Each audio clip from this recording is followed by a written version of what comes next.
Even though this old guy is pushing 60, he's still just a low-level hunter. To make ends meet, he has to risk his life every single day hunting monsters, no pain, no gain, right? Who would have thought that during a routine farm run, he'd accidentally time travel back to his younger years?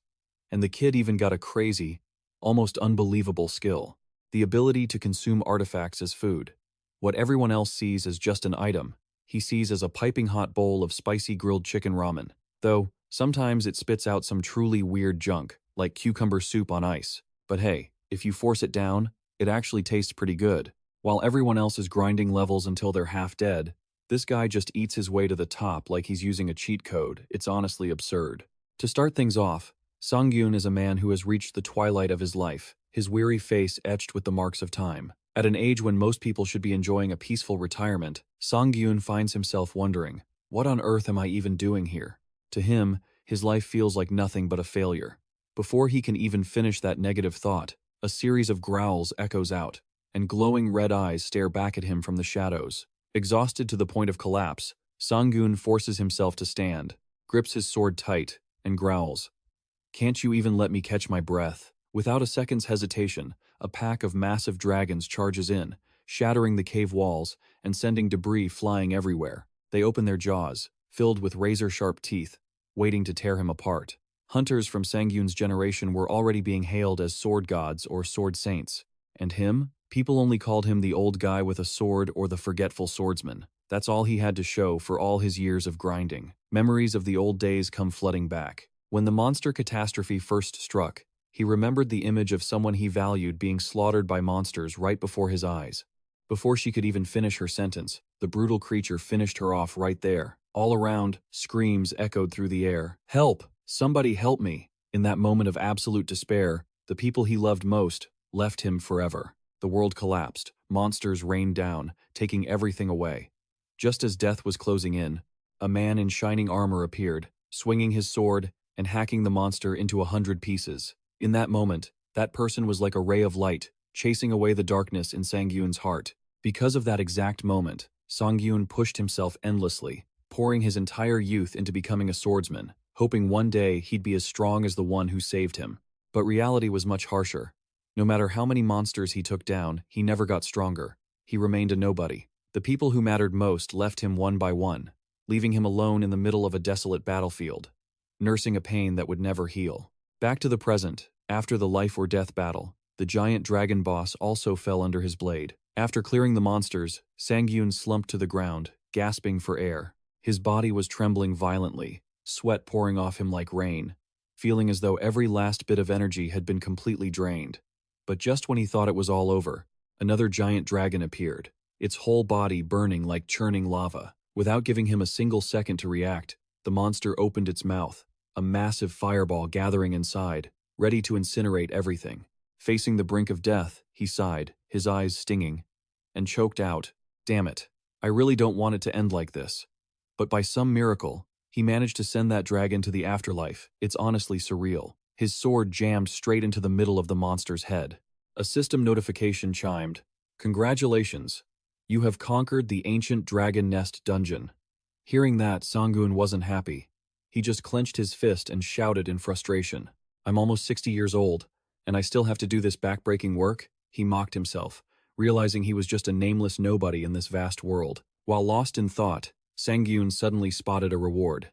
"Oh? A skill book?" Looking at the book radiating a mysterious blue light, he muttered to himself, "I've eaten artifacts before. I can probably eat this too, right?" Just then, the system announced that the late bloomer model student constellation had arrived. A young character with blonde hair and glasses suddenly appeared from an energy vortex. The late bloomer model student sent his blessings for Sangyun's hard work and didn't forget to praise that perfect finishing move. Facing the entity he had contracted with, Sangyun smiled and replied, "Haha, thanks kid. I'm truly grateful that you chose a mediocre third-rate swordsman like me." However, the conditions to receive the power were incredibly harsh. Upon reaching level 850, all artifacts and stats would be doubled, and at level 900, stats would be tripled. Because of this insane requirement, up until now, Sangyun hadn't received a single benefit from the contract. "A contract in name only? That's no better than buying motorcycle insurance," he muttered bitterly. Seeing the constellation urging him to eat the skill book, Sangyun chuckled. Haha, I was already planning to eat it. I'm getting ready now. With a determined look, Sangiun reached out to touch the radiant energy, ready to perform his artifact swallowing skill. That was the only skill he'd had since he awakened. To understand how it worked, he'd tried everything from cooking the artifacts to just eating them raw. He even tried frying them, but the result was a big fat zero. Nothing ever happened. Just like that, 30 years of his life had passed while he finished those useless experiments. Now, as he synchronized his mana with an artifact of the appropriate grade, a mysterious blue light began to engulf the book. I was shocked to realize it had finally activated my skill. However, I realized this was all too little, too late. While others became strong the moment they awakened, I wasted my whole life just trying to figure out how to use my power. Looking at the skill book in my hand, I shouted angrily, "Doesn't this thing come with an instruction manual or something? This can't just be a skill book." Facing his rage, the blonde kid could only look confused and apologized, saying there was very little information about the skill available, and he was sorry he couldn't help. This guy's even more clueless than the teacher. When are we ever going to get ahead? He also tried to comfort him, saying he still had plenty of time and advised him to try synchronizing his mana again. Hearing that, he couldn't contain his anger and yelled, "Plenty of time? Who said I have plenty of time left?" Tears welled up in his eyes from the bitterness. "I'm almost 60. If I'd had a kid at 30, they'd be 30 by now. If I'd had kids even earlier, I'd have grandkids already." He spoke bitterly. "You might not get it because you're a constellation, but humans die young." Seeing the remorse from the kid, he sighed softly. "No, you're not wrong. It's just that my life has really been full of regrets. Even now, I still can't forget the back of that hero from back then. For so many years, I poured my heart and soul into training, just to become someone as great as him. But the harsh reality forced me to give up in utter exhaustion. Looking back at my own aged reflection, I could only whisper in bitterness. But I'm exhausted now. I'm just too old. If only I were a little younger." Sangiun sighed, filled with regret. He looked at his companion one last time and made his decision. "Anyway, I was planning on retiring, and since I'm planning to break our contract, you should go find another player." Finally, he was ready to let it all go, tired of this old body of his. Just as the words of farewell left his lips, a brilliant purple light suddenly exploded outward. Standing at the center of that chaotic surge of energy, Sangiun gasped in shock. "The constellation. These are the final memories of my 55-year-old life." The system suddenly announced, "Model student has successfully maximized the essence you have touched." Immediately, blinding text appeared, confirming an unimaginable event. The regression had begun. On the television screen, reporter Park Jung-min was hosting a discussion about the basic working conditions for awakened individuals. Across from him sat Han Hee-jung, CEO of the Han Group. When asked about the true nature of where players work, she calmly asserted, "That's right. You can consider dungeons to be a stepping stone for the players." Han Hee-jung explained that the gates were actually portals to other dimensions, connecting to unknown regions that players must pioneer and explore. Sitting quietly in his small room, Sangjun, now back in the body of a young man with messy black hair, was intently watching the interview. He gently spun a dagger in his hand, smiling to himself. "It's been a long time since I watched this program. Even though 4 days have passed, I still feel confused by this reality." Sangyun took a deep breath to confirm it once more. He had truly returned to 30 years ago, the prime of his life. It was all just so incredible. Recalling the moment he woke up in bed, he had been shocked to realize he was in his own apartment from 30 years ago. He was no longer in the body of a lined, 55-year-old man, but back in his vigorous 25-year-old self, complete with all his memories from before the regression. No matter how he thought about it, the reason he returned was surely thanks to the magic of the constellation. There was no other explanation. Though still a bit disoriented, he told himself, "Well, whatever. Guess I should head out and get to work, huh?" He held Venomot's dagger in his hand, a bronze-grade artifact he was lucky to have obtained at this point in time. Its grade might be low, but he knew its hidden skill. His gaze turned icy, and mana began to surge, as the system notified him that the artifact's absorption rate was 10%. Thanks to his assessment from the past, this rate was boosted by 20%, making the artifact much more effective. Although the absorption rate was still low because he hadn't used it for a long time, the most important thing was its hidden skill. The process of syncing his mana with Venomot's dagger officially began, drawing him into an unconscious void. This was the special space he had to overcome to consume the artifact. He always felt nervous whenever he came here because he never knew what kind of food would appear. Suddenly, from within the brilliant light, a tray containing hot food appeared, leaving him stunned. The preparation for the absorption was complete. and before him now was a roasted BBQ chicken with fragrant olive oil. He breathed a sigh of relief. Thank goodness it's normal food. I was worried something like a swamp centipede would show up. With an excited expression, he told himself that if it was something like this, he could easily eat it. He picked up the chicken leg and took a big bite. Right then, the system officially announced, "Absorption of Venomoth's dagger has begun." The system immediately notified him. You have received 2 points in speed, along with the hidden skill, Demon Walk. Right after that, the dagger in his hand began to crumble into countless shimmering blue fragments. A warning message appeared, confirming that Venomoth's dagger, having been completely absorbed, would disappear forever. Sitting on the bed, Sangiun exhaled softly. Even though he felt a tinge of regret that the weapon was destroyed, he told himself, it's not like I was going to use it anyway. With a confident smile, he realized he had absorbed a useful skill just as planned, and muttered to himself, time to go. In a bustling neighborhood, a massive dungeon gate was emitting a brilliant green energy. This was the territory of the 85th dungeon, managed by Choi Yun-chun's team.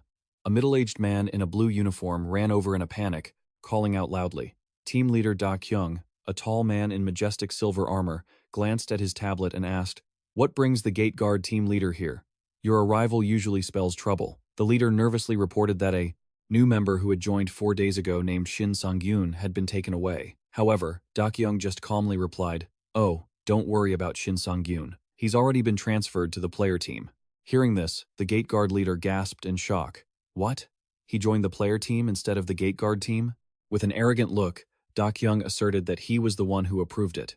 Is there a problem? Even though he was terrified, the other leader tried to object, saying Sangyun had only just awakened and hadn't even graduated from the player academy yet. Putting someone like that on the team would cause a serious imbalance. But Da Kyung suddenly leaned in with a threatening glare and hissed, reminding him of his title as gate guard team leader, which made the other man tremble with fear, only able to stutter in agreement. Da Kyung continued to apply pressure with a sinister smile. Didn't you already take care of everything?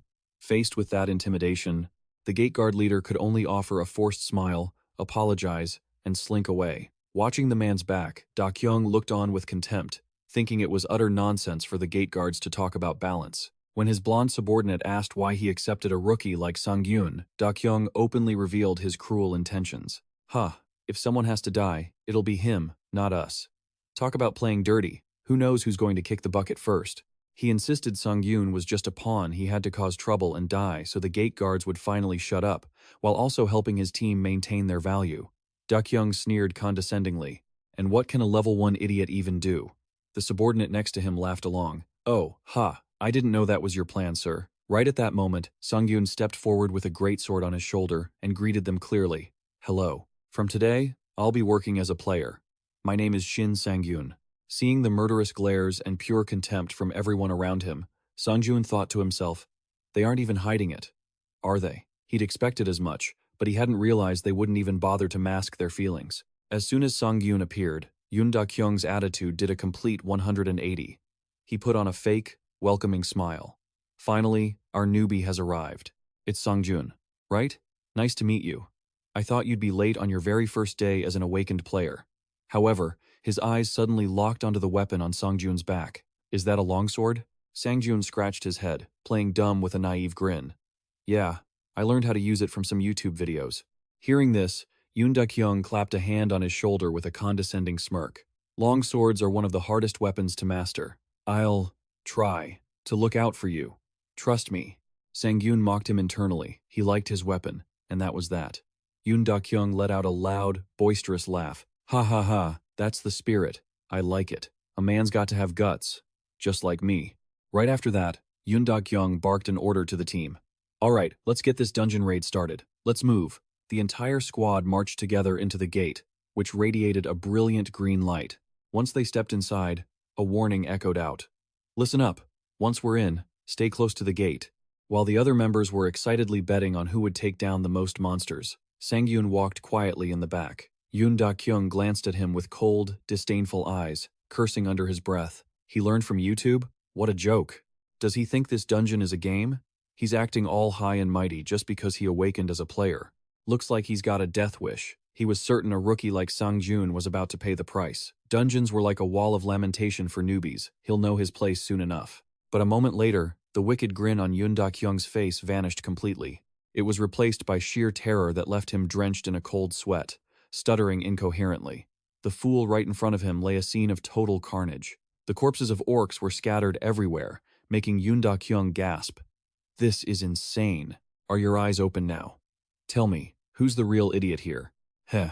He trembled as he stared at the back of Sangiun, who stood tall amidst the piles of rubble and monster carcasses, enveloped in a deep, blue mana aura. Who the hell is this guy? What had he just witnessed? Sangiun stood there, radiating a suffocating pressure that made the very air seem to freeze. Creatures that usually only appeared in games, novels, or fictional movies. Because they were so accustomed to their image, many people harbored the prejudice that orcs were weak. Sure, compared to legendary monsters like dragons, they were clumsy, stupid, and fueled only by raw aggression. Because of this arrogance, new players often rushed into battle with orcs without a second thought. One eager warrior charged forward, shouting, "I'm coming for you." But he immediately shrieked in terror as a massive, green, calloused hand clamped tightly around his skull. The stats of an orc were terrifyingly simple. With an average height of 250 centimeters and weighing over 180 kilograms, they possessed overwhelming physical power. This raw strength made orcs a nightmare, creating a scene of absolute tragedy for the inexperienced. That was exactly why they were nicknamed the Wall of Lamentation. Back in the dungeon, as the team advanced, a cold, dark-haired hunter turned back to warn him. "Hey, Sangiun, you aren't getting any special treatment just because you're a rookie, so you're on your own from here on out." He shot Sangiun a look of contempt, grumbling to himself about a brat who had just awakened and was already acting like a veteran. Facing that hostility, Sangiun just gave a sheepish laugh and scratched his head. "Haha, I'll do my best." He sighed inwardly, thinking that no one was ever kind to the new guy. But the man didn't stop, shouting, "It's not about doing your best. Just get the job done." "Doing my best, my foot." Despite the condescension, Sangyun's eyes turned cold. He calmly retorted, "So, am I allowed to fight on the front lines if we run into monsters?" The blunt question left him stunned. He whipped around, fuming. "Huh? Are you out of your mind? I'd rather lose my mind than my life, pal." "Orcs!" A frantic scream erupted as a green-skinned monster with rippling muscles and a massive axe suddenly appeared. Sangyun smiled faintly, whispering to himself, "This is my first fight since the regression." He was about to step forward and tell them to leave it to him, but before he could finish, Yoon Da-kyung darted past, using his large shield to block the monster's crushing blow. The teammate turned back and roared in Sangyun's face. "You idiot! Are you crazy? If you move that slowly, how do you expect to use a greatsword?" Faced with such rage, Sangyun remained calm. "You don't need to help me." That answer only made the man angrier. He gritted his teeth, "Then stop talking nonsense and prove your skills." "Fine, fine. Just watch what's in front of you." The man was about to snap again, intending to tell him to be grateful, but he fell silent when an axe swung through the air toward him. A loud blast echoed, shaking the entire dungeon as Yoon Da-kyung struggled to hold his ground. He roared, "Are you two here to play around? Stay focused." Yoon Da-kyung ordered his subordinates to back off so he could face the approaching monster alone, making the rest of the team gasp in admiration. "Oh my god. He's incredible. That's our captain for you. He really knows how to lead his subordinates." The orc let out an earth-shattering roar and charged, but Yoon Da-kyung kept his cool. He said coldly, "Is that all you've got?" He then decisively drove his sword straight through the monster's chest. The orc only managed a pained groan before collapsing on the spot. Watching that performance, the team cheered excitedly. "You're amazing, Captain." He pierced its heart. "Is it dead?" But the monster hadn't fallen yet. Its eyes burned red with fury, and it suddenly swung its giant axe down, shaking the earth. Yoon Da-kyung realized his mistake in a panic, only able to gasp in terror as he faced a death that wouldn't stay dead. Meanwhile, Sangyun stood silently, observing the situation with a calm gaze. Sangyun estimated that even though Yoon Da-kyung was the highest level person here, at level 50, he still didn't have enough skill to land a lethal blow on that monster. Gritting his teeth and cursing in frustration, "Damn it!" The captain struggled to block the massive strikes, yelling, "Hold the line!" After a fierce struggle, Yoon Da-kyung poured all his strength into one final, decisive thrust and roared, "Die!" When the monster finally fell, the whole team cheered in excitement. "Oh, he finished it. He killed an orc all by himself. That's our captain, all right." Facing the praise, Yoon Da-kyung tried to act calm despite sweating bullets. "It's nothing. You guys all right?" His lackeys kept showering him with compliments. "Of course, you're always so reliable, sir." But just as Yoon Da-kyung was about to order the team to move on, A thunderous roar froze everyone in their tracks. Emerging from the shadows, a pack of red-skinned orcs clad in armor and with glowing eyes marched toward them, emitting a killing intent far more intense than the last monster. The appearance of the new monsters sent the team into a panic. Orcs with armor too? Team leader, what do we do? Yoon Dok-young had completely lost his cool. Stammering, he suggested, We should retreat to ensure everyone's safety. He silently cursed, frustrated that after finally killing one, they were now facing a whole pack of these beasts. Right then, Sangiun stepped forward, hoisted his greatsword onto his shoulder, and calmly asked, Mind if I give it a shot? The statement stunned everyone. Yoon Dok-young snapped, What is he saying?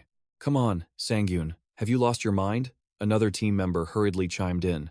Sorry, team leader, I should have trained him better. Yoon Dok-young tried to stop him nervously. Sangiun, I know you're excited since you just awakened, but Sangiun had already darted past him, leaving him completely bewildered. Hey, Yoon Dok-young shouted in a panic, you're going to get yourself killed. Ignoring the warning, Sangiun launched himself into the air, delivering a lightning-fast blow that split the red orc right in half. Greatswords are awesome, chopping monsters like firewood, though it is a bit heavy to carry around. Witnessing the impossible, his teammates could only stutter in shock.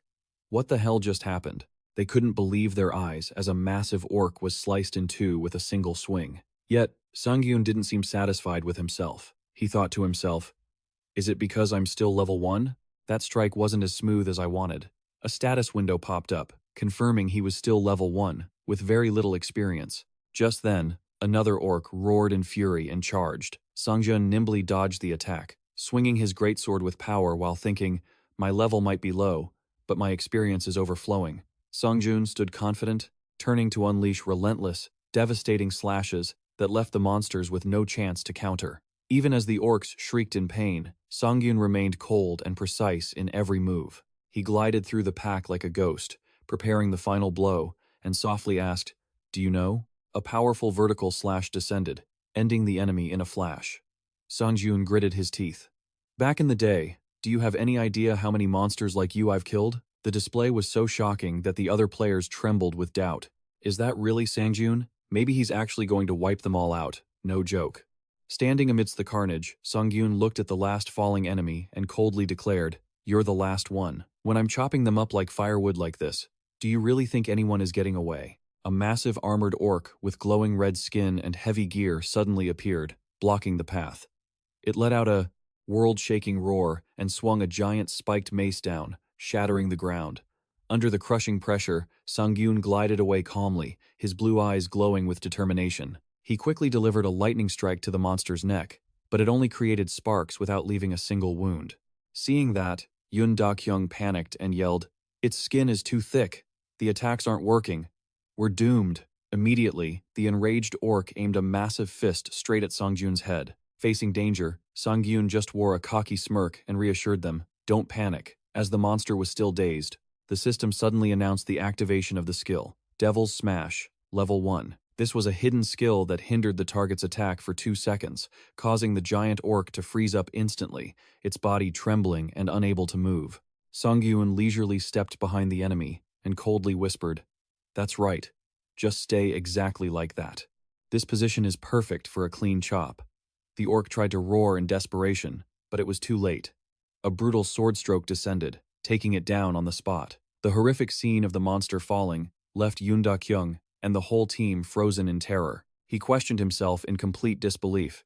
What the hell did I just see? Yoon Dok-young stood speechless in the hallway, filled with monster remains. Sweat poured down like rain as he stared at the carnage. He couldn't believe what he had just witnessed and wondered in shock. Didn't he just awaken 3 days ago? Looking at the wreckage, he realized the obstacle skill Sangyun had just used was actually an incredibly rare advanced skill. While even famous players could only freeze a target for about 1.5 seconds, a rookie like Sangyun pulled it off perfectly. He trembled, looking at the young man's back, wondering how a newbie could be so proficient with a greatsword, and even had a ridiculous thought. Should I ask him what YouTube videos he's been watching? Hey, don't ask. If you do that, you'll have nowhere to hide your face. Get some dignity back, man. Yoon Dok-young still couldn't escape. The shock of thinking about Sangyun taking down an armored orc in a blink. He gritted his teeth, wondering where he got such high-level skills when he'd only been awakened for a few days. Meanwhile, Sangyun kept a calm face, glanced around and asked, Are they all gone? Immediately, the system notification rang out. Congratulations, you have leveled up. Not only that, he met the requirements to earn an F-rank title called Puppy Guts, which provided a bonus effect of +5 points to evasion. Looking at his status screen, Sangiun was satisfied. He didn't care much about leveling up, but getting a title and an effect like that was awesome. When the system notified him of an unused stat point, he smiled confidently, having already decided where to put it. Sangiun mused about the past, realizing that the lesson on stat allocation from his previous life had come too late. Without hesitation, he used his only reward point to boost his luck stat. Raising it to 11, he understood well that luck directly affected the accuracy rate of skills and the drop rate of items, things he desperately needed right now. Just then, Yoon Da-kyung approached with a suspicious face and stammered, Are you really Sangiun? He pressed for answers about the obstacle skill and its origin with a guarded look. Sangiun thought to himself that he couldn't reveal his regression, so he just smiled awkwardly and replied, Haha, I had it as soon as I awakened. That answer made Yoon Da-kyung lose his temper. He shouted at him, Does that even sound reasonable to you? He demanded Sangiun stop trying to dodge the question, and began eyeing the heavy sword in his hand that was radiating a brilliant blue mana. Yoon Da-kyung's gaze was locked onto the weapon, wondering if he had just gotten lucky and snagged a diamond-grade artifact, or perhaps something even better. Seeing the other guy staring, Sangiun casually held the sword out toward him and asked, Want to see it for yourself? Getting a close-up look at the mysterious weapon, Yoon Da-kyung's jaw just dropped. Choi Sangiun grabbed the sword, beads of sweat rolling down his forehead as he verified the item info with his own eyes. Right in front of him was the stat sheet for the Force-Heavy Sword, a completely average artifact with a pathetic 50 attack points and absolutely no special effects or abilities. He stammered, shocked. This is really just a plain heavy sword? Sangiun just calmly replied, I told you. Yoon Da-kyung was speechless, a wave of intense humiliation rising within him. He'd been raiding dungeons for 2 whole years, and yet, his skills were even worse than this kid's. Even though he'd reached level 50, he started worrying about how to split the rewards today, seeing this massive gap in power. Whatever, let the best man win. Right then, a team member came running over, panicked. Captain, the sub-boss is here. At the end of the hall, the massive, spiked silhouette of a monster was looming. Yoon Da-kyung tried to regain his serious composure and ordered in a low voice, All right, let's move. As he walked, he raised his voice to warn Sangiun, Thanks to you, we cleaned up those small fries easily, but don't get too cocky and get yourself killed. That fancy skill of yours won't do squat against the brain demon we're about to face. Hearing this, Sangiun suddenly stopped in his tracks, a thought hitting him. He'd almost forgotten why he came back to this team. Right after he regressed, seeing him freeze, Yoon Da-kyung mocked him smugly. Scared now? Then, before he could even finish his sentence, Sangiun turned, looked Yoon Da-kyung straight in the eye, and made a bold proposal. If I take down the brain demon by myself, can I take the artifact as my reward? He gave a bright, confident smile that left Yoon Da-kyung stunned. Because he knew the rules of this place well, this team paid out based on performance. The Red Stone, a rare antique that only drops after defeating a brain demon. Even after taking down hundreds of them, the drop rate for this item is extremely low. Sangiun mused, remembering his past life. After his team failed to conquer the brain demon, they happened to see another hunting team that had gotten lucky and obtained it. Cheers erupted endlessly. Wow, Captain, congrats. How on earth did you get that? Those guys were excitedly talking about how much this treasure would sell for on the market. But what Sangiun cared about wasn't the money. It was the unique delay skill attached to that antique. That was exactly the skill he was craving right now. Back to reality. Sangiun was standing at the entrance of a dungeon with a new party. He remembered this group's rule. Loot is distributed based on contribution. With a look of pure confidence, he asked the team captain bluntly, If I take that monster down by myself, that shouldn't be a problem, right? The arrogant remark from a newbie made the atmosphere tense instantly. Sangiun knew full well that experienced players usually look down on rookies with such an arrogant attitude and definitely wouldn't take his words seriously. The team members started losing it, shouting at him, Hey, are you crazy? Who the hell do you think you are? Another guy mocked him with contempt. You think you're hot stuff just because you killed a few mobs? And you're talking about splitting the loot? Amidst the harsh criticism, the brown-haired captain suddenly cut in. Fine, do whatever you want. He coldly set the condition. Only if you can go into that dungeon alone and kill it. Got it? Sangiun thought to himself that things were going even easier than expected. He casually confirmed, So that means I'll be sitting out the group fight? The captain turned his back in frustration, not forgetting to shoot him a hateful glare. He gnashed his teeth, furious at the arrogance of someone who thought they were top tier just because of one cheat skill. Determined to shut Sangiun up for good, he led the team into the dungeon to prove that real combat experience was what really mattered on the battlefield. The heavy stone doors slowly opened before them. The captain froze in shock as he stepped into the massive chamber. A system notification appeared, confirming they had entered the sub-boss room. Torches flared along the path, revealing a colossal, oppressive silhouette. It was the bloodthirsty brain demon, with dark blue skin and long, fierce horns. He immediately raised his shield and commanded, "Everyone, get ready to fight." Based on the intel they had gathered, the captain told himself that while this monster looked scary, it was actually easy to beat. He ordered the team to surround it and focus their attacks from the rear. In his head, he couldn't help but mock Sangyun's plan to fight alone, thinking he wouldn't even get a chance to make a move. He roared with confidence, "I'll take the lead."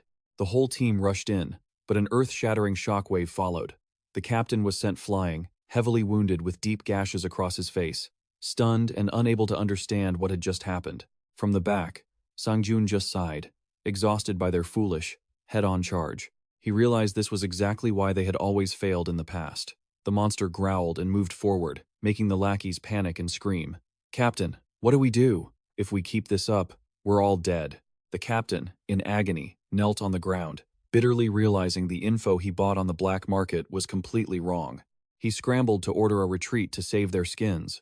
But as he looked up, he was stunned to see Sangyun still standing there. Seeing Sangyun still wearing that casual smile, the captain roared, "What is wrong with you?" He hurried the team to escape toward the flanks to exploit the monster's blind spot.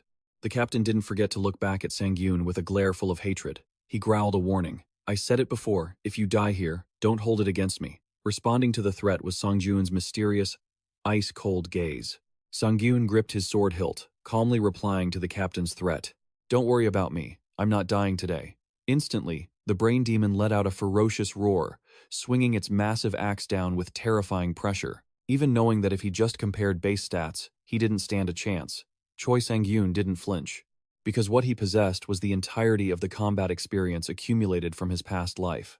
A sharp clang rang out as Choi Sang-yoon used his sword to block the monster's 1,000-pound strike. Watching from a distance, the squad leader couldn't believe his ears. Did he really just deflect a blow from that axe? His eyes were glued to the glowing red stone on the monster's chest as he muttered, "Long time no see, red stone."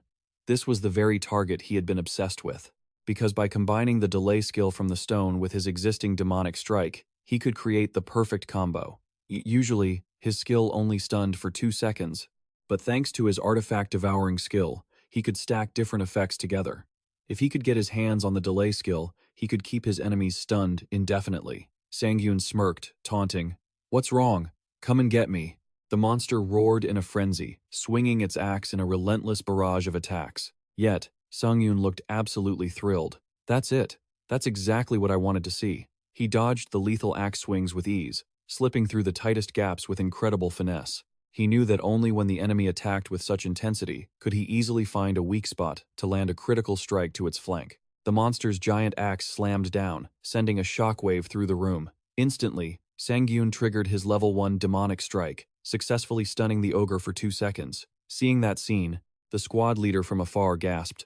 "That skill actually works on a mid-boss? That makes no sense," Sangyun thought to himself. Although ogres are simple-minded, this was an actual ogre, so he couldn't afford to be careless. Suddenly, he noticed a strange purple aura swirling around the monster's body. The system notified him that the monster had activated a self-healing skill, helping it break free from the stun earlier than expected. To stun it again, he would need to wait out the 15-second cooldown, and that was exactly why he was desperate for the delay skill from the red stone. He told himself, if he couldn't control it, then he would have to beat it down with raw power. The monster roared madly, swinging its weapon at him repeatedly. The sound of metal clashing rang out incessantly as Shin Sang-yoon went head-to-head with the monster's crushing strength. Meanwhile, the squad members behind were panicking. "Captain, we have to get out of here." The squad leader stood frozen, his face covered in blood. He couldn't understand why. Even though the stun skill had lost its effect and the stat gap was so massive, Sangyun could still fight back so calmly. Seeing the arrogant smile on Sangyun's face, the squad leader screamed in his head, "How can you keep a straight face like that? Is he really a newbie?" Sangyun looked the monster straight in the eye and suggested, Shall we end this? He recalled the bitter lessons of his past. When you're at a disadvantage, the only way is to focus all your power into one single point. Instead of trying to hack through the enemy's thick hide, he decided to use the monster's own force to launch a critical counterattack. Sangiun delivered the finishing blow, and the monster's axe shattered under his power. The system immediately announced, "Congratulations, you have defeated the ogre mid-boss." A series of level-up notifications flooded in. He also received the E-rank title, Demon Slayer, which increased recovery speed by 5 times when facing mid-bosses or higher. Shin Sangyun breathed a sigh of relief, sheathed his sword, and muttered, "I've already got 2 titles. Is this the perk of playing solo?" Suddenly, he froze in surprise. Huh? Behind him, the group of hunters stood stunned at the horrifying scene. The blood-faced squad leader looked at Sangyun, dumbfounded. To avoid unnecessary trouble, Sangyun came up with an idea. He pretended to be exhausted, leaning on his sword, and called out, "Ah, that was a close one." He turned to the hunters, acting professionally. "If it wasn't for the captain dealing damage earlier, who knows what would have happened to me?" The squad members were confused, not knowing what was going on. Shin Sangyun looked straight into the captain's eyes with a knowing smirk. "He's not that stupid, right? I'll give you a chance to save face." Seeing the red stone glowing, the captain immediately got the hint. He hated admitting it was a pathetic failure, but he decided to keep his end of the bargain. He announced loudly to his team, "Everyone, pay attention.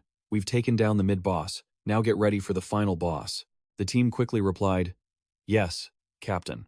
As the group of hunters faded into the distance, whispers still lingered about how there was no way a brat like him could have taken down that monster alone. Shin Sangyun smirked in satisfaction. "Now that the audience is gone, why don't I just eat you?" In front of him was the red stone, a rare silver-grade artifact called the Crimson Stone, with a special delay effect and bonus stats for HP and strength. This was the treasure crystallized from the strength, perseverance, and endurance he had been waiting for.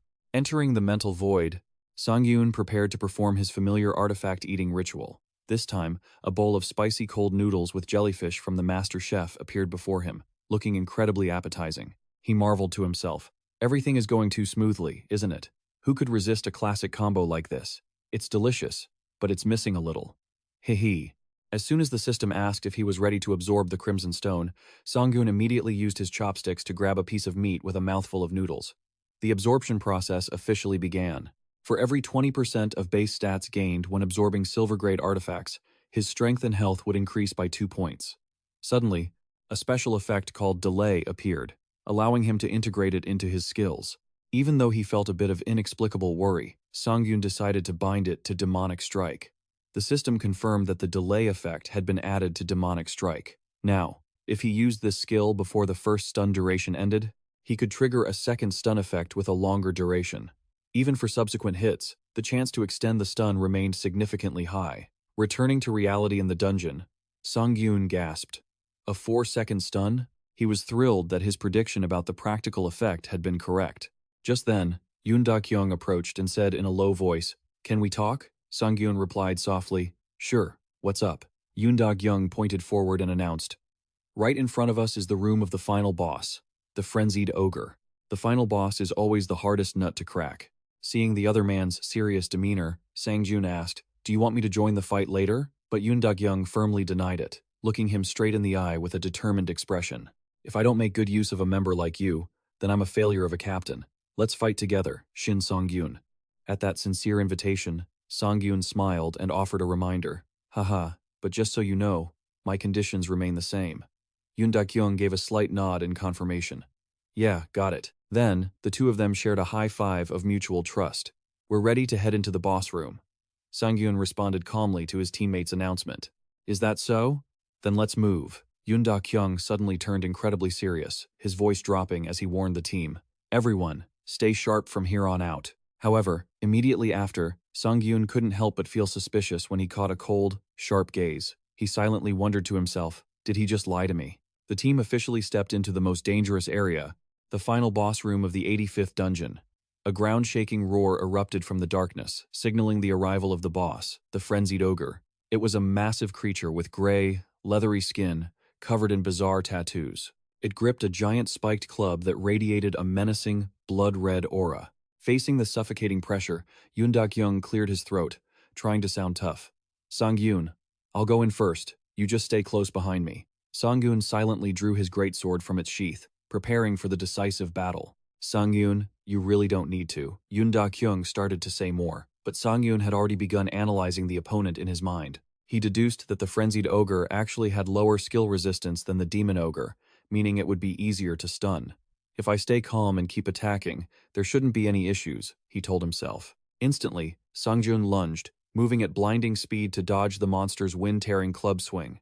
Memories of a humiliating past flashed clearly before his eyes. Sangjun had always lived in absolute fear of everything around him. When he grew up, he had to lower himself, struggling just to survive, even begging for a spot in a team. Can I have a spot, please? But all he ever received was cold contempt. I already told you, your level is too low. Sangyun's eyes burned with determination. He, Sangyun, vowed he would never live a life like that again. He charged into the fight, his greatsword clashing violently against the monster's weapon, sending blinding sparks flying. Sangjun screamed internally, "That's right, I need to change. Change that weak past and the future, too." The ogre roared in a frenzy as it faced the explosive power of the young player. To do that, I need to show everyone here and prove my overwhelming strength. Witnessing that terrifying power, Yoon Da-kyung, his face covered in wounds, could only gasp in shock. What a monster. A brutal slash landed, making the boss wail in pain. Sangyun shouted orders to his teammates. It'll be stunned for 4 seconds. Move in and finish it. The system confirmed that the level 1 battle technique had been successfully activated. The whole team felt a surge of strength, cheering in unison as they rushed in to launch a barrage of attacks. The giant monster was now completely immobile, forced to endure lethal blows from every direction, until it was finally defeated. The system notifications chimed repeatedly. Congratulations. You have defeated the final boss, the frenzied ogre. You have cleared the ogre temple dungeon.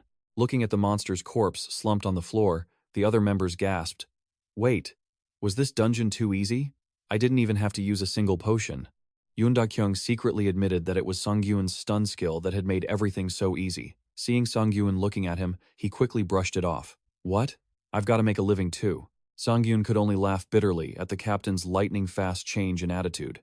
Immediately after, he received a series of level-up notifications and earned the title Overwhelming Strength, which helped increase status effect duration by 10%. Sangyun looked at the notification board, lost in thought. A title farming season, huh? A 4.4-second stun is basically game-breaking. He fondly remembered that in his previous life, he had never earned a single title for himself. Yet, he knew full well this was still nothing compared to Do Kyungu, known as the Magic Mage. He was a legend who possessed titles as flashy as Title Hunter or the Perfect Sword. Just 2 years after the player era began, Do Kyungu had become a monster who reached level 500. Before he regressed, that was the great person Sangyun had always admired. My idols are all absolute legends. But my goal is different now. I will definitely catch up to him. Sangjun told himself that if he accelerated now, there was still a chance to reach the peak. As he was busy stretching to prepare for his next plans, he was suddenly interrupted by Yoon Da-kyung. What are you doing? Seeing Sangyun hesitate to answer, stretching, Yoon Da-kyung, his face still stained with blood, smiled slightly, and offered an unexpected gift. Well, you did a good job. Take this. Looking at the glowing item in the captain's hand, Sangyun gasped. What? Are you possessed?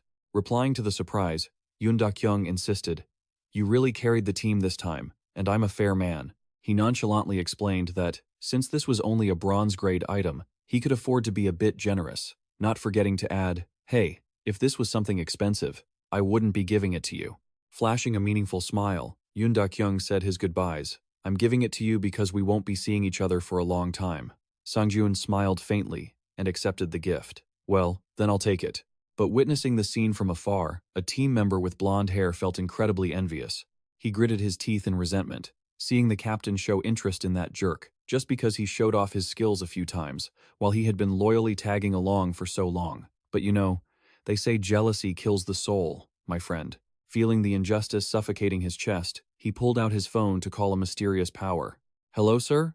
It's me. Meanwhile, in a small house in Songpa district, Sangyun was extremely excited about the payment he had just received. He smiled brightly, thinking, this is why I became a player. Looking at his phone screen notifying him of a 6 million won deposit from Yoon Da-kyung, he realized this amount was double what the others had received, far exceeding the meager income from his previous delivery job. But the greatest reward was still the bronze-grade gear, called the Frenzied Ring.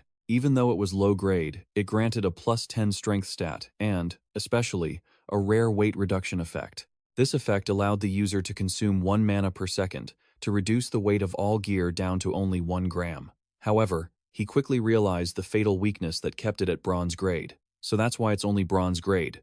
Most players would run out of mana before even swinging their swords. It consumes a huge amount of mana. Using this is like a double-edged sword. You'd be dead before you could even kill the enemy. But that's for most other players. As for him, after all this time, after 50 years of grinding, I finally understood the full extent of my special ability. In my past life, I tried absorbing mana-consuming items, but the result was truly shocking. I realized that the special effects of those mana-consuming relics would trigger a certain penalty upon absorption, but on the flip side, they would completely stop consuming the user's mana. Because of that, I didn't care one bit about that so-called downside. After all, to me, the more skills, the better. My eyes turned cold, and a surge of mana exploded as I began the mana synchronization process with the Berserker Ring. Meanwhile, at a private club in Gangnam District, the atmosphere was becoming extremely tense. The blonde lackey of Choi Yeon-chun was desperately trying to persuade a terrifying force. He shouted, "I'm not lying, that bastard can really cause a 4-second stun." But responding to his panic, a deep, threatening voice came from the other side. "Who are you raising your voice at? Do you know who I am?" "Turn the volume down." The blonde guy immediately trembled and bowed his head in apology. The hulking man with a long scar on his face asked coldly, "So what? You want me to take revenge for you?" He figured the guy was definitely no pushover, and might even possess a stun-inducing relic. Faced with the boss's impatience, the blonde stuttered and proposed a collaboration, claiming that Yoon Daejeon was being too biased towards Sang. A woman sitting next to the boss chuckled sarcastically, saying the blonde looked like nothing more than a loser trying to get revenge. Suddenly, the boss growled, causing the blonde to only have a second to blink before a brutal blow landed. A piercing scream echoed throughout the room. The boss stood tall with murderous intent, shouting, "Who do you think we are? Do you think we're your lackeys?" The blonde lay heavily injured, groaning in pain under the feet of these big shots. "Stupid is, as stupid does, why be envious of others?" The boss poured alcohol over his head while coldly issuing an order. "Otherwise, give me a price. Since you still have some value, I'll hear you out." With a sinister smile, he took a sip of liquor and pressed for the target's whereabouts. "Where the hell is that bastard?" At training ground 4-3 in Jamsil, Shin Sangiun collapsed onto the step with an exhausted sigh. Who would have guessed that the Berserker Ring, once absorbed, would turn into a bowl of cold oriental cucumber soup? Looking at the soul-crushing bowl of soup, I turned pale, feeling my stomach dancing a frantic lambada because of the horrific taste that could send anyone to the afterlife. But just like the saying, at the end of the tunnel, you'll see the light. Shin Sang-jun smiled subtly as he looked at the greatsword in his hand. He tossed the massive blade into the air and caught it skillfully with one hand. The heaviness from before had completely vanished. I gasped in amazement. "It's so much lighter now." The system notified me that the weight reduction skill had been permanently activated and consumed no mana thanks to my special relic absorption skill. This price was worth paying. Even if I had to eat a few more bowls of cucumber soup, it would be worth it. Now, the mana consumption penalty was gone.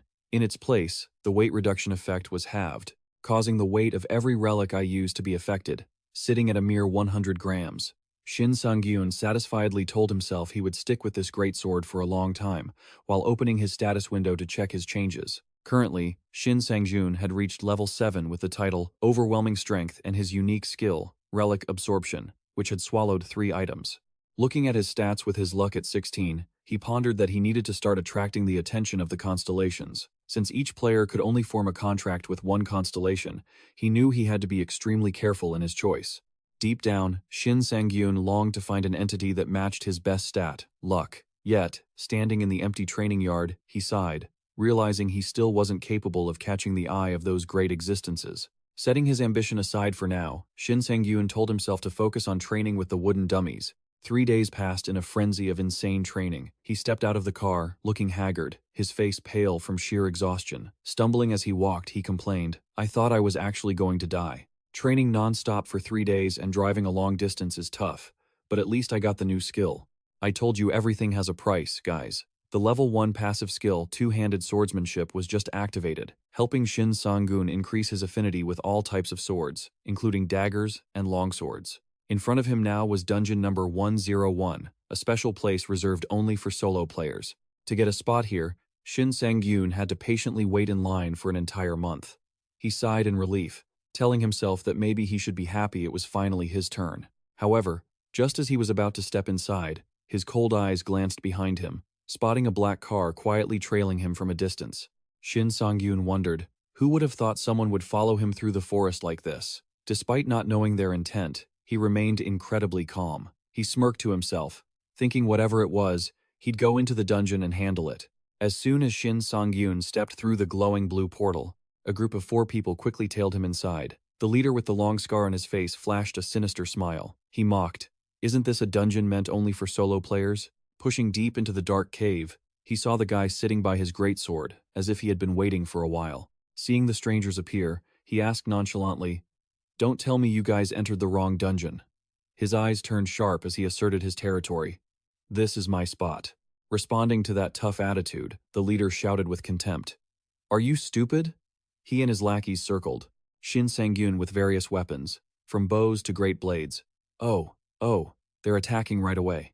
Shin Sangyun silently drew his sword from its sheath, quietly analyzing his opponents. He realized this wasn't a normal dungeon clearing party. He coldly issued a final warning, "I won't report you guys, just leave." Looking at their gear, Shin Sangyun realized this formation had absolutely no healers or mages. Instead, it was filled with swordsmen and archers armed to the teeth with protective gear. He was shocked to realize he was facing the Hyena Squad, those who specialized in hunting and killing other players for loot. The big guy carrying a great blade laughed gleefully. "Cuckoo, this bastard thinks he's something, huh?"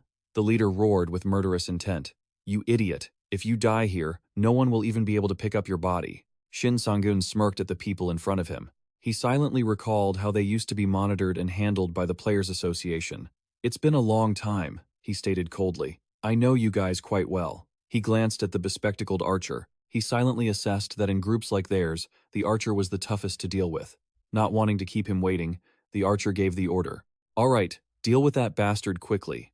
But Sangyun appeared incredibly calm. "This is exactly why I've been waiting for you all to show up." Facing the bewildered brute, he declared with murderous intent, "If you want a place to dispose of 4 corpses, what better place than this? No need to dig a grave. You've jumped into it yourselves." "Ha ha!" the big guy roared in a frenzy. "You bastard!" He drew his blade, ready to charge, but the leader, marked by a long scar on his face, stopped him. "Keep it simple." He glared at Sangyun with a cruel look and gritted his teeth. "Isn't this already the simplest way?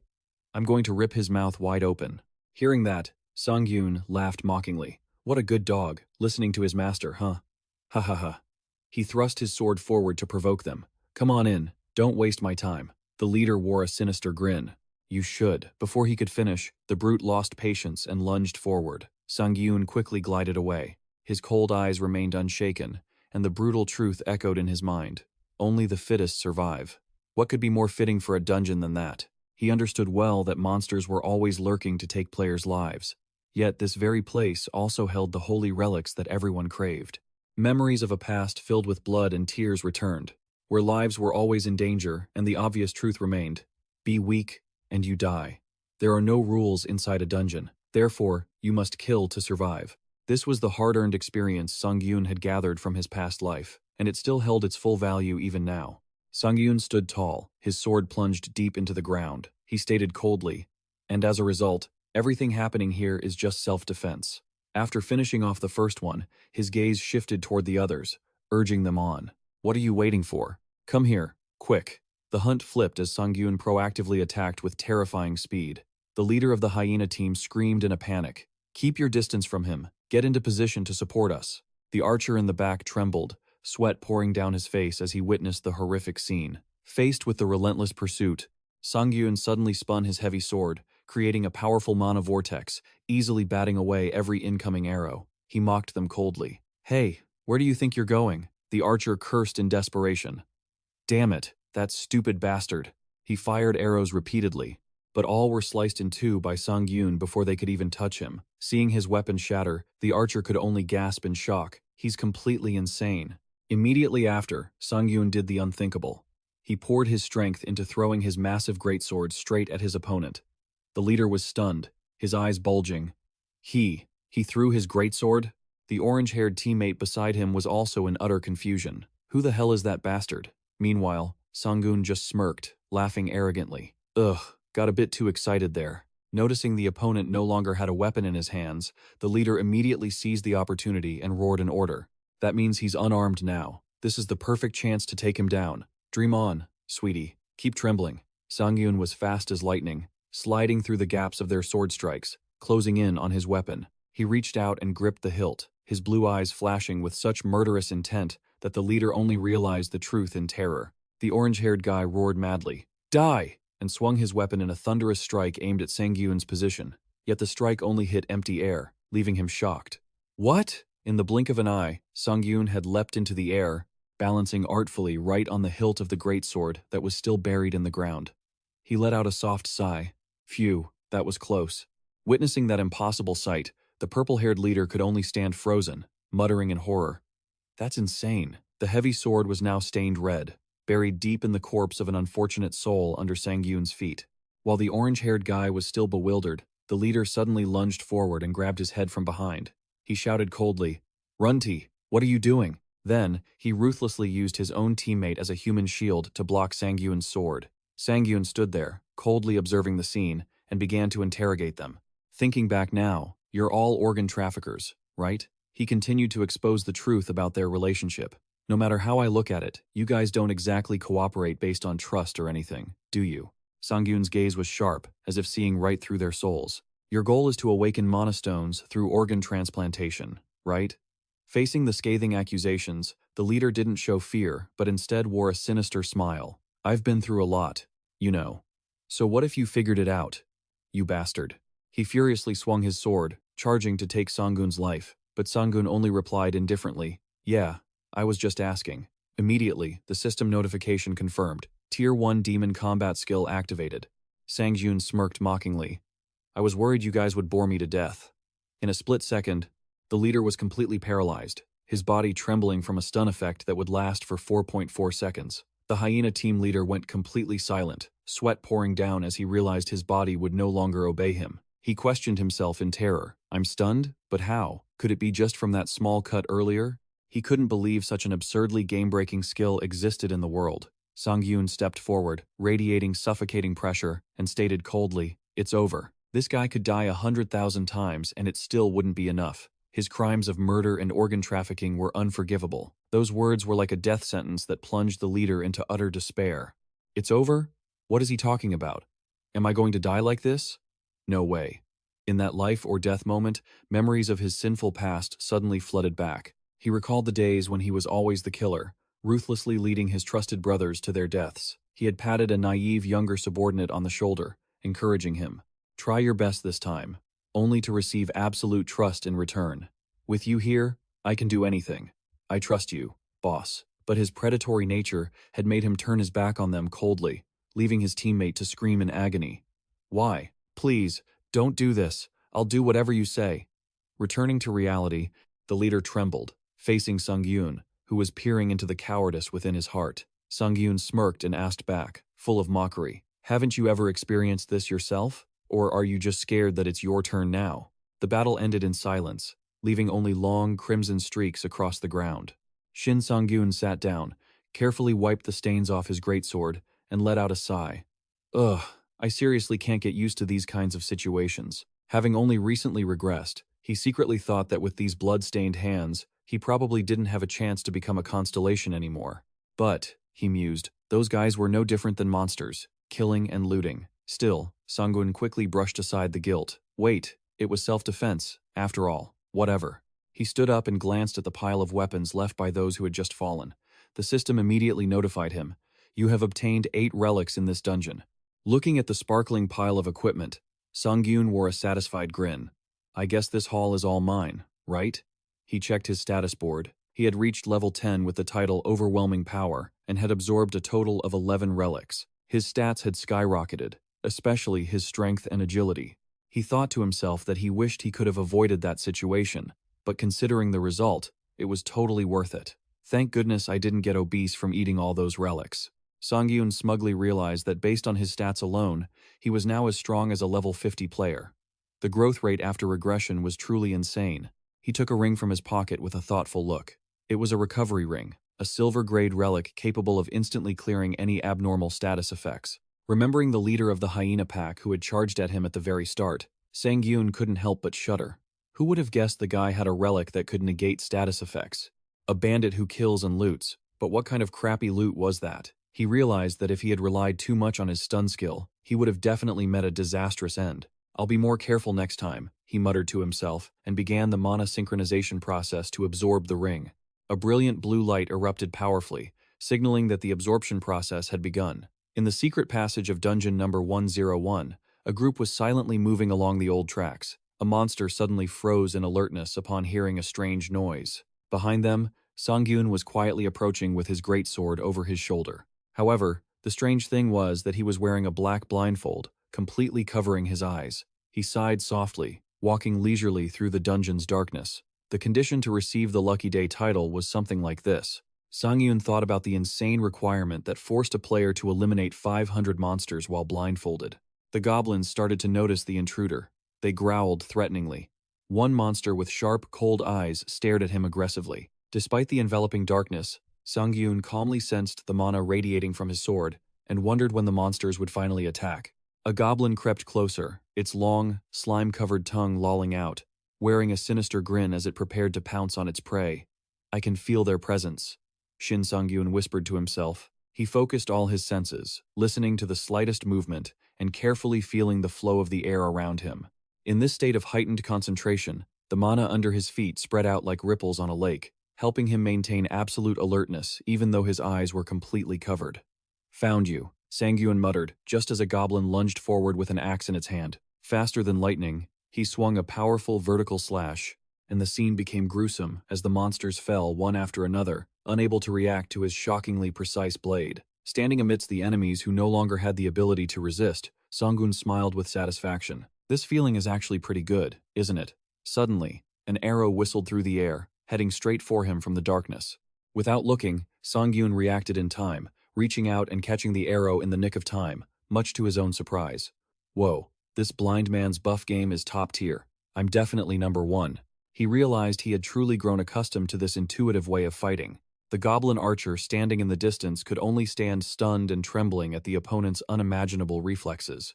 Shin Sangiun reflectively remembered the dangerous situation he had just been through. It was that very moment that helped him stir up experiences from the past and train his intuition to be sharper than ever. Looking toward the dark cave where hundreds of glowing red eyes were staring from the front, he whispered, "Fine then." Sangiun smirked arrogantly, held his greatsword forward, and challenged, "Come at me, you bastards." Immediately, he charged into the swarm of monsters like a whirlwind, taking down a mass of goblins in the blink of an eye. Even though his eyes were still covered, Sangiun easily made the monsters unable to resist. One goblin shivered, sweating profusely as it watched its companions being wiped out. It could only gasp in fear. Grr! The scene suddenly became hellish, with monster corpses lying scattered on the pitch-black ground. The system repeatedly announced that Sangiun had leveled up, and officially received the D-rank title called Lucky Day. He slowly removed the blindfold, glanced at the rubble around him, and muttered that even though it looked like he didn't have to do much, the Lucky Day title brought him a luck stat increase of 20, along with a special effect that increased this stat gradually every time he killed the same type of monster. Sangiun gave a sinister smile. Heh, I'm slowly getting the titles I need. Seeing a new pack of goblins lumbering toward him from the darkness, he wasn't worried at all. In fact, he felt excited. Sangiun hoisted his greatsword onto his shoulder, his eyes burning with ambition as he looked at the trembling goblin in front of him. How about I use this chance to gain some more stats? You guys are just throwing yourselves at me, aren't you? Opening his status board to check, Sangiun was shocked to realize his luck stat had jumped to 49 thanks to the title's effect. He stood stunned for a long while before suddenly bursting into a hearty laugh. Ha ha ha ha. His eyes reflected images of glittering gold coins as he realized the true value of this title. Sangiun calculated silently. He never expected that just one title would boost his luck stat by 30. This is better than most platinum-grade titles. Could this thing be worth 500 million? Maybe even a billion? In a fit of extreme excitement, he dreamed of a bright future. Finally, in this life, I can afford to buy a house. But his joy didn't last long before the surroundings began to blur. Red lightning suddenly covered the space. Sangiun stopped immediately. The system announced a major event. 3 constellations have come to find you. Out of the void, three powerful entities appeared one by one. It was the corrupted dimension purger, appearing in the form of a hideous purple scorpion, the pilgrim of the great wilderness in a mysterious white cloak, and finally, the goddess of luck, looking exquisitely beautiful, smiling as she reaches out toward him. Sangiun stood still, looking up at the magnificent entities surrounding him in the dark dungeon. Three powerful constellations suddenly descended at once, causing the dungeon to shake violently. Sangiun, his face still stained with blood from the battle, couldn't help but ask himself, shaken, timing really is something, isn't it? Three at once? Even though he was exhausted, he still forced a stiff smile and tried to feel them out. Ha ha ha, did you guys see my performance? What a silly question. Obviously, you saw it before coming down to check the situation. The goddess of luck suddenly chimed in. With her stunning beauty, she stepped closer and gently touched Sangyun's neck, making him flinch. This intimate contact made him incredibly anxious. He thought to himself, what is she doing? Is my tone too arrogant? Deep down, Sangyun was extremely confused because he had never experienced anything like this in his past life. But he reminded himself that he had to act confident to stay in control. Immediately, the system notified him. The goddess of luck has expressed favor toward you, accompanied by her enchanting, radiant smile. The goddess of luck spoke softly, saying that this was the first time she had seen a swordsman as strange as Sangyun and found him incredibly interesting. He could only offer a wry smile in return. Oh, luck? That's right. I really am extremely lucky. Ha ha. Sangyun secretly breathed a sigh of relief, as everything was going according to his predictions.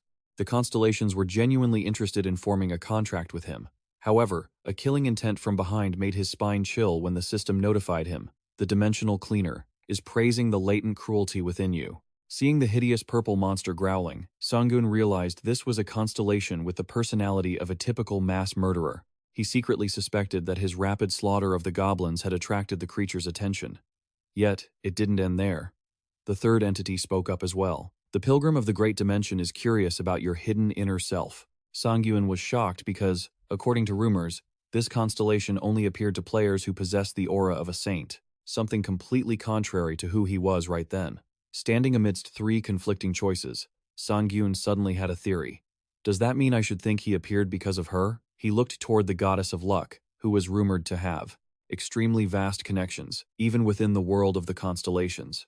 She narrowed her beautiful blue eyes at him and suddenly made a shocking announcement via the system. The goddess of luck said she wasn't the possessive type. Sangyun was stunned as he realized the true meaning of her words. Even if you choose her, you can still sign contracts with other constellations. She emphasized it. He couldn't hide his surprise, breaking into a sweat as he exclaimed, "Whoa, really?" This was clearly a massive advantage that any player would crave. To prove it, memories of a legend suddenly returned. An archer who could hit the target accurately, even while firing an arrow into the eye of a needle. Blessed by the world, he never ran out of arrows. That was Hashimotozuki, the legendary archer. He had defeated countless top-tier swordsmen, despite being just an archer. Many had suspected him of cheating because of his incredible destructive power and absurdly high luck stat.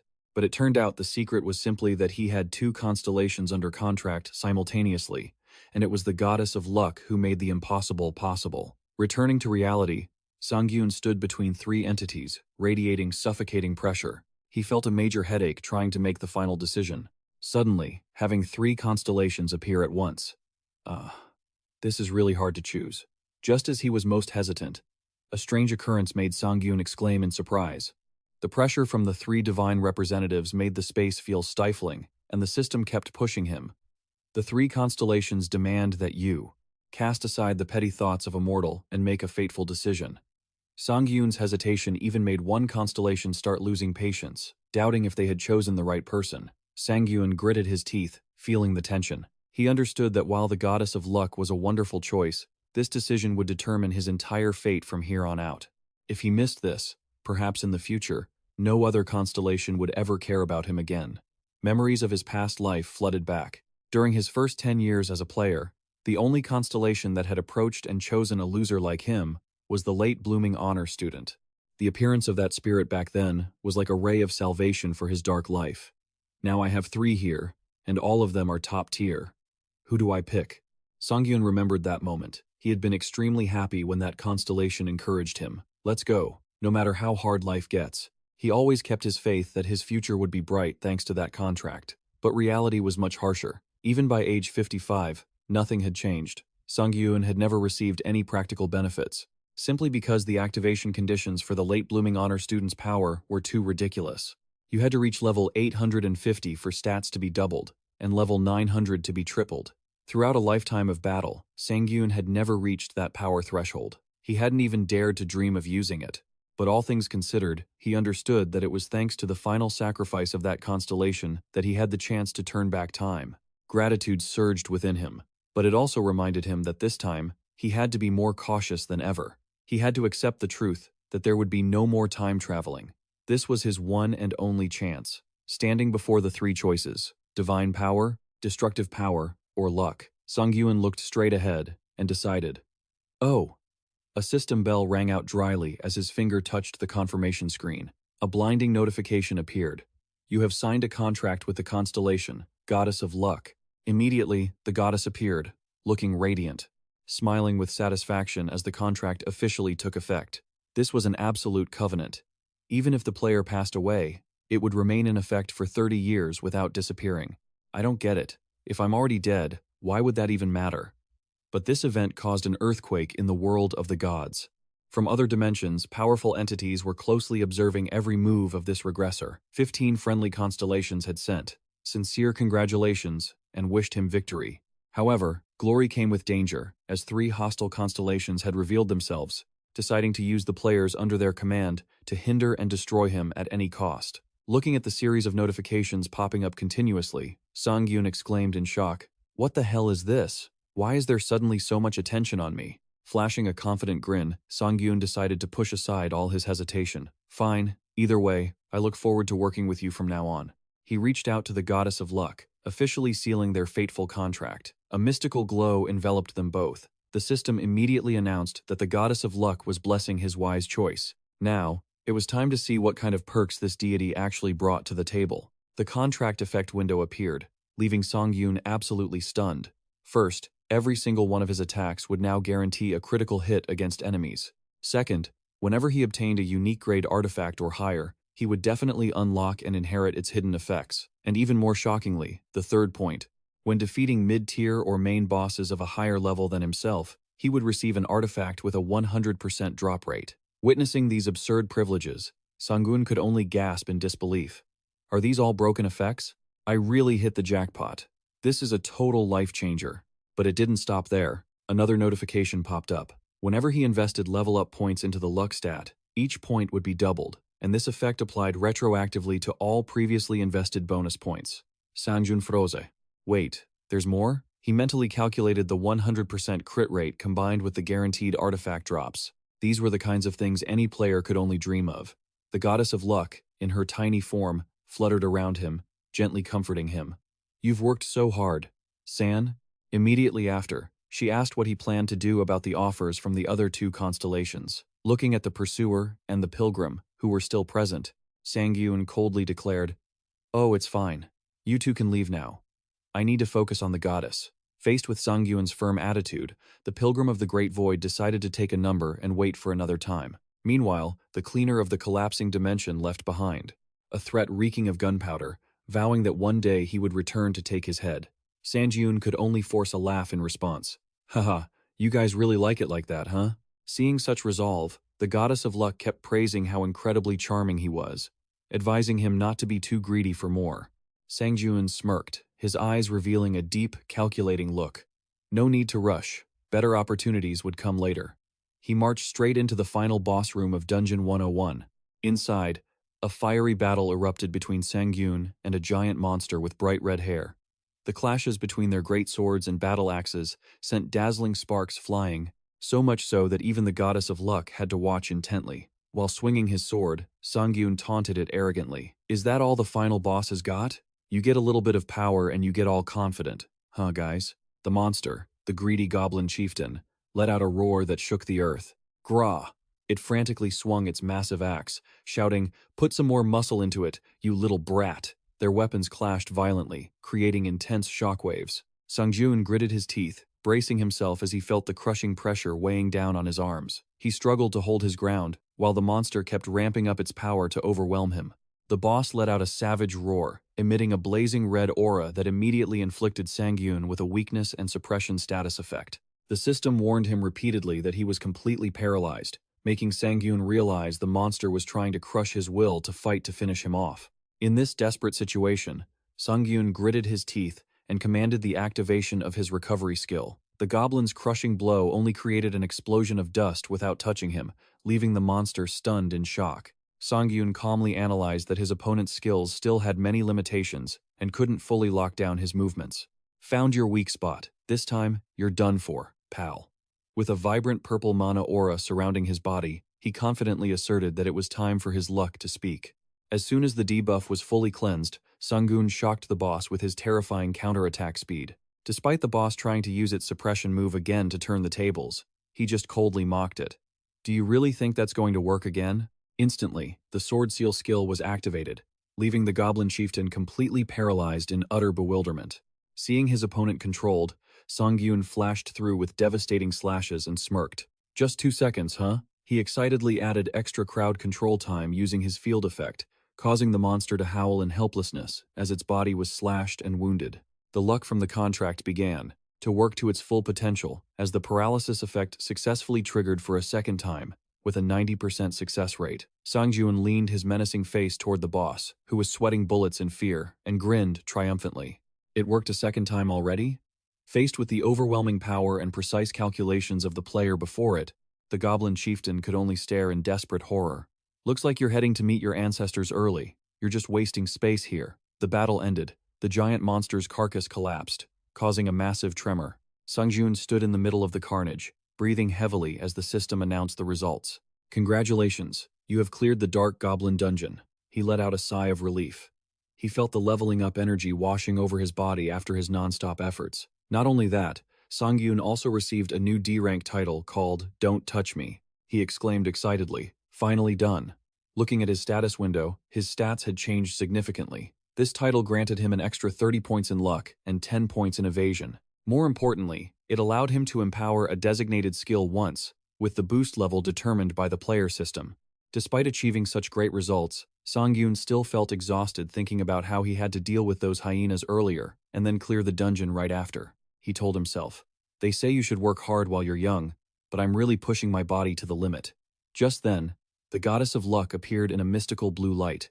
She remarked softly that if his luck was that bad, it must be something far beyond mere misfortune. Sangiun smiled and replied, "At this point, you could call it a skill." The goddess immediately changed her tone to one of satisfaction, agreeing that luck was indeed a skill, and that she was very happy to see good fortune always accompanying him. Seeing her sudden change in attitude, Sangiun could only silently mutter, "You sure change your tune fast." The goddess didn't forget to boast that everything going smoothly until now was all thanks to her. Right, luck beats skill, don't you think? Pushing aside the goddess's arrogance, Sangiun decided to put his points into his luck stat first. As soon as he did it, Shin Sangiun realized his luck stat had surged past the 100 mark. According to system rules, once a stat passes this threshold, a special adjustment triggers, boosting related effects by 10%. For instance, evasion stats have a stronger impact on the rate of dodging attacks, and most importantly, the luck stat directly improves the drop rate of rare items. Right at his feet lay an item that had just dropped from the boss's corpse. It was a silver rank artifact for the sub-slot, with a special effect called Sacrifice, which increases defense by 20 points by converting mana into power and turning incoming damage into healing. Even though the price to pay was a huge amount of mana, Shin Sangiun smiled in satisfaction. Well, at least it's a guaranteed drop thanks to the goddess. He realized his luck stat had truly changed the quality of the items he received completely. With a look of pure excitement, Sangiun leaned down, reaching out to grab the mysterious shield glowing on the ground. Sangiun immediately began sinking his mana with Kanisa's shield. While a blue-violet current of electricity enveloped the treasure, the goddess of luck didn't leave his side for a second, hugging Sangiun tightly with a look of pure contentment. Witnessing this excessive enthusiasm, he silently lamented, "One thing is for sure, this is even more annoying than when I was a late-blooming honor student. People hug you because they like you. Get it?" At the quest area near the CU detention center, a staff member with a pale face, dark circles under her eyes from fatigue, could only gasp in shock. "It's impossible." Shin Sangjun stood opposite her, trying to explain. "I understand what you're trying to say, but I have my own reasons." The staff member nearly collapsed. She begged him earnestly. I'm sorry, but could you reconsider? I'm about to lose my mind here. Yet Shin Sangiun remained firm. He said in a deep voice, I don't even know how many corpses I've seen this week anymore. Turning his back to walk away, he told himself that everything couldn't continue in the wrong direction from here. Flashback to 2 hours ago on the Honam Expressway. Sangyun was driving while trying to eat a simple meal of white rice and kimchi. He sighed in frustration. I was worried because it was a goblin shield. It turned out that the silver rank treasure, after being absorbed, only turned into a classic peninsula-style meal. Luckily, there was at least a bit of spicy kimchi to tide him over. While driving, Sangjun's old car suddenly shook violently, accompanied by strange noises. He shouted in a panic, What's going on? Why are there so many warning lights? Looking at the dashboard with a series of red oil and battery warnings, he could only cry out, Is it time for a new car? But then, Shin Sangyun quickly dismissed the thought, because he understood that moving to a new place was much more important. A harsh reality emerged. The lower the player's level, the more criminals would watch them. Recalling the images of villains lurking even when he was asleep, Sangyun shivered, telling himself, I can't live on edge forever. Well then, find a high-class, secure house to live in for peace of mind. He decided to move to heavily guarded places like the player district to make life more convenient. Glancing at the giant heavy sword in the back seat, Shin Sangjun started calculating for the future. And, if I consider the artifacts, I should buy used ones so they're easier to sell and absorb. An invisible pressure weighed on his shoulders, making his eyes turn cold. Sangyun gripped the steering wheel and spat out bitterly. Money. I need money. And I need a ton of it right now. Sangyun realized there was only one place that could help him earn such a massive amount, and that was the Player Association.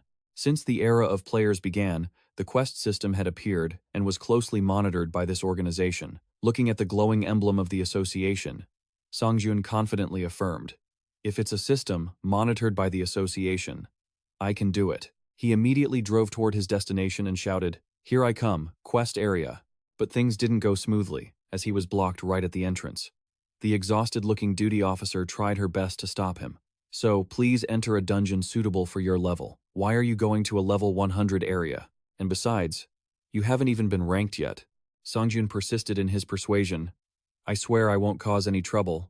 Please trust me. Even though he was only level 17, he understood that going into a low-level area now was just a waste of time.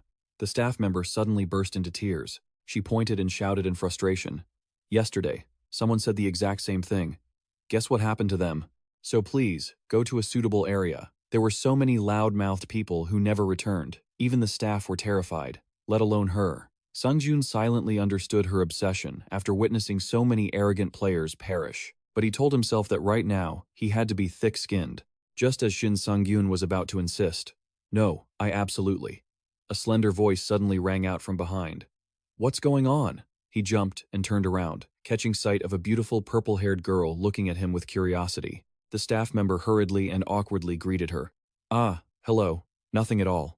Sangyun was stunned to realize the person standing in front of him was Kim Miso, the level 100 genius ranked A from Eden Guild, known as the God-Slaying Archer. She was the first level 100 player to reach rank A and the title of God-Slaying Archer, a shining rising star. However, what really made her stand out was her status as the daughter of Kim Yun-cheon, chairman of the Divine Biotech Corporation. With the alias Shadow Assassin, she stood on par with illustrious names like the nation's top assassin Shin or the swordsman Do Jinho. And as the daughter of the company holding the most shares in the guild, she was a classic high-profile heiress. It's so admirable. You could call her the player with the most privileges in history, with her stylishly tied-up purple hair and mesmerizing blue eyes. Kim Miso smiled slightly, walked closer to Sangjun, and greeted him. This is our first time meeting, isn't it? She casually mentioned that she had been observing him for a while and curiously asked, Why are you trying to choose a level 100-plus quest? Facing a great beauty and a powerful level 100 player, Sangyun kept a cold expression and casually replied, Because it makes money. The somewhat indifferent attitude of a level 17 newbie like him made those around him whisper and gossip. They were astonished to see a star like Kim Miso initiate a conversation, while mocking Sangyun as a lunatic, a low-level trash who was about to be taught a lesson. Sangyun heard all those insults but ignored them. Meanwhile, Miso patiently reminded him, But this is an extremely difficult area. Of course I know that, Sangyun firmly asserted. He told himself that the higher the risk, the greater the reward, and he absolutely would not act on personal emotions. Memories of his past life suddenly flooded back. Sangiun once begged to join Kim Miso's party as a weakling, only to be ruthlessly rejected. Even so, he insisted he wasn't doing this out of a grudge. Just then, Kim Miso dealt a lethal blow regarding the regulations. But you know that solo missions aren't allowed under guild rules, right? Sanjun froze. He suddenly realized he'd forgotten that the restriction on solo missions wouldn't be lifted for another 4 years. Talk about embarrassing. Seriously, so cringe. Caught in the act, Sangyun could only offer an awkward, forced laugh to hide his shame. Huh. He scratched his head, sheepishly admitting he hadn't read the info carefully, and started to slink away to save face. But then, Kim Miso narrowed her eyes with a cryptic smile and made an unbelievable offer. So, do you want to form a party with me? The invitation left Sangyun so stunned he went rigid. Meanwhile, other players were losing their minds with jealousy, unable to understand why a genius like her would choose to team up with a nobody like him. Sangyun narrowed his eyes in caution, wondering what she was plotting. He coldly asked point-blank, "What's the catch?" Seeing he didn't believe in simple kindness, Kim Miso laughed, amused. I tend to trust the situation more than the people." She claimed there were no conditions, or rather, it was a promise. Kim Miso's gaze turned sharp and challenging. "If your skills don't match your confidence, you'll have to pay a fitting price," she added with a condescending tone.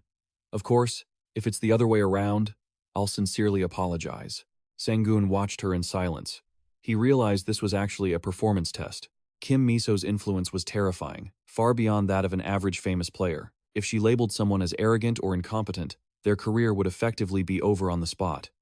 Yikes. If I met someone like that, I'd bail fast just to stay out of trouble. Facing the slaughtering archer, Sangyun smirked with determination.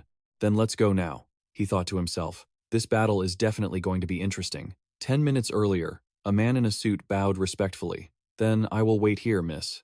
Kim Miso brushed past him, coldly leaving a remark. "Do whatever you want. It might take a while." Deep down, she couldn't help but sigh, thinking about how all the guild members were tied up with their own schedules. Even though it was a hassle, Kim Miso had to find a party member herself. A male guild employee panicked when he saw her appear. "Oh, Miss Kim Miso, your rank badge." Coincidentally, Kim Miso had her own reasons to team up with Sangyun. Meanwhile, Sangyun was still arguing heatedly about the minimum party requirements for the mission. This is so annoying." The female clerk wasn't having it either. She snapped back. "Who exactly is being annoying here?" For Kim Miso, these regulations were just as frustrating. But amidst the stalemate, she suddenly spotted a confident player, Sangyun. Faced with a situation where no one knew what that player was actually capable of, Miso found it intriguing. She walked up to the service desk and asked, "So, what mission is Sangyun planning to take?" The clerk hurriedly replied, "Oh, yes, just a moment."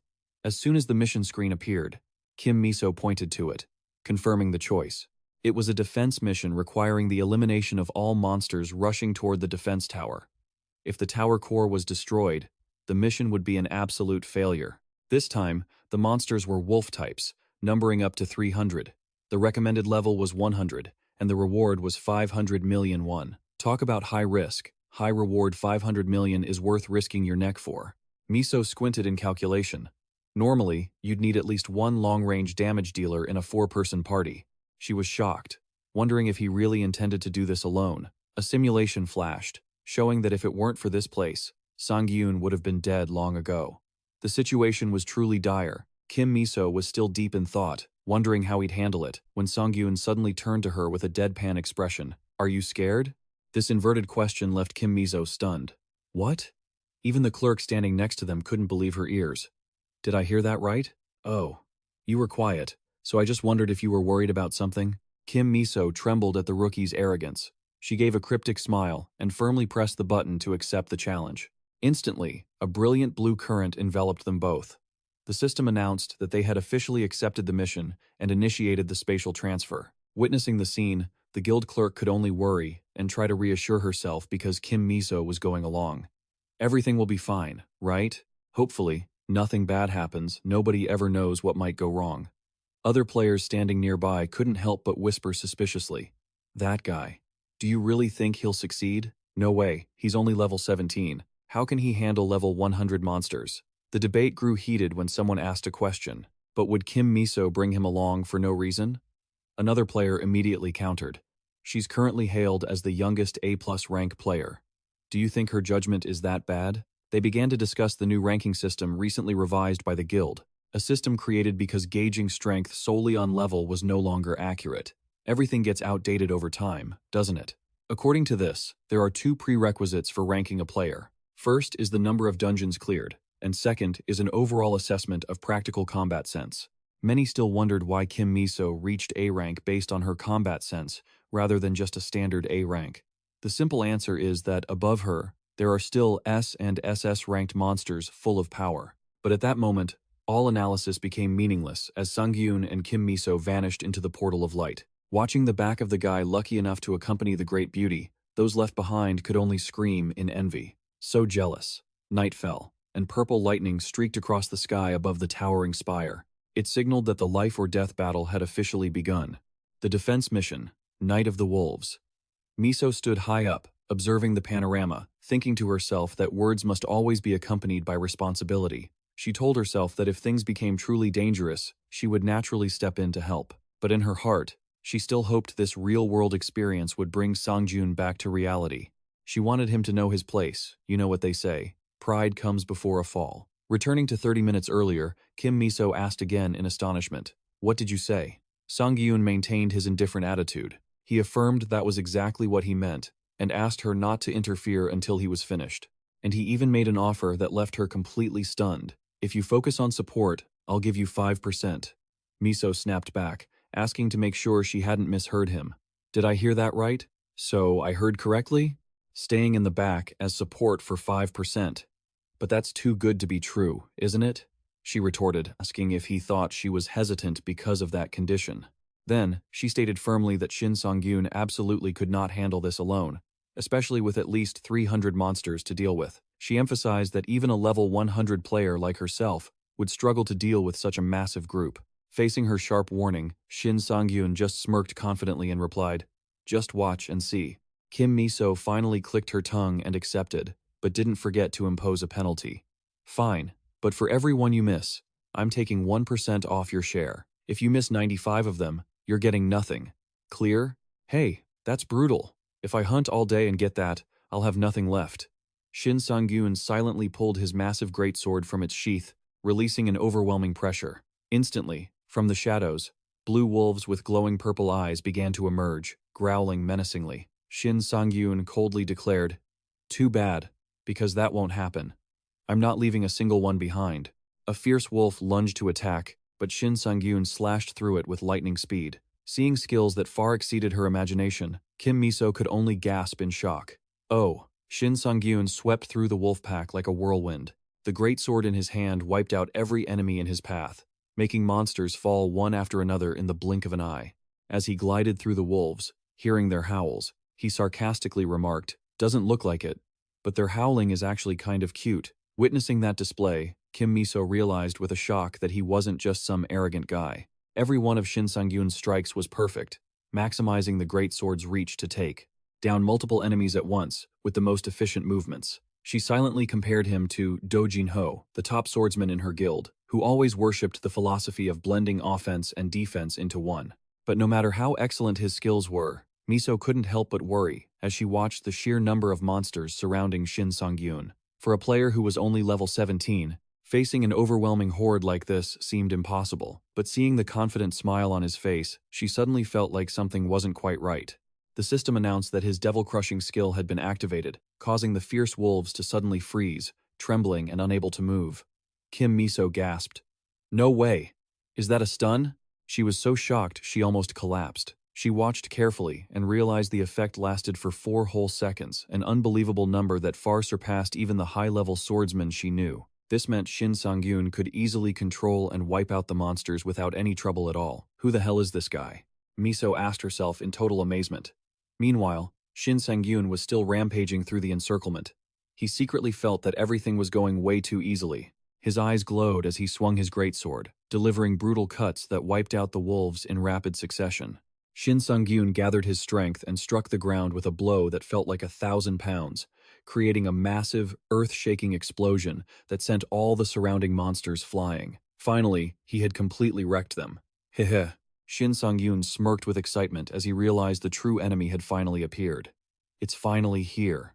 From the shadows, a giant black wolf with glowing red eyes roared and lunged at him. Although he rarely encountered them in his past life, Shin Sang-gyun still felt a strange sense of familiarity welling up inside. Suddenly, the system announced that the black wolf had caused a debuff, leaving Shin Sang-gyun in a stunned state. He was shocked to realize this was the exact same stun effect he liked to use himself. Watching from above, Kim Miso was also startled when she received a notification that, thanks to an artifact effect, she wasn't affected by the monster's stun. She kicked herself for being so focused on watching Shin Sang-gyun fight that she had forgotten the looming danger. Miso hurriedly got into a combat stance, thinking to herself how dangerous it was that she had even thought about teaching a guy like him a lesson. She couldn't understand how Shin Sang-gyun could have activated such an overpowered stun skill. Meanwhile, thanks to his recovery skill, he had completely cleared the debuff. Miso was completely convinced by his near-perfect swordplay and his ability to land unusually long stuns. He had kept surprising her one after another, but it wasn't over yet. She couldn't believe her eyes, a level 17 player clearing the debuffs of a high-level monster so easily. Shin Sang-gyun smirked wickedly, looking at the black wolf that was confused because its prey could still move freely. He coldly mocked. Surprised, huh? Then, fast as lightning, he lunged and swung his sword before the monster could react. Panic and terror were visible in the beast's eyes, but it was already too late to change the outcome. Shin Sang-gyun put his weight into a brutal finishing blow, leaving the black wolf stunned. Truly, even without needing any special skills, the giant monster collapsed to the ground, creating a violent tremor. Standing proudly atop the boss's carcass, Shin Sang-gyun clicked his tongue in annoyance at seeing the stains all over his clothes. It's all over my clothes. I thought I could slip past that. He looked down with cold, icy blue eyes. A bold idea suddenly popping into his head. Well, since it's come to this, should I just wreck everything for fun? Witnessing that overwhelming power from afar, Kim Miso could only offer an admiring smile, wondering, what kind of monster is this guy? Only one monster remained to complete the target of 300. Standing in the middle of the chaotic scene with piles of wolf corpses, Shin Sang-gyun received constant level-up notifications. His level was climbing at a dizzying pace. Instantly, the system granted him the title Fearless, providing complete resistance to status effects from the howls of the wolf species. Sensing a thick, murderous aura approaching, Shin Sang-gyun turned his head, preparing for the grand finale. From the top of a high-rise building, Kim Miso still silently observed his every move in the night, which was lit up by purple spirits. Shin Sang-gyun realized the suspicious gazes from before had vanished. Now, everyone was intently watching his true ability. Knowing he had an audience, he told himself he couldn't rest and had to wrap this up quickly. Right behind him, a massive shadow and a threatening growl appeared. Shin Sang-gyun smirked and asked provocatively, "Are you ready, Grey Wolf?" The final boss, the werewolf lord, loomed into view, rearing its head back to let out a world-shaking roar. He nonchalantly mocked, "Your attacks are known for being notoriously unpredictable, right?" Shin Sang-gyun leaped onto a high pillar, looked down at the bewildered monster, and coldly declared, "But after 30 years, every single one of your moves has been analyzed. Isn't it more accurate to call them predictable now? My apologies." Sangiun struck down from above with a thunderous blow aimed straight at the monster's head, leaving it with just enough time to let out a groan. Ruthless sword strikes rained down, cutting off every attempt at resistance from the Wolf Lord. "I know every one of your moves and skills now." Even with resistance to fear-based skills, Sangyun had to admit that a level 100-plus boss was still quite a handful, even though he could predict its movements. Witnessing everything, Kim Miso gasped in utter disbelief. "Isn't this completely insane? There's more than one weird thing going on here. He's beyond just weird." It wasn't just luck. Aside from his berserker state, Sangyun had a way to counter the wolf's fear effect. He carried that massive greatsword, as if it were a mere sheet of paper. The monster let out an earth-shattering roar and lunged, but Sangyun nimbly dodged the lethal swipe by a hair's breadth. He decisively swung his sword to block the enemy's strike, creating brilliant sparks that left the wolf groaning in astonishment. Furthermore, Sangyun predicted every move of the Wolf Lord and faced it without showing a hint of weakness. He coldly stated, "I told you I know everything about you. I spent my entire life in my previous existence to make sure of that." Witnessing the ridiculous scene, Kim Miso stood frozen in shock. His attitude and overwhelming combat style made her feel as though he was just trying to show off his strength for her. Miso chuckled in admiration and wondered, "What kind of person are you?" The battle continued with intense fiery collisions, but Sangiun began to realize it was dragging on longer than expected. He silently mocked himself for getting too carried away, trying to look cool in front of Kim Miso, and how that was costing him time against the boss. If things had gone exactly according to plan, Shin Sang-gyun should have been exhausted long ago. But for some reason, he still felt full of energy. However, the situation was turning dire as his HP dropped to the danger zone of 120,700, and his stamina was visibly waning. Sang-gyun reminded himself that he could fall to the wolf if he got complacent. Just as the monster roared and charged, he suddenly froze, realizing something. Something felt off about the movement. The monster suddenly unleashed a massive attack to clear the way for a follow-up combo. It used a feint to trick its opponent, then immediately delivered a lethal, direct thrust. This was the wolf's signature move, the one that had claimed the lives of countless players before. Facing imminent danger, Sangiun told himself he had never used that in a real fight before, but sometimes you have to make bold decisions to turn the tide. The monster roared in fury and delivered a strike with the force of 1,000 pounds directly at its target. A violent collision occurred. The scene was bathed in a tragic red as he took the boss's ultimate attack head-on. Kim Miso collapsed, her hands trembling because she couldn't believe the tragic outcome unfolding before her. Getting too carried away, showing off in front of a lady, and ending up losing? That's just plain humiliating. She screamed through her tears. Shin Sang-gyun. Kim Miso blamed herself for being stupid and not intervening sooner to help him. She painfully realized that even though Shin Sang-gyun could perform such superior skills, by just standing there, watching him face the Grim Reaper, it was as if she had killed him herself. "I'm sorry, Sangiun," she sobbed in utter despair. But just then, a brilliant blue light suddenly erupted from the rubble, leaving Kim Miso stunned. This light. The system announced that the shield had completely absorbed the damage, then crumbled into dust and vanished forever. Immediately, the special effect called Sacrifice was activated. It was an extremely powerful conditional recovery skill. All damage dealt to, the designated body part would be converted into healing power, even helping the player restore health to its maximum if they took an attack exceeding their limit. Sangjun sat on the ground, silently marveling at the usefulness of this skill after having escaped death by a hair's breadth. In front of him, a menu displayed a body diagram. Select a body part to use sacrifice. That's tough. I don't want to choose to sacrifice any part of me. Sigh. Looking at the body diagram, Sanjun couldn't help but be amazed by how detailed the system was in breaking down the parts. With a total of 16 different sections, he realized that choosing a region to activate the effect was a difficult math problem. Even though the chest was the safest bet, even that position was divided into 4 separate parts. Sangyun silently judged this to be too dangerous and inefficient because he couldn't accurately guess which point the enemy would target. To achieve optimal efficiency, Sangyun decided to use this effect more strategically. As soon as he activated it, a brilliant blue light enveloped his body, restoring his health fully to 700,700. Sangyun let out a sigh of relief as everything worked exactly as planned. Even though deep down he was still shuddering because one wrong calculation would have meant instant death. He told himself, this really was a risky move, but it yielded a perfect kill, 2 birds with 1 stone result. Immediately after, Sangyun triggered his level 1 Demon Smasher skill, causing the Wolf Lord to freeze up from the stun effect. No more chances for you to trick people now. See you in the next life. Standing behind the trembling monster, he coldly mocked it, not sure if it was his own incredible luck or the opponent's sheer misfortune. Sangyun pointed out the monster's fatal mistake, using its right arm as bait to lure him into attacking.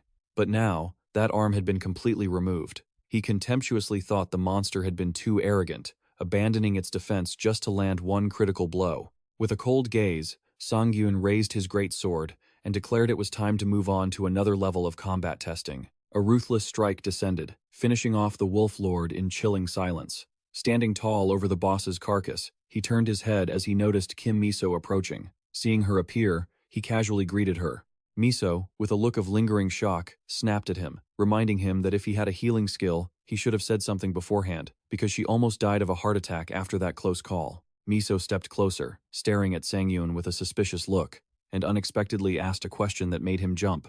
By the way, have you lived through this before, or something? Wait, were you reading my mind or something? How'd you nail that so perfectly? She couldn't wrap her head around how a newbie could possibly be so familiar with every single movement and skill of the Werewolf Lord. Despite having met plenty of talented swordsmen before, Miso was sure she'd never seen anyone as mysterious as Shin Sangyun. She stared deep into his piercing blue eyes, and mused that he gave off a certain vibe. Sangiun smiled faintly and calmly shot back. What kind of vibe? Noticing Miso's strange reaction, Sangiun asked, "Are you all right?" She was breaking into a cold sweat, wondering what kind of overwhelming pressure she was facing from the man in front of her. Kim Miso stammered that it was nothing, just that he looked exactly like some top-tier high ranker. Hearing that, Sangiun tensed up, thinking to himself that it was a good thing she didn't press him on how he actually took down the boss. Because, let's be real, a normal player couldn't possibly have pulled that off.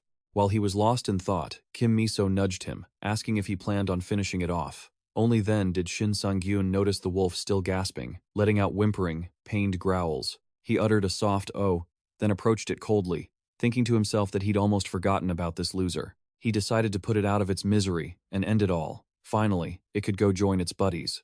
Whoosh. Right after the finishing blow, the system notified Shin Sangyun that he had earned a C-rank title called Fighting to the Death.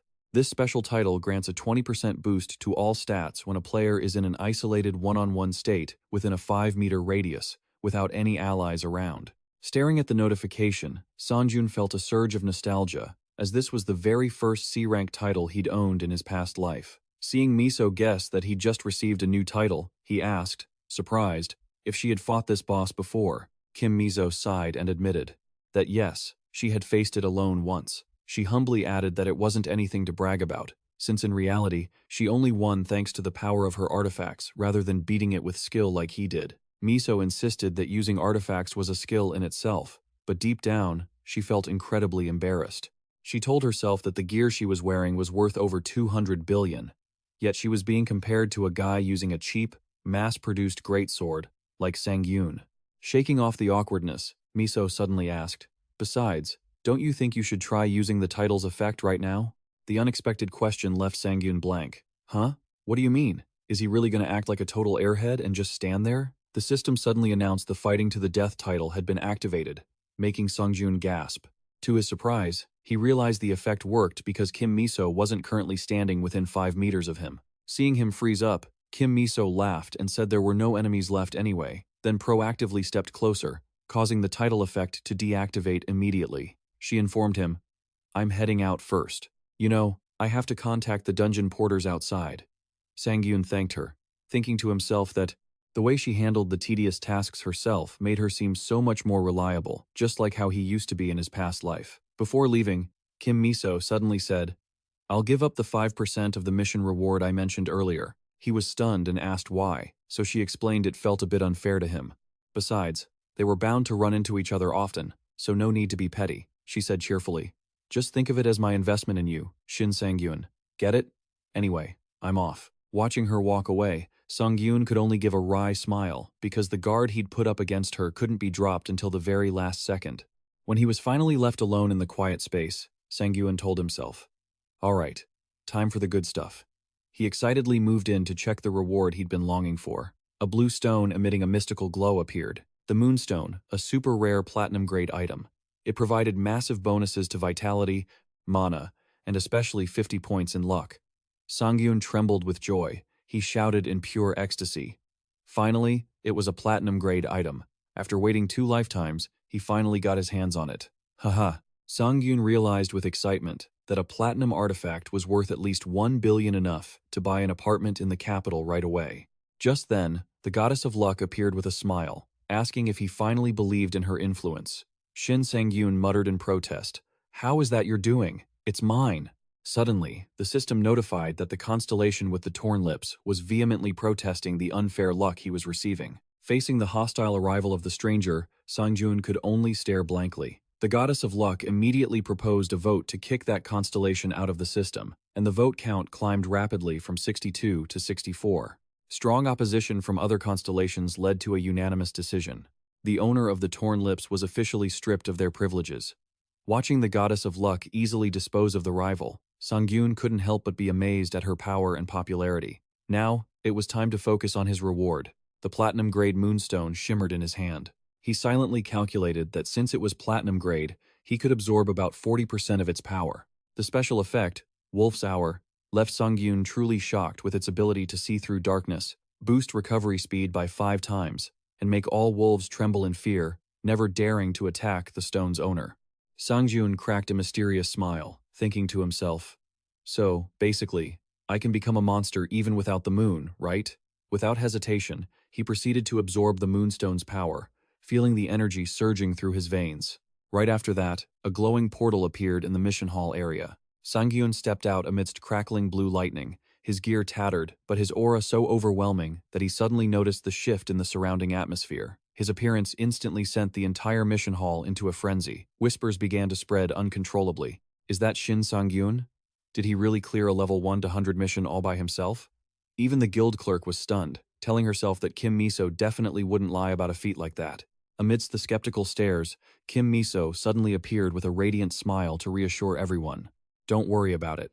She clearly stated that nobody would be crazy enough to send a level 17 into a level 1 to 100 mission without real skill, then turned to look at Sangyun with approval. I'll stop anyone who thinks otherwise. You did a great job. Everyone around could only gape in shock at the public protection from the genius girl. Miso didn't forget to remind the guild clerk, you should remember Shin Sangyun's face from now on. He's going to be a regular customer. Sangyun looked at her expression, the staff, feeling a bit sorry for them. But the peace didn't last long before a swarm of scouts from major guilds suddenly rushed over to surround him. Shin Sangyun, join us. Choi Yun Chun Juhan, from the Guardian Guild, and others scrambled, each offering lucrative deals to lure him into their ranks. Amid the chaotic crowd, Kim Miso suddenly cut in, firmly shutting down every offer. Sorry, but Sangyun has some matters to discuss with me. So if you'll excuse us. Everyone was left staring blankly as they walked away. Wait, does that mean the Eden Guild has?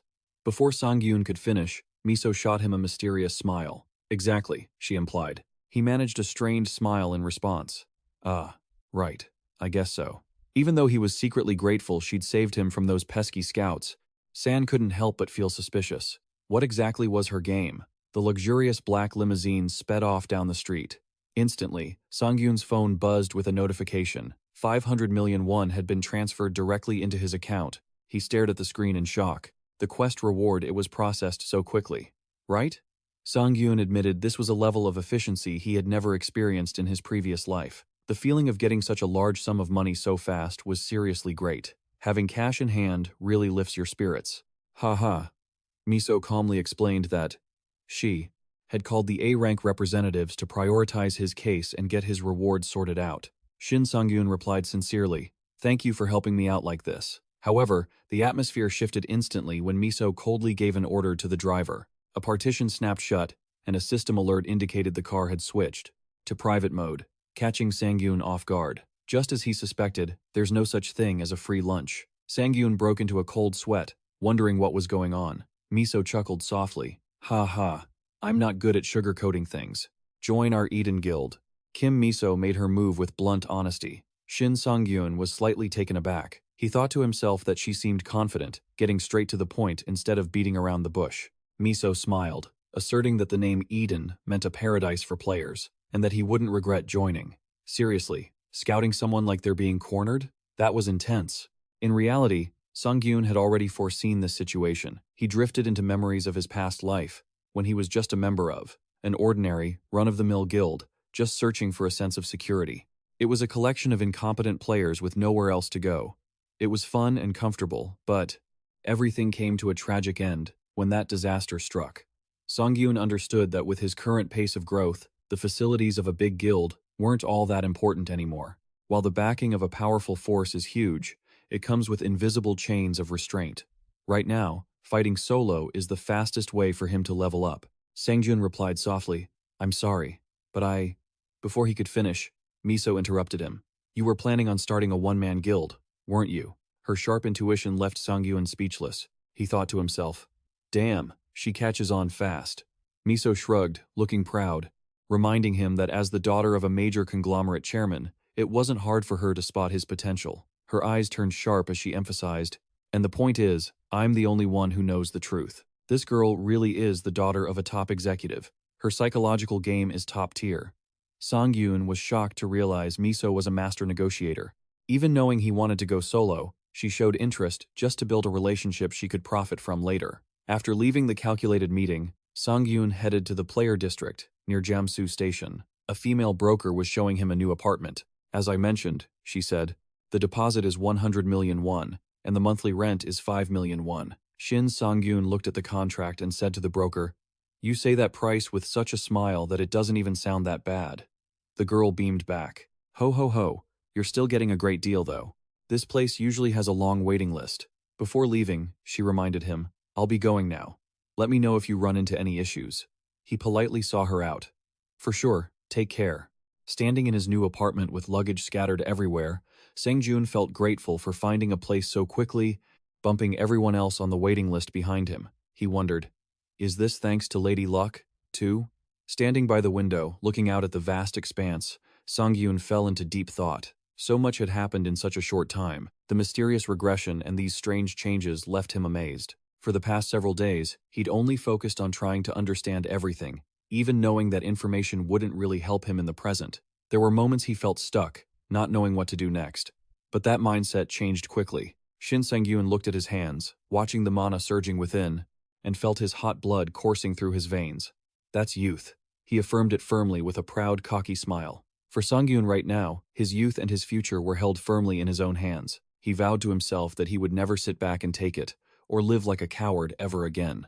This time, he would absolutely live a happier and stronger life than before. Sangyun realized that the opportunities for growth that kept appearing were thanks to the incredible luck he currently possessed.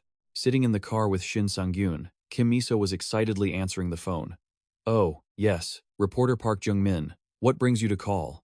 Miso smiled, noting how quickly Sangyun gets the latest news. Meanwhile, he wondered if Park Jung-min, the S-rank reporter for the Player newspaper, was really the one on the other end of the line. At the newsroom, Park Jung-min was busy on the phone.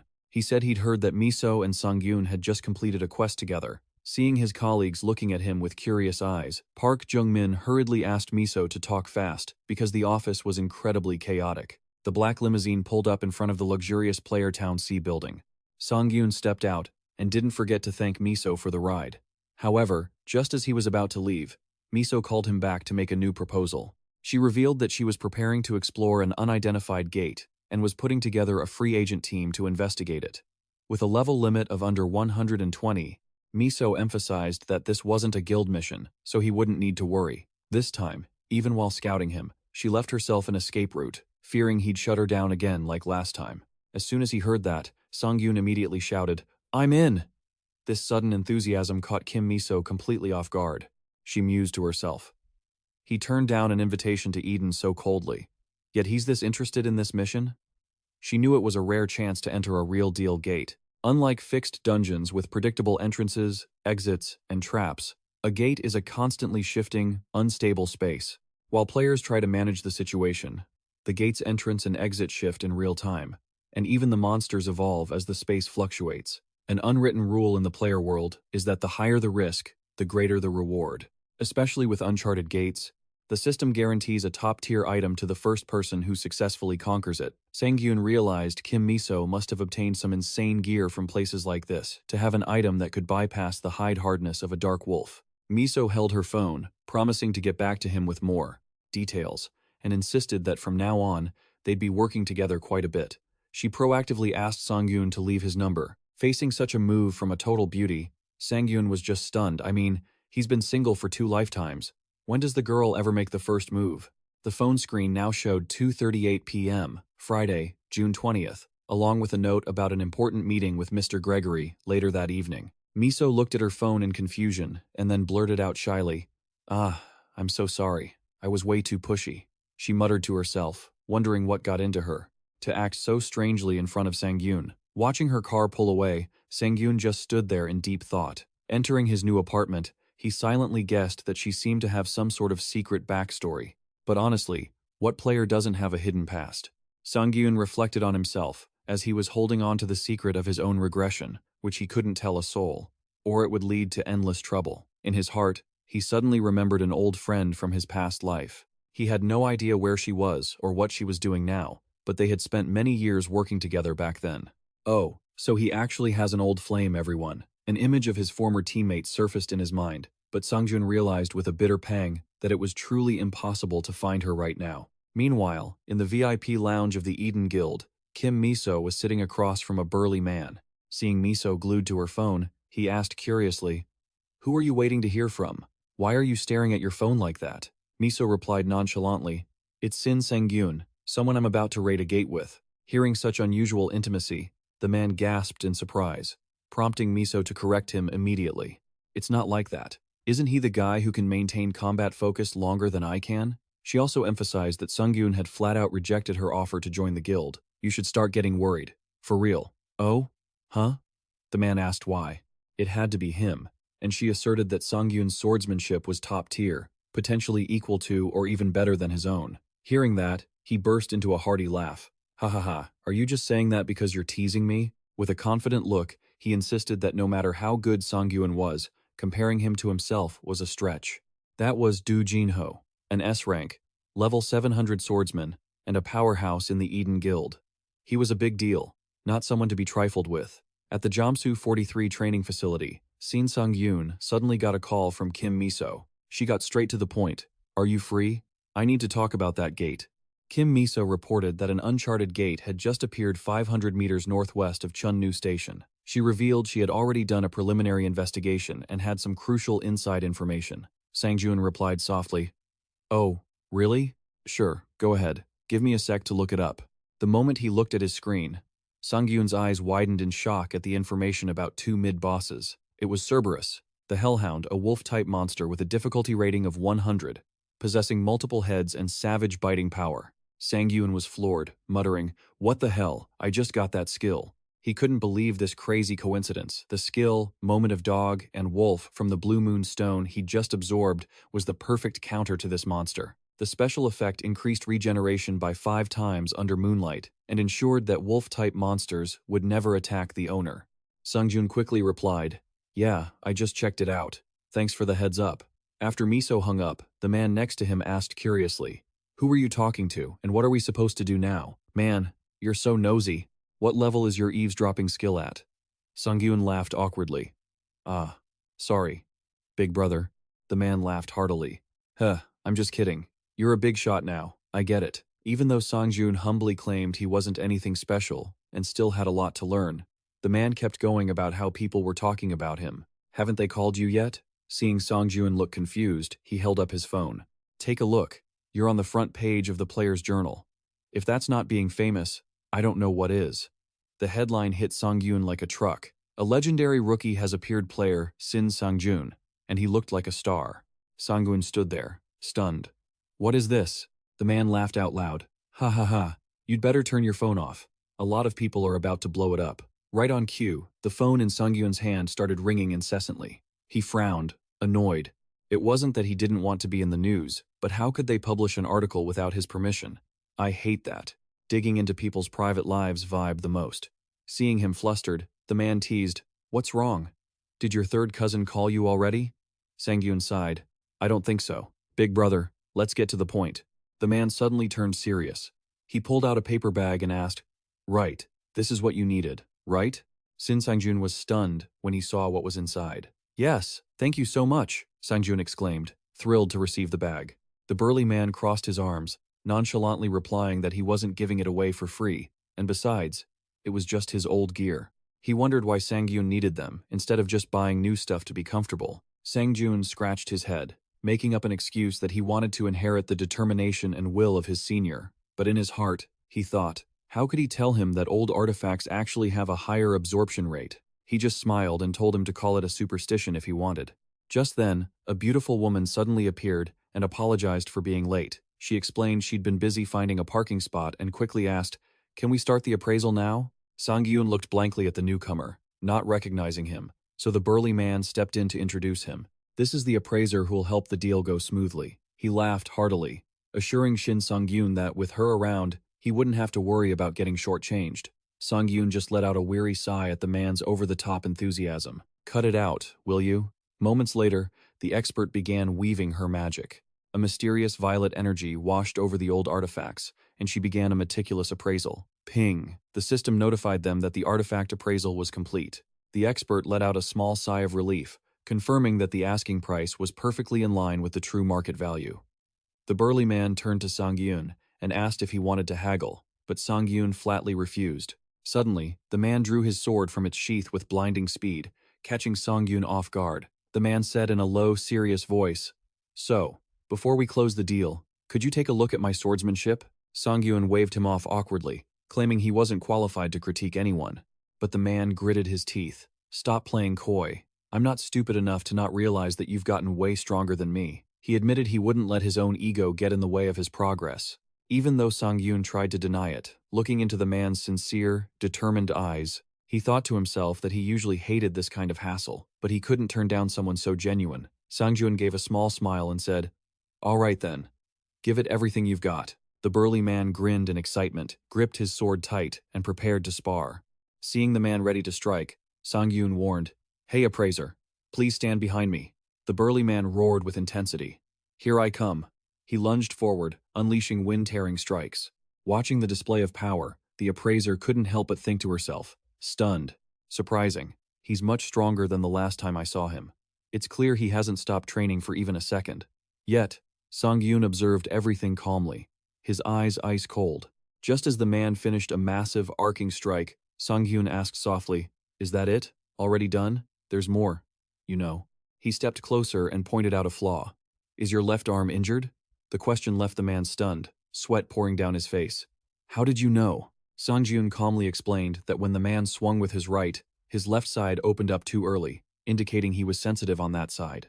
The man sighed and admitted, "You're right. I got a minor injury from using my body to block attacks. You've got a sharp eye." He explained that because he constantly used his left side to defend in every fight, it had led to this injury. He knew he was hurt but had no idea how to fix it. Facing this deadlock, Sangiun declared firmly, "I can fix it. Injuries like that are easier to heal than you think. Is my experience from 2 lifetimes actually making me a doctor now?" He grabbed the sword, walked closer, and cautioned, "Don't hide your injured side. Use the techniques where that side moves the most."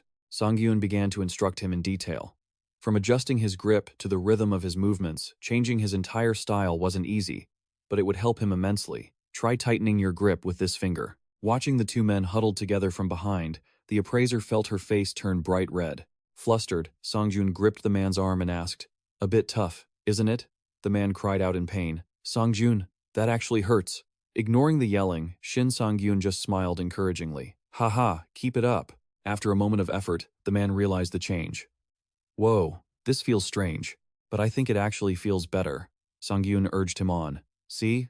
I'm going to keep going. Turn your arm this way." Witnessing this suggestive scene, the appraiser was speechless. What are these idiots doing? The grueling special training continued. The man was panting heavily.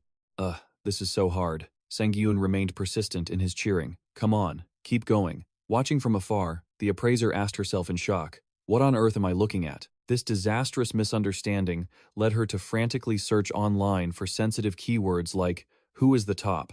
"How do men feel when holding a sword together?" Or even, "Gay love?" Good grief. They're straight. Where is her mind wandering off to? Even though he spent over 400 million, Sangiun told himself it was still a good deal. He believed the benefits he'd get from the old artifacts would far outweigh the money spent. While driving, he recalled the satisfied look on that guy's face after the lesson, although the appraiser had looked at him quite strangely at the time. Shin Sangiun just wanted to master the new artifacts quickly to see how much he could improve. He was debating whether to just hold out until the next gate appeared, or try calling Kim Mizo, when a sudden incident caught him by surprise. Tires screeched as Sangyun's car was cut off by a large, tough-looking guy. He stared coldly at Sangyun through the windshield and muttered, "Finally, you're here, huh?" Sangyun was still confused, but the guy slammed his hand on the hood and barked, "I'm getting tired of waiting for you." With a menacing look, he pressed his rough face against the window and ordered, "What are you doing? Get out of the car." Seeing Sangyun's blank reaction, the big guy sighed in contempt, thinking, "Idiots always react like, huh? What? Did I hear that right? Well, obviously. You just blocked someone's car. You didn't expect them to just hand over the goods, did you?" The guy didn't want to waste any more words. Flames suddenly surged in his hands, radiating intense heat. He flashed a wicked grin and delivered a final threat. "No more talk. Do you want to burn with this piece of junk car, or are you coming out?" Looking at the faces in front of him, Sangyun suddenly remembered who these jerks were. This group was Choi Yun-chun and Choi Seon-ho from the Utopia Guild. Choi Yun-chun, the so-called King of Gangnam, was notorious for targeting weaker players just to teach them a lesson. With him was Choi Seon-ho, the lackey who followed him around to film it for YouTube. Thanks to their extreme content centered on bullying newbies, they had attracted a loyal following of subscribers who tuned in to watch their videos. But Sangiun knew full well that this Choi Yun-chun would eventually cross the line. In the world of players, it wasn't rare to see power-hungry idiots lose their way and keep committing crimes. Many famous players and YouTubers had ended up in prison, serving life sentences, and eventually being forgotten by society. Back in the present, Choi Seon-ho let out a mocking laugh. Look at that, Choi Yun-chun. This kid isn't even flinching. Choi Yun-chun smirked, looking smug. Huh, why is this brat getting under my skin? Shin Sang-gyun stood there calmly. He had originally wanted to test his progress against some new artifacts, but for some reason, these annoying brats kept finding him. He silently judged them as nothing but trash, not even worth using as test subjects for his trials. But these brats were really asking for a beating, guys. Choi Yun-chun suddenly blurted out. He gestured aggressively, asking, "So, what now?" Then he pretended to stay calm. "What do you think? Hold on, just stay calm." Choi Yun-chun started acting condescending. "I'm the security force in this player city. A lot of people have been complaining about you. They say there's this piece of trash driving a beat-up car around here." He hissed with disdain. In other words, they're losing their minds because they're being associated with your piece of junk car.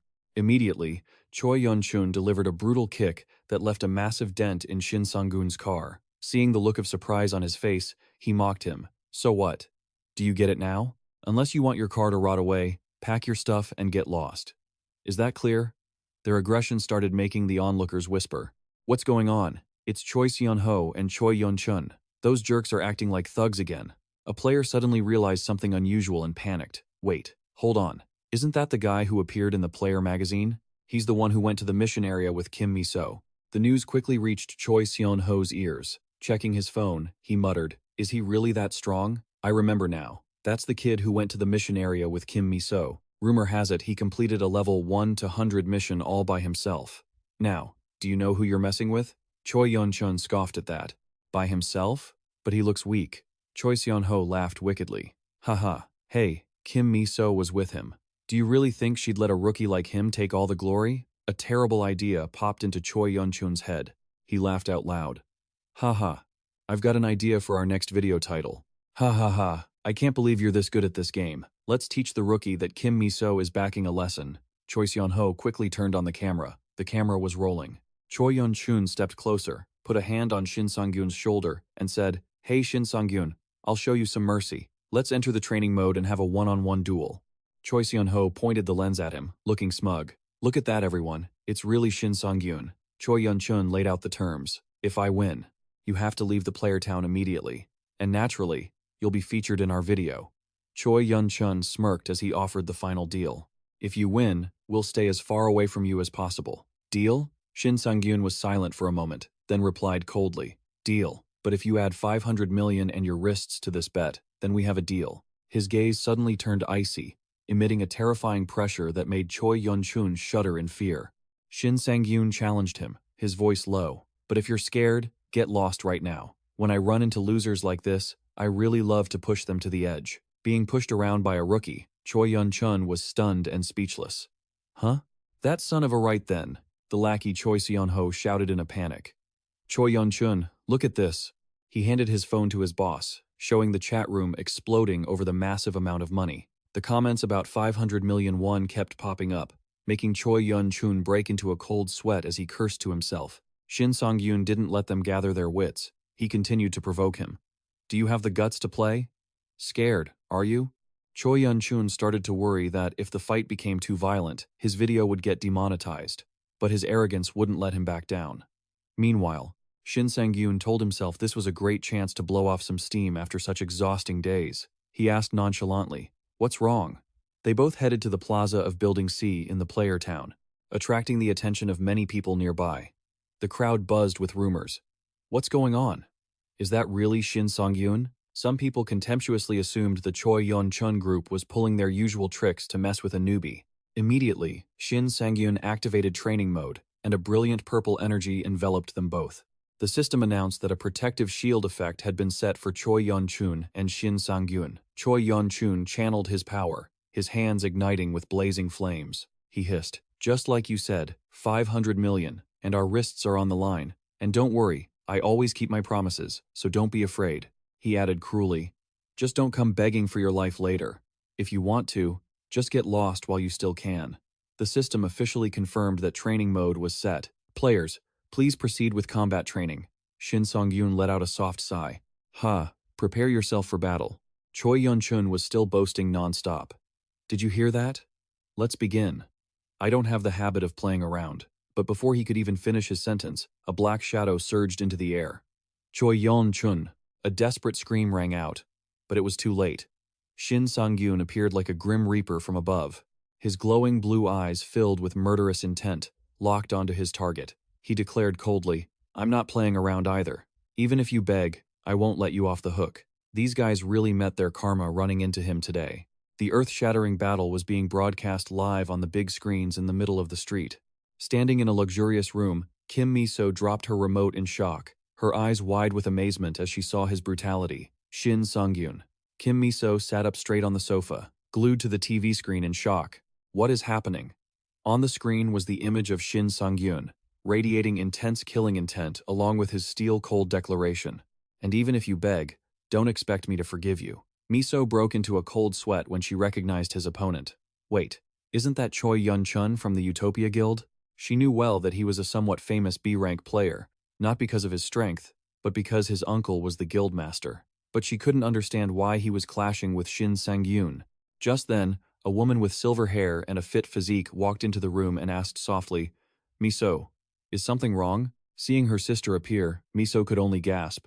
Sister, that's Sinteri, a powerful 700-level S-rank player from the Eden Guild, seeing her younger sister's tense expression. Sinteri curiously looked up at the TV screen and immediately recognized an acquaintance. Isn't that the person you're trying to recruit? Kim Miso admitted it was Shin Sang-gyun, but she didn't know why he was appearing there. Sinteri squinted as she watched and smiled slightly, remarking, his movements are so sharp. Is it a bit too late to find out about him now? Back at the battle, Choi Yun-chun roared in humiliation. You dog, you son of a... Before he could recover, Shin Sang-gyun brought a lightning-fast blow down onto the ground. A dark blue mana explosion erupts, blasting everything away. Choi Yun-chun struggles to stand, his hands engulfed in blazing flames as he lets out a menacing roar.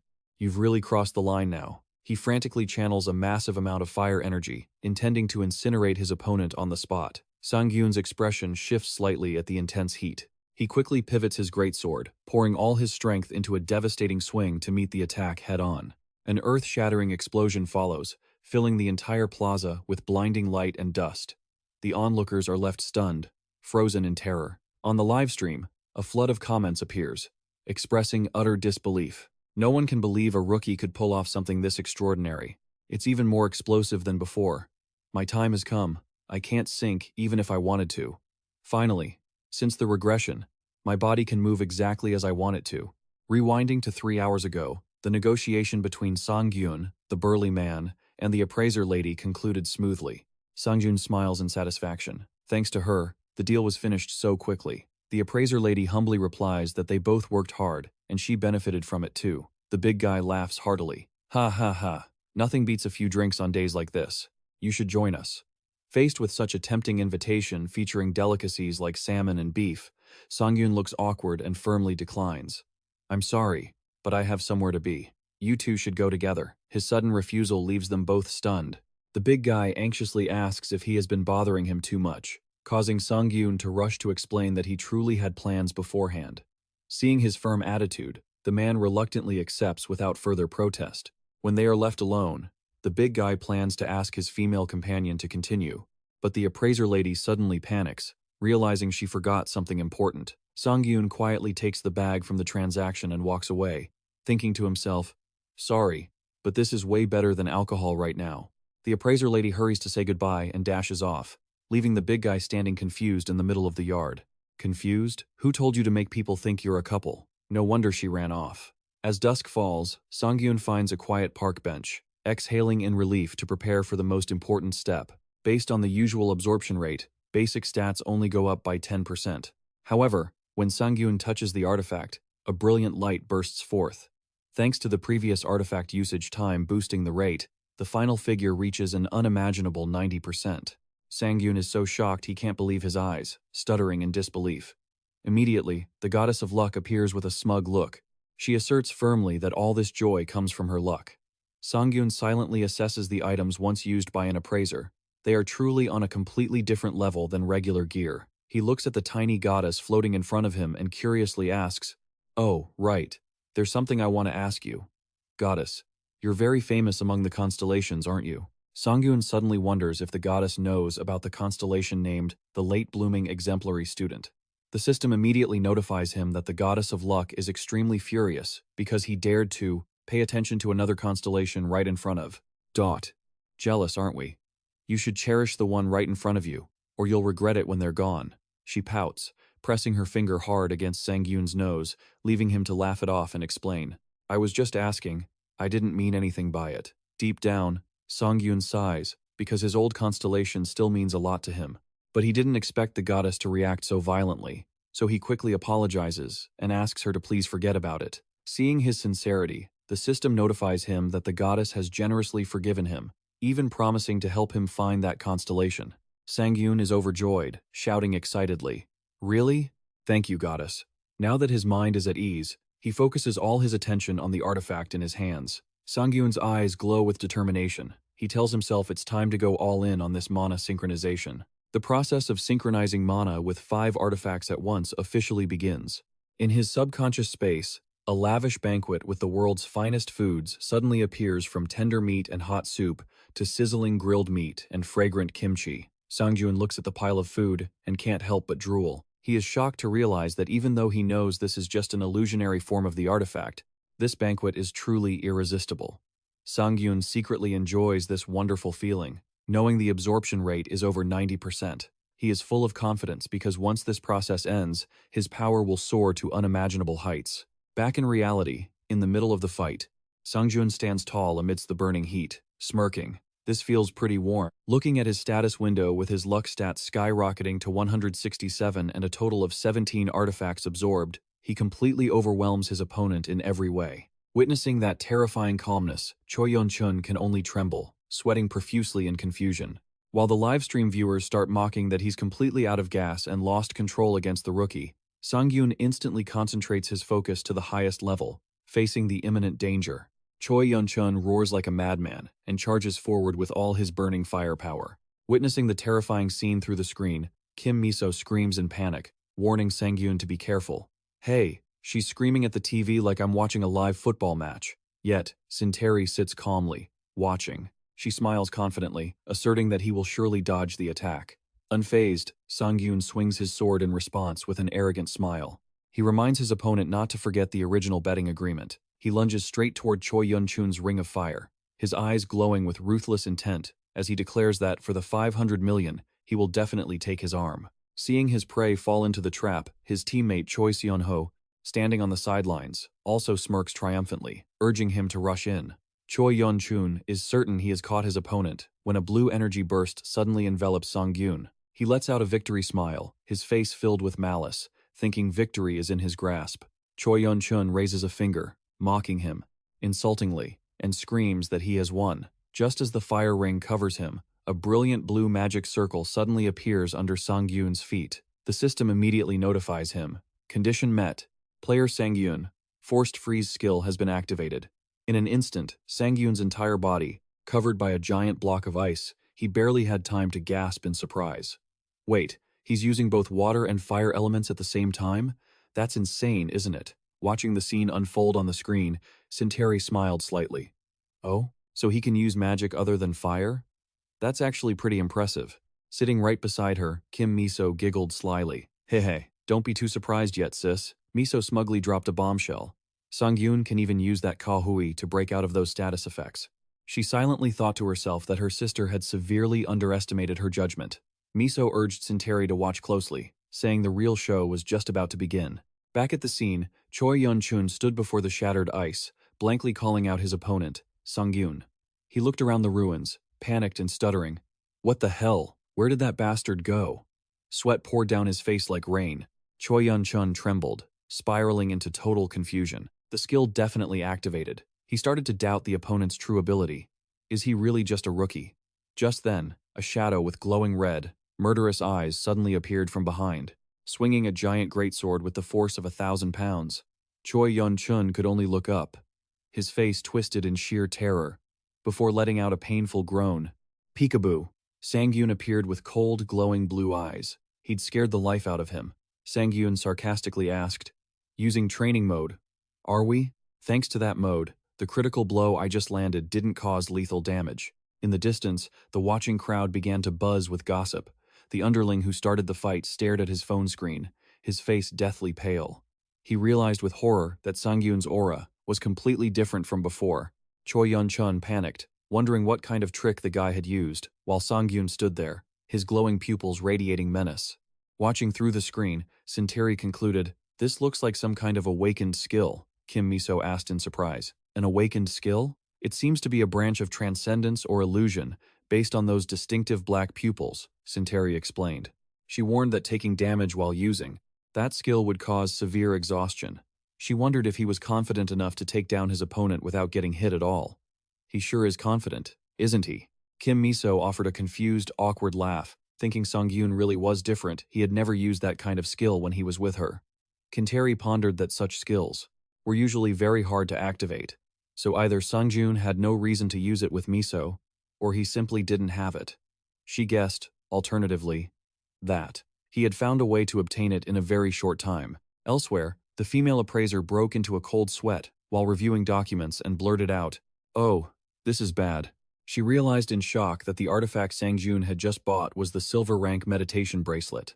Unbelievably, this item had only a 0.02% chance of granting the hidden skill illusion. She shuddered, wondering how he could beat such absurdly low odds. It was as if he were truly chosen by the goddess of luck. Meanwhile, the goddess of luck was excitedly wearing 3D glasses, watching the movie and eating popcorn right in the middle of the battle. The illusion skill allows the user to fully recover HP and enter an awakened state for 100 seconds, transcending all physical and mental limits to achieve incredible processing speed, though the cost is total exhaustion.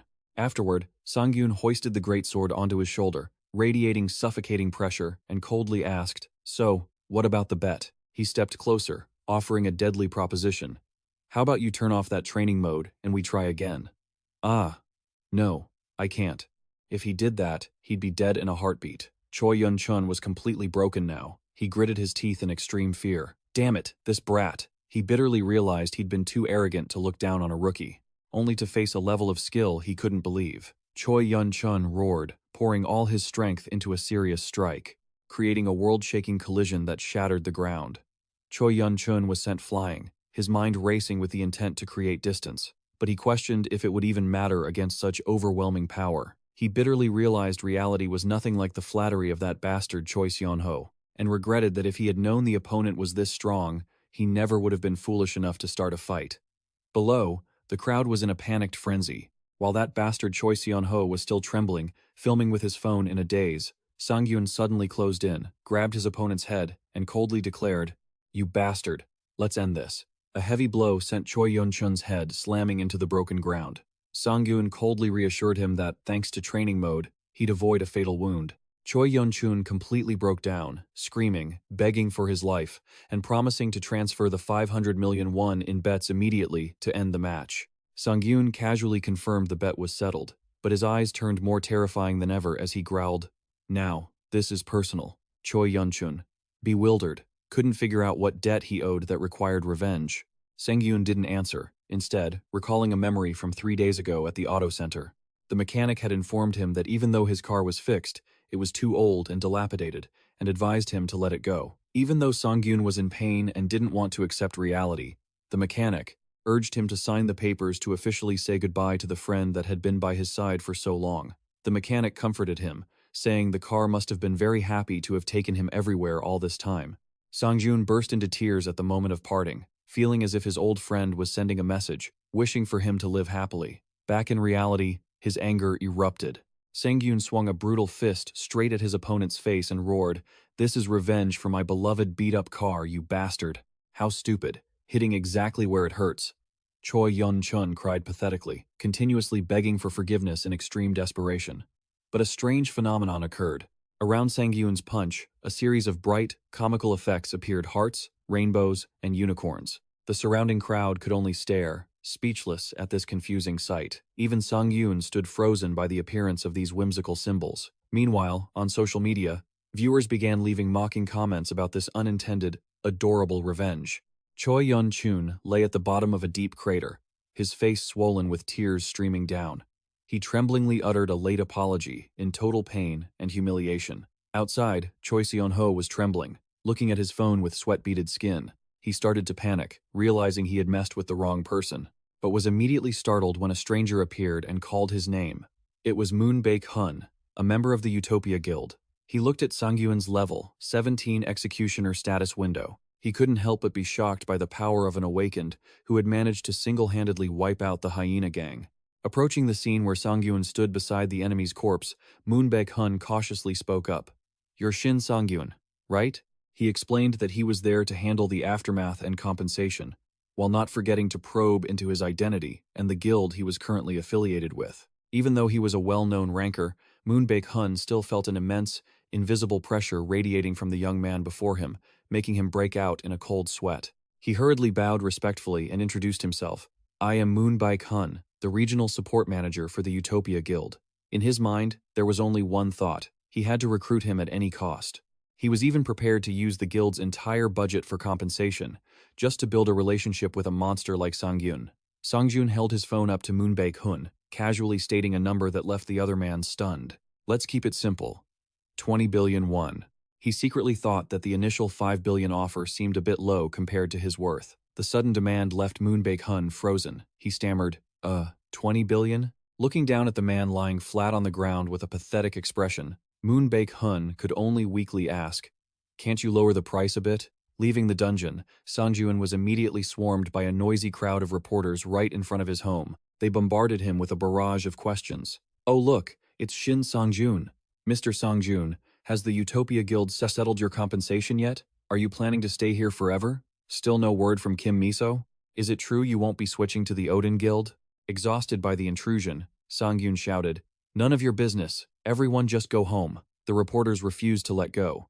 They screamed, demanding the right to know the truth and asking him not to dodge questions anymore. Sangyun hurriedly slammed the door shut, sighing in frustration. Rumors really do spread fast. He leaned his back against the door with a weary face, thinking to himself that this was exactly why he never wanted to be famous. It was just too exhausting. While he was still buried in trouble, he started changing his clothes and looked at the gear hanging on the wall. A confident smile gradually returned to his lips. "All right, maybe it's time to get ready." Sitting on the floor to warm up, Sangyun thought to himself, "I didn't expect the gate hunting trip that Kim Miso suggested to be happening today." The past week had been a total mess for him, but looking at his current status window, he felt every effort had been worth it. His strength, stamina, and mana stats had all spiked impressively after his training. In particular, the Crimson Dust skill had also leveled up after the recent battle. He excitedly analyzed his stats combined with the effects of his overwhelming title. His crowd control duration would be 2.6 seconds. If I add the delay effect from the red stone, will it reach over 5 seconds? He didn't stop there.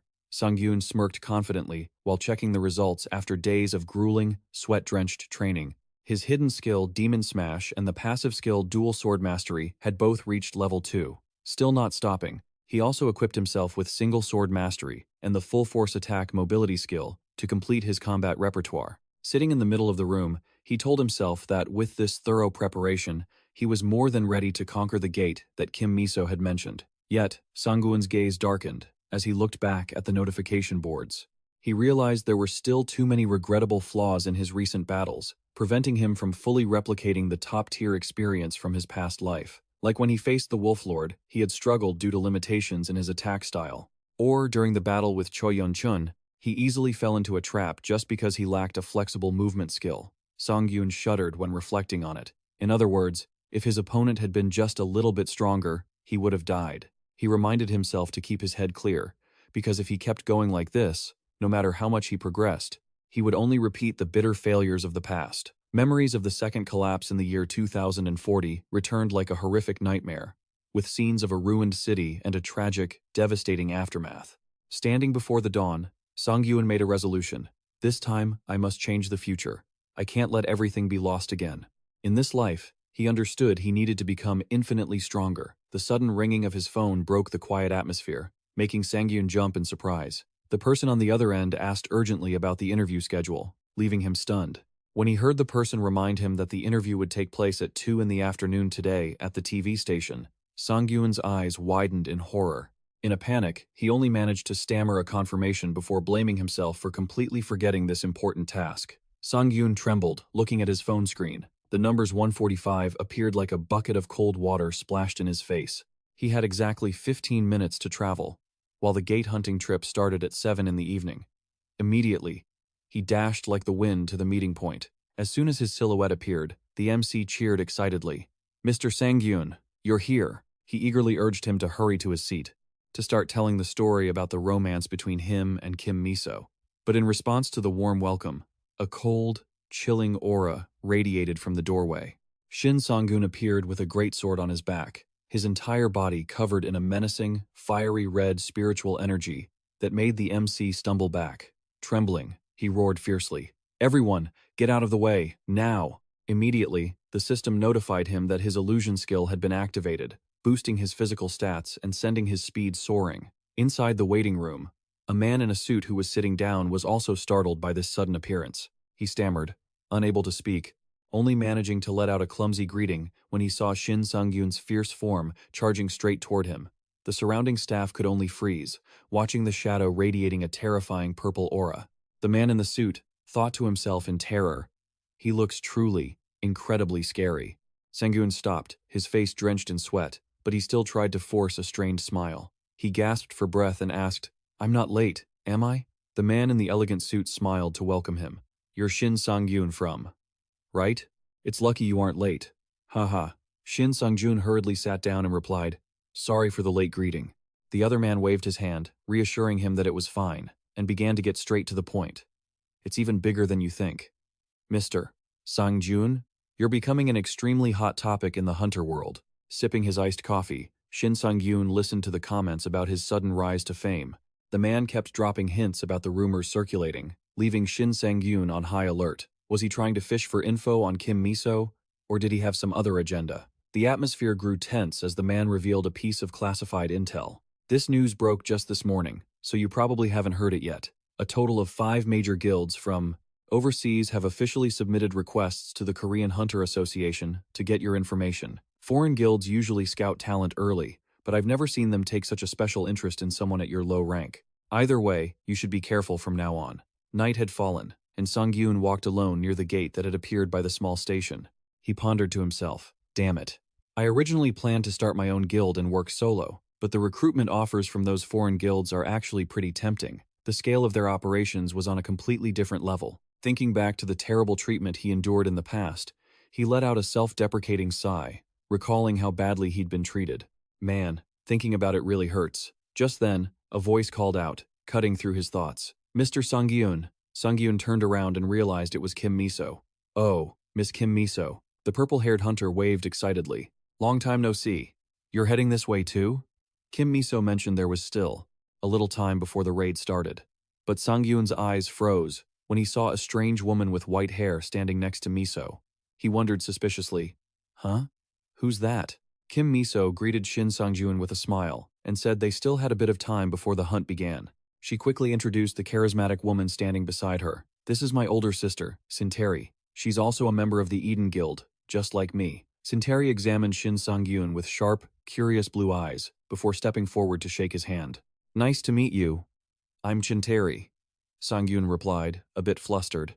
"Ah, I'm Shin Sangyun. Pleasure to meet you." Even without an introduction, he knew exactly who she was, a child of God.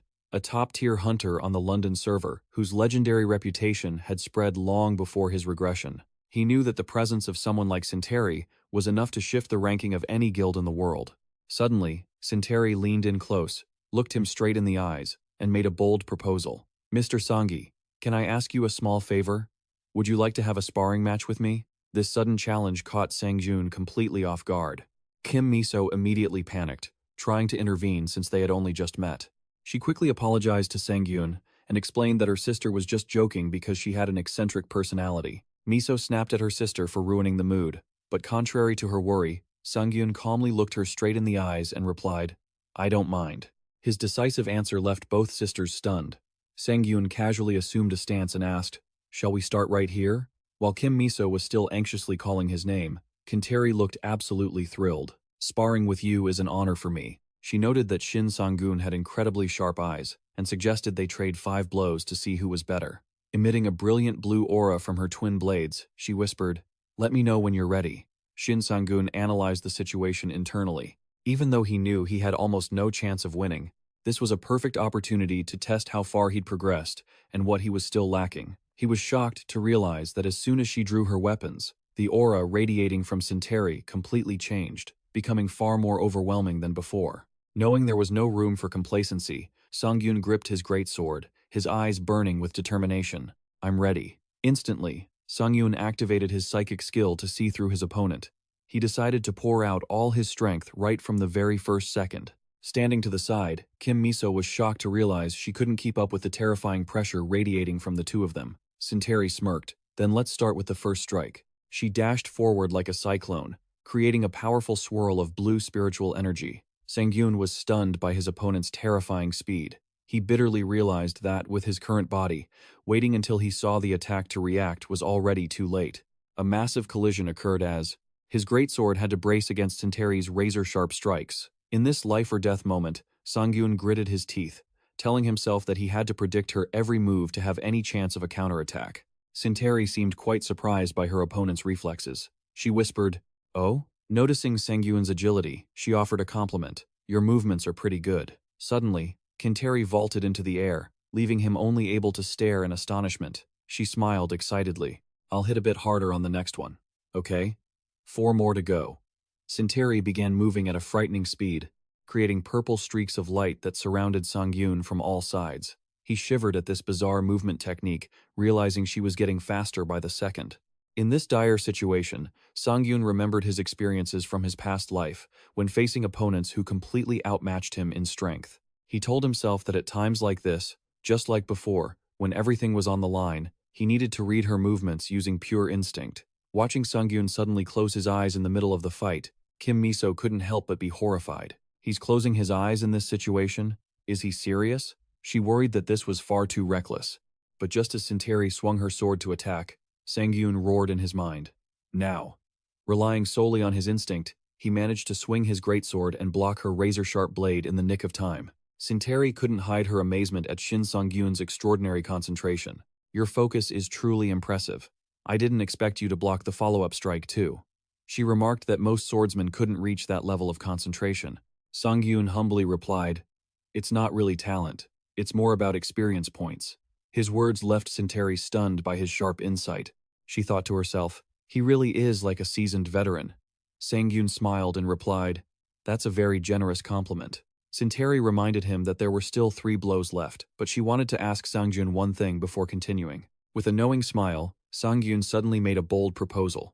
"Instead of 3 more strikes, why don't we just go all out in one single move?" Her jaw dropped, not believing her ears at the young man's recklessness. Sangyun admitted his proposal might sound arrogant, but he truly wanted to face the full strength of a child of God. He resolved within himself, if he couldn't force her to use her full power right now, he would never be able to break past his own limits. Kim Miso panicked and rushed over, intending to stop the fight before it reached this point, but Kinteri coldly ordered her younger sister to stay silent. Noticing the resolve in her opponent's eyes, Kinteri broke into an excited grin. She warned Sangyun that he was about to face a full-speed strike from her. Sangyun tensed up, bracing himself, well aware of just how terrifying the name Kinteri truly was. He told himself to treat this like a real fight for survival, because a single moment of carelessness would surely cost him his life. Kinteri lowered her center of gravity into a starting stance and shouted, "Come at me." She lunged forward at a terrifying speed, so fast that Sangyun barely had time to even sense her presence. He was forced to mobilize every one of his senses to prepare for the incoming collision. Instantly, the system notification board appeared. The cinnamon shadow illusion skill had been activated. Sangyun was stunned to see his opponent suddenly vanish and reappear in impossible positions. Before he could even steady his mind, a massive strike landed straight on his face, leaving him completely unable to retaliate. Kinteri hurried over, asking with concern, "Are you all right?" Kim Miso, standing behind them, couldn't help but be shocked by the sudden conclusion. Sangyun held his face, groaning in pain. "Ah, my head. Did I break my nose?" She apologized awkwardly. "I'm sorry. I didn't mean to use a skill on you." It was just a reflex. Sinteri smiled cryptically and suggested, "It would be great if we could have a serious conversation." Sangiun was stunned by the boldness of the S-rank beauty. He could only offer an awkward smile in return. "Huh, anytime," Sinteri happily confirmed. "Really? Then I'll call you later." "Hey, why did you let the beauty take the initiative to call you?" Witnessing that intimate scene, Kim Miso immediately intervened and pulled her sister away decisively. "Hey sister, it's almost time for the raid." Seeing that Sinteri was still lingering, Kim Miso's expression darkened. She gave a threatening smile and growled. "Besides, you should write down everything that happened today and submit a report. Do you even realize what a dangerous situation you just created?" Under the terrifying pressure from her younger sister, Sinteri could only sweat and stammer. "Sorry." Sinteri looked back at Shin Sangun one last time with a look so profound that it made him wonder if she was trying to send some kind of message. The group quickly moved to the important mission location at Chunnui Station, where an unidentified gate, number 727, was emitting a brilliant and unstable purple energy. Amidst the tense atmosphere, Kim Miso excitedly introduced the last member to join this free-roaming team. A young man with stylish purple hair and majestic silver armor stepped forward. "My name is P-Tex. I am a mage specializing in fire transformation skills." "Great. Another walking gas tank has appeared, guys." P-Tex revealed himself to be an impressive level 120 A-rank mage. Hearing the introduction, Sangiun curiously asked, "When you say fire transformation, do you mean fire magic?" P-Tex casually confirmed it was the same type of magic as the one Shin Sangyun had recently faced, Choi Choi Yonchun Chon. However, he wore an arrogant smile and emphasized the difference in class. Immediately, a wave of deep blue fire energy erupted powerfully, releasing such intense heat that the whole team gasped in amazement. P-Tex claimed that because he spent all his time training in creating fire, his power far exceeded that of Choi Yonchun Chon. He judged that Choi Yonchun Chon's weakness was investing in too many different fields. In other words, he was just a guy who knew a little bit of everything but wasn't truly proficient in anything. Miso continued to introduce the final member, Kang Ju-hai, a level 110 A-rank mage specializing in spatial connection skills. Du looked quite shy. She quietly confirmed Miso's words and decided to showcase her abilities right after P-Tex's demonstration. A powerful green light erupted, covering the entire team, making Sangyun realize in shock that the space around them was changing violently. Ju-hai awkwardly explained that it was her ability and greeted Sangyun with some embarrassment. Seeing the smooth coordination between Miso, P-Tex, and Ju-hai as they discussed tactics to deal with waves of monsters, Sangyun silently judged that this was a perfect combination for a team. He realized this definitely wasn't their first time working together, because their understanding of each other was incredible. Well, that must be it. He's the only one doing this for the first time. These things are really important, especially when it comes to survival. Sangyun suddenly remembered his bitter past when he was also in a team and was constantly mocked for being a coward. Seeing him standing silently in thought, Kim Miso asked worriedly if he had been injured while fighting her sister, which made Sangyun startle, snapping out of his memories. The team officially stepped into the unidentified gate named Frozen Hell, places where harsh, white-capped, snowy mountain ranges appeared amidst a blinding blizzard. Sangyun thanked P-Tex because without the blessing of the flame skill to increase cold resistance, everyone would have probably frozen solid the moment they stepped inside. Miso remarked that the weather this time was much harsher than the last time they came, while Shin Songjun silently felt it was difficult to find an excuse to explain his reactions. While he was deep in thought, a giant monster with grayish-blue skin lurched into view from behind the cliff. Finally, our main character has poked his head out. Sangyun immediately moved into a combat stance, ordering the team to implement Plan C immediately. Kang Ju-hai quickly channeled her magic to coordinate. Meanwhile, Miso also dashed away to prepare for a long-range attack. She clearly declared that she was waiting for orders from Sangyun. With a confident smile and eyes glowing with murderous intent, Sangjun lunged forward and shouted, "All right, if that's the case, provide me with cover." The giant monster let out an earth-shattering roar, but Sangyun had already quickly caught the rhythm of the fight. He and Kim Miso simultaneously leaped into the air, creating a powerful pincer attack. Kim Miso decisively released her bowstring. The impact created a violent explosion. Amidst the mist and smoke, Shin Sangjun's eyes glowed with an overwhelming, blue electricity as he prepared for the next step. He shouted orders. Kang Ju-hai, the mage, immediately channeled her power. Her hands emitted a powerful green magic to be ready to support. This group coordinates quite smoothly. The monster roared in pain. Its eyes burned with rage, but it was too late to turn the tide. Shin Sangyun, as fast as a ghost, had closed in right behind its head and coldly mocked. "What's that? You thought you had caught me?" Ptex immediately urged, "Kang Juhai, get ready for another attack." She hurriedly confirmed to deliver the finishing blow. Right at that moment, the system notified that the level 2 demon-slaying skill had been activated, causing the monster to just roll its eyes in terror while completely paralyzed. With an arrogant smile, Shin Sangun watched the enemy collapse behind him. He landed gently and let out a sigh of relief. Phew, that's exhausting. Well, finishing a monster in a heartbeat is bound to be tiring, don't you think, buddy? Sangyun questioned his own strength. Ptex was in shock, admitting the whole team thought that last strike wouldn't be enough to finish off the monster. Seeing his teammates still stunned, Sangyun could only awkwardly scratch his head. "Oh, I see. Sorry about that." No need to apologize. We're just completely blown away." She smiled and reminded him. "Didn't I tell you earlier?" I had the exact same reaction at first. Kim Miso thought to herself. This surely won't be the last time he leaves the whole team, wide-mouthed in shock. Sangyun slung his heavy sword over his shoulder, feeling that things were progressing smoothly and decisively. "All right then, what's next? Why don't we kick off round 2? Sangyun proposed, spotting a pack of giant one-eyed monsters lumbering toward them from the edge of the forest. Witnessing that overwhelming power, Ptex roared in excitement and awe. "You're incredible. You're the best swordsman I've ever worked with."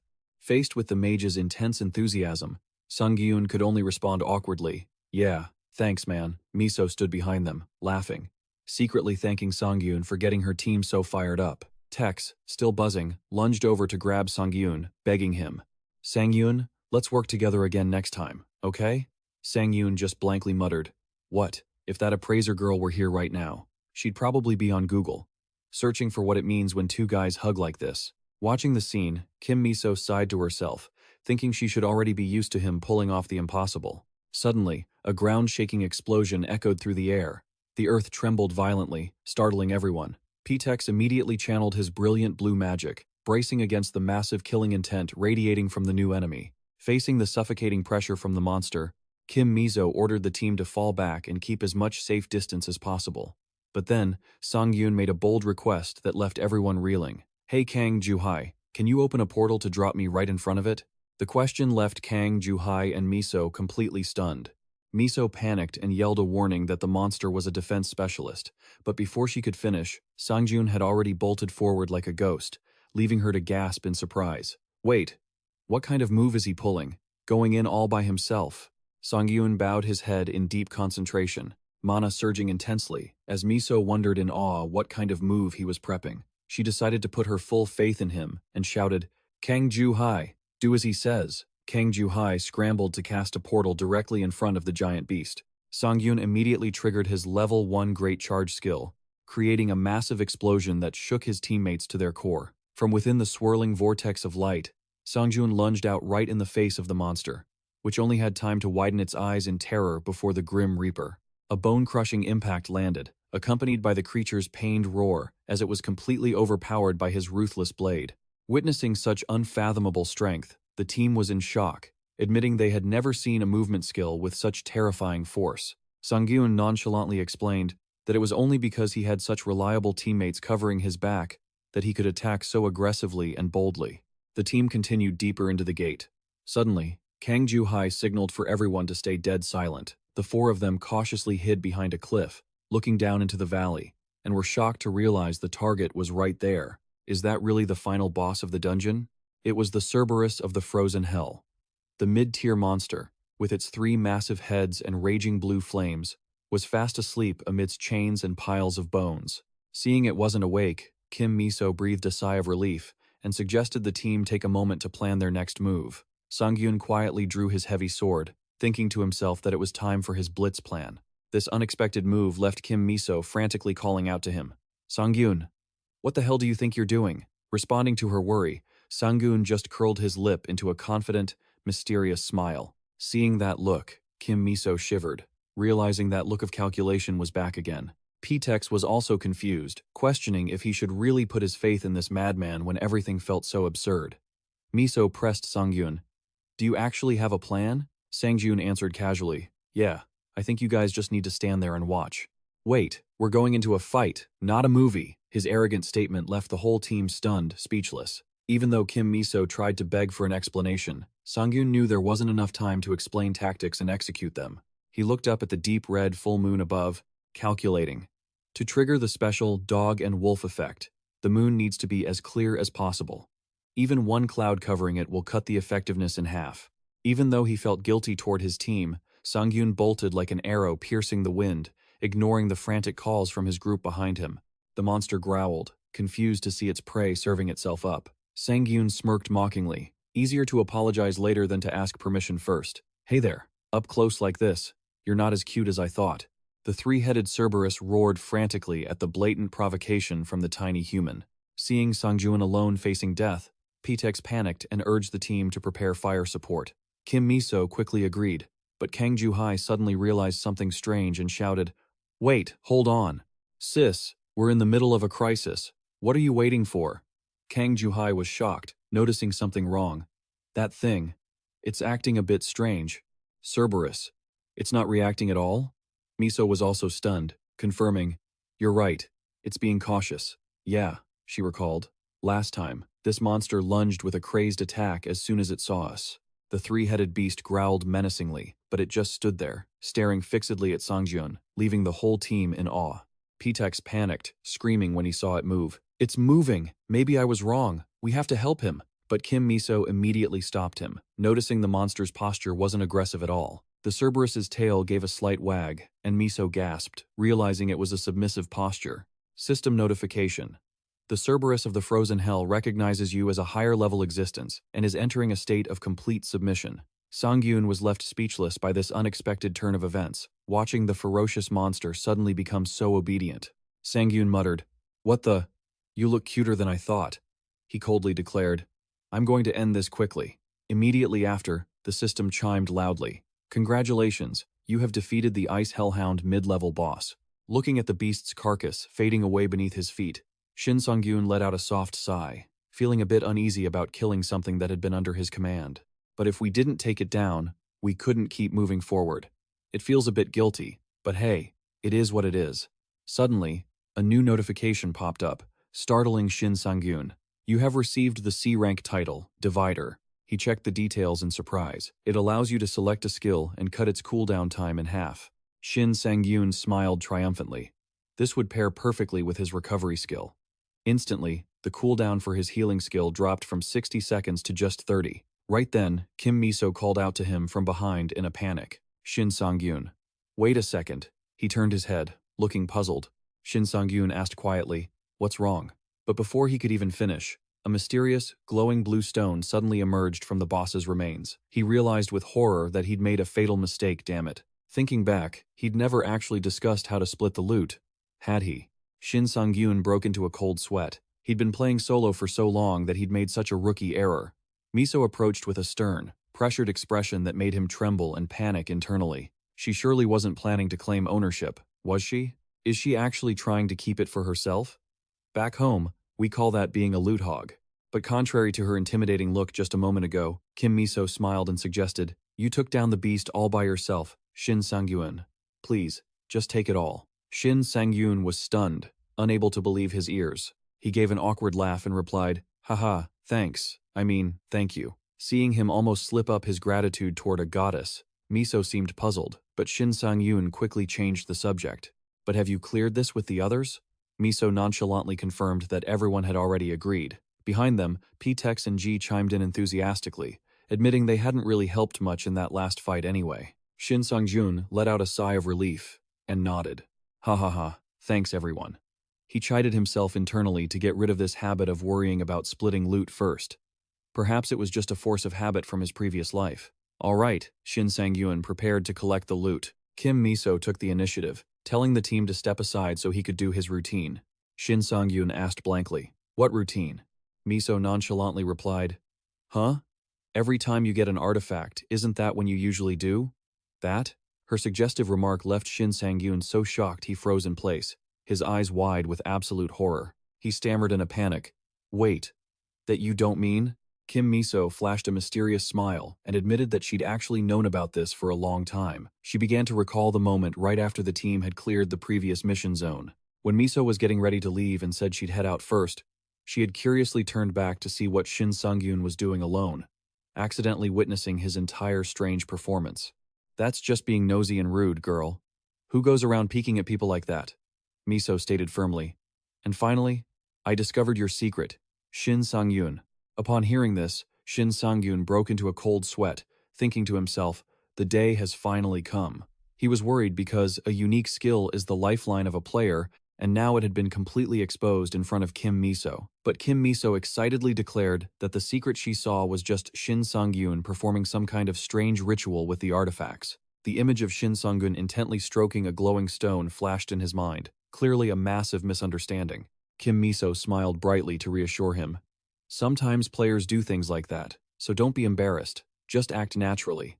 If it were me, I'd want to hide a secret like that too. Shin Sangyun could only stand there, speechless, while Miso even instructed Kang Ju-hai that this was something the whole team needed to protect. Although he felt there was a massive misunderstanding, Shin Sangyun told himself that it was better than revealing the true secret of his item consumption skill. He quickly brushed off the awkwardness and made a decision. Anyway, let's absorb it. A deep blue mana began to envelop the glowing stone. It was the Frozen Heart, a gold rank artifact and accessory type. It granted a special freezing effect, along with an increase of 10 points to evasion and 10 points to defense.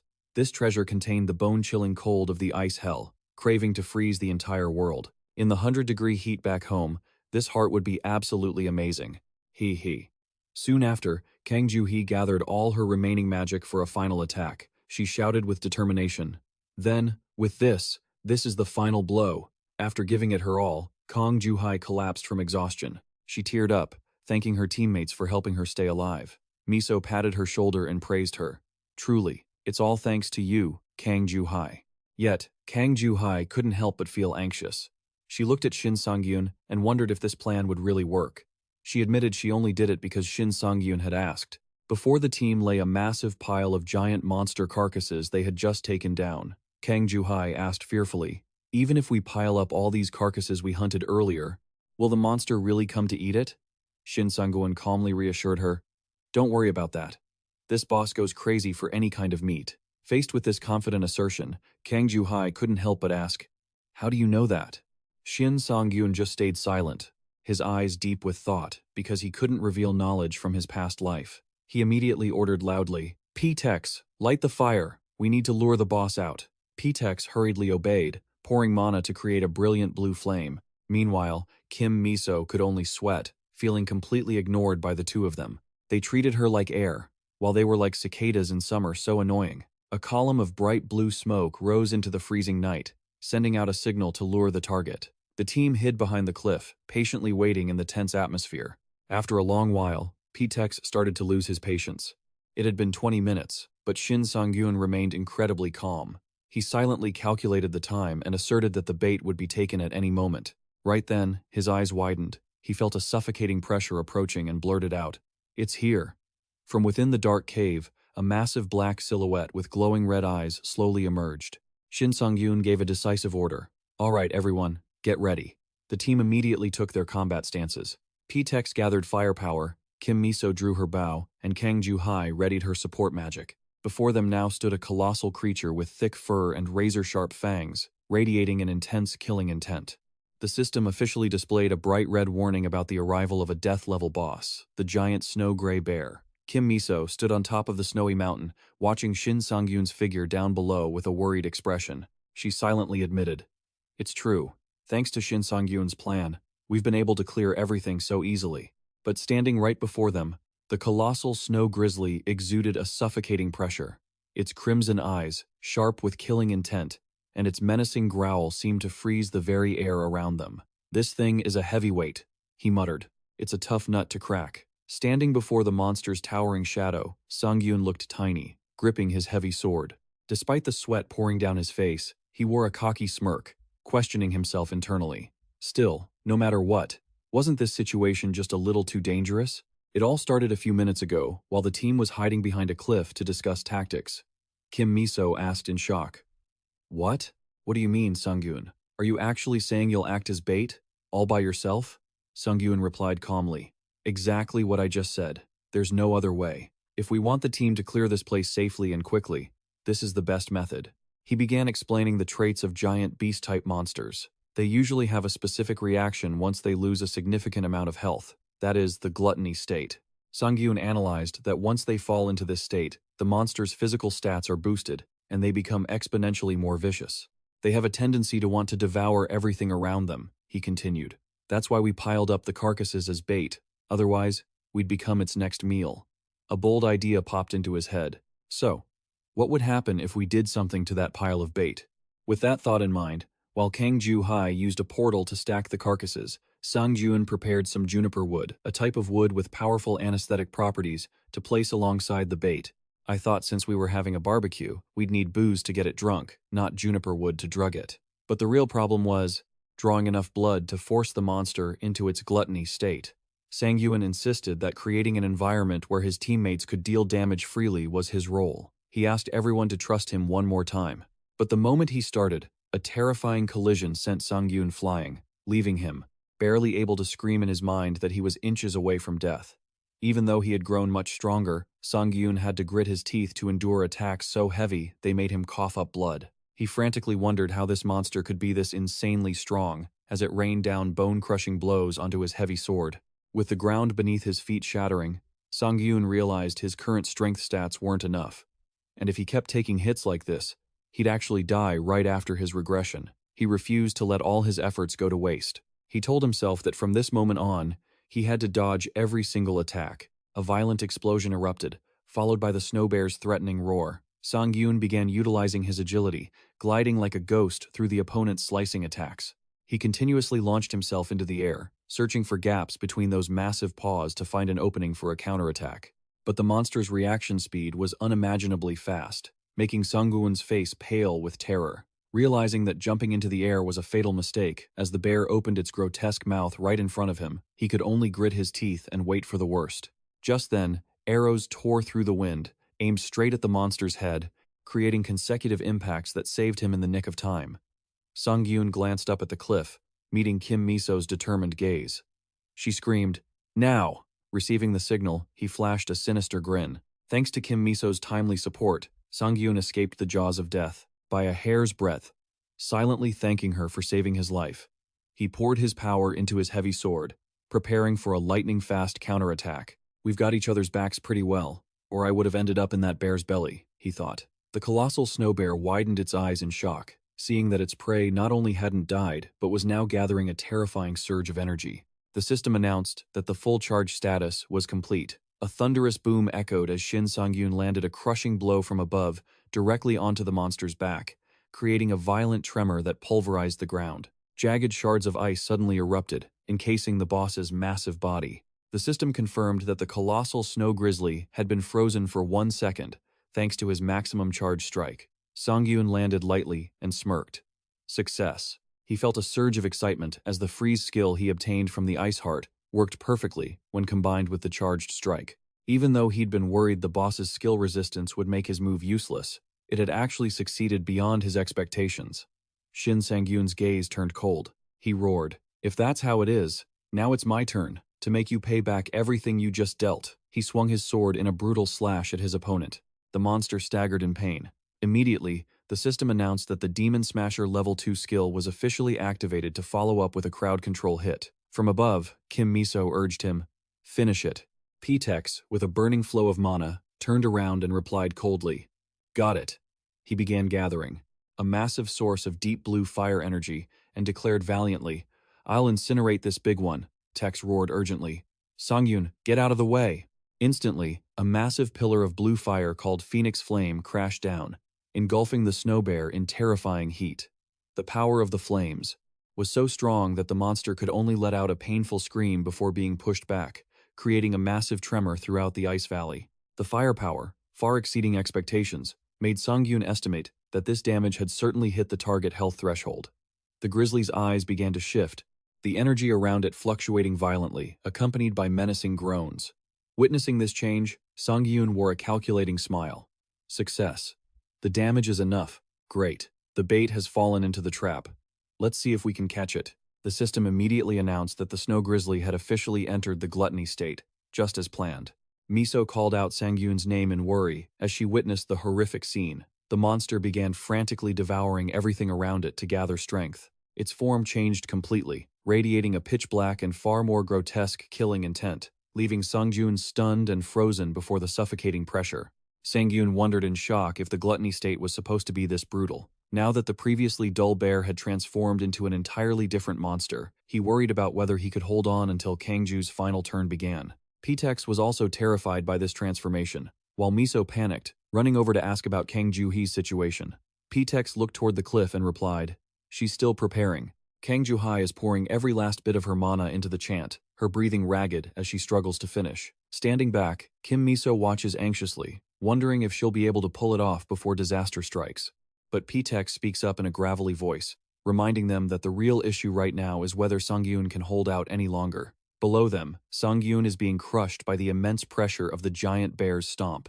The surrounding stone is crumbling, leaving him only able to groan in pain. At this rate, he's going to be squashed like a bug under its feet. Sangyun pushes himself to the limit to dodge, cursing under his breath that if things keep going like this, he's going to die before this raid even ends. Suddenly, the monster opens its hideous mouth, its eyes glowing with cruel intent, locked directly onto him. Facing death, Sangyun realizes he can't dodge this area of effect attack anymore. With nowhere left to run, Sangyun decides to face it head-on. He immediately activates his hallucination skill, his eyes blazing with an overwhelming surge of blue lightning.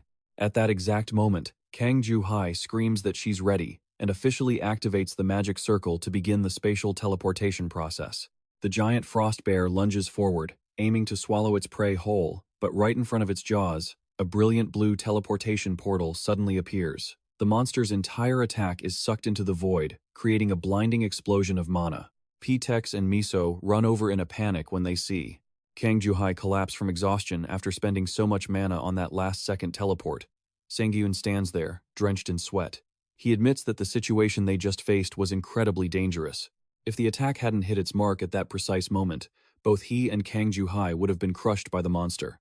Behind his back, the giant bear now lies motionless, bound by deep blue streams of energy. The system officially announces that the frost grizzly has fallen into a state of extreme sedation thanks to the effect of the cypress wood. Sangyun offers a wry smile, telling himself that at least this crazy plan actually paid off. While Kang Ju-hee is still dazed, Kim Miso and Tesso can't hide their excitement, showering the mage with praise for her amazing performance that helped the team win in the nick of time. This thing was truly formidable. It took the whole group's scheming and effort just to take it down. A massive, shockwave-filled blast finishes the monster off completely, officially marking that the team has cleared the unidentified gate, known as the Frozen Hell. Kim Miso lets out a sigh of relief. She turns to Sangyun with eyes full of admiration. "You really worked hard, Sangyun. I feel like we've been relying on you too much." "I'm sorry." Sangyun just gives a wry smile to lighten the tense mood. "Ha ha ha, it's nothing. I was the one who insisted on doing this, after all." Right after that, the system announces he has received a massive amount of experience, leaving Sangyun exhausted and drained, yet unable to hide his satisfaction as he watches himself level up repeatedly.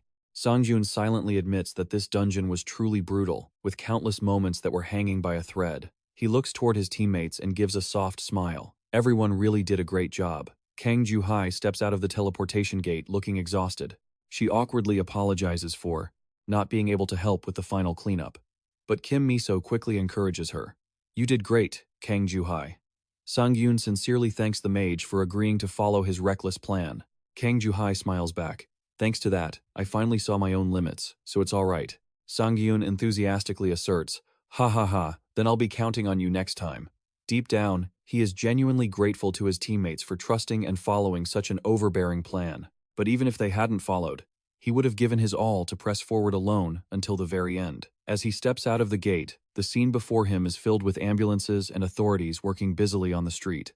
Sangyun wistfully remembers the gates from his past life, where everything always ended in heartbreaking tragedy with the urgent cries of medical staff. Here, even though the survival rate for emergency patients in high-reward zones usually reaches 90% because raids are performed by professional members, the price paid is always too high.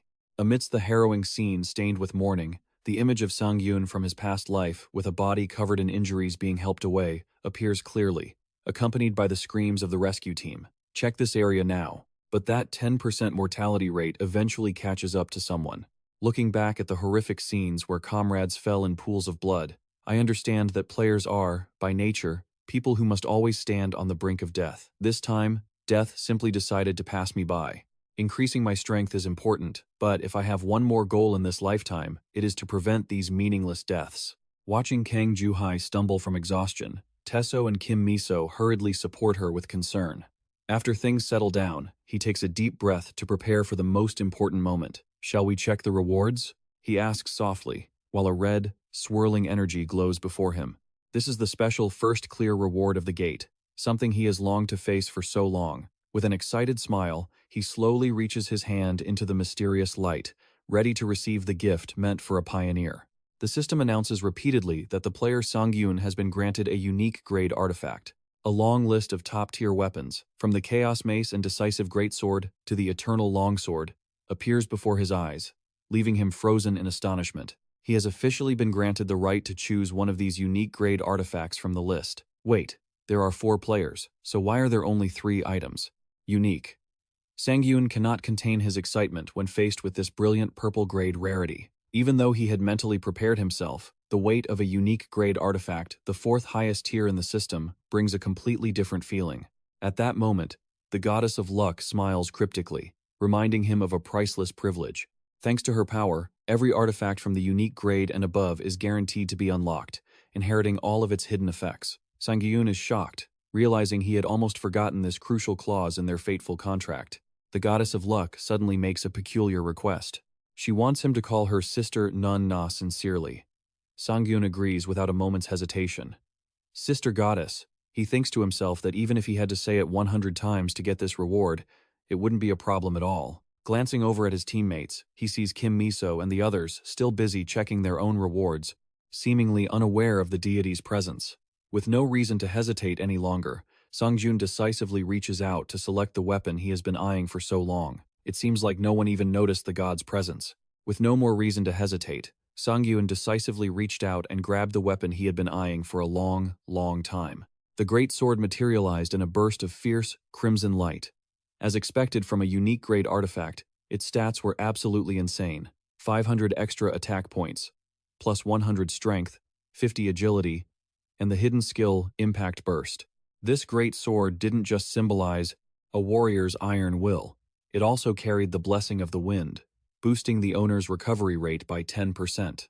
Shin Sangyun gripped the hilt with newfound confidence. "From now on, I'm counting on you." But a massive, earth-shaking thud echoed as the sword slammed into the cracked ground. Sangyun struggled, trembling, trying to lift it. What the hell? Why is this thing so heavy? He hurriedly checked his passive weight reduction skill. A harsh system notification popped up, caused by his artifact devour ability. The weight reduction effect had been cut in half, leaving all gear weighing about 100 grams.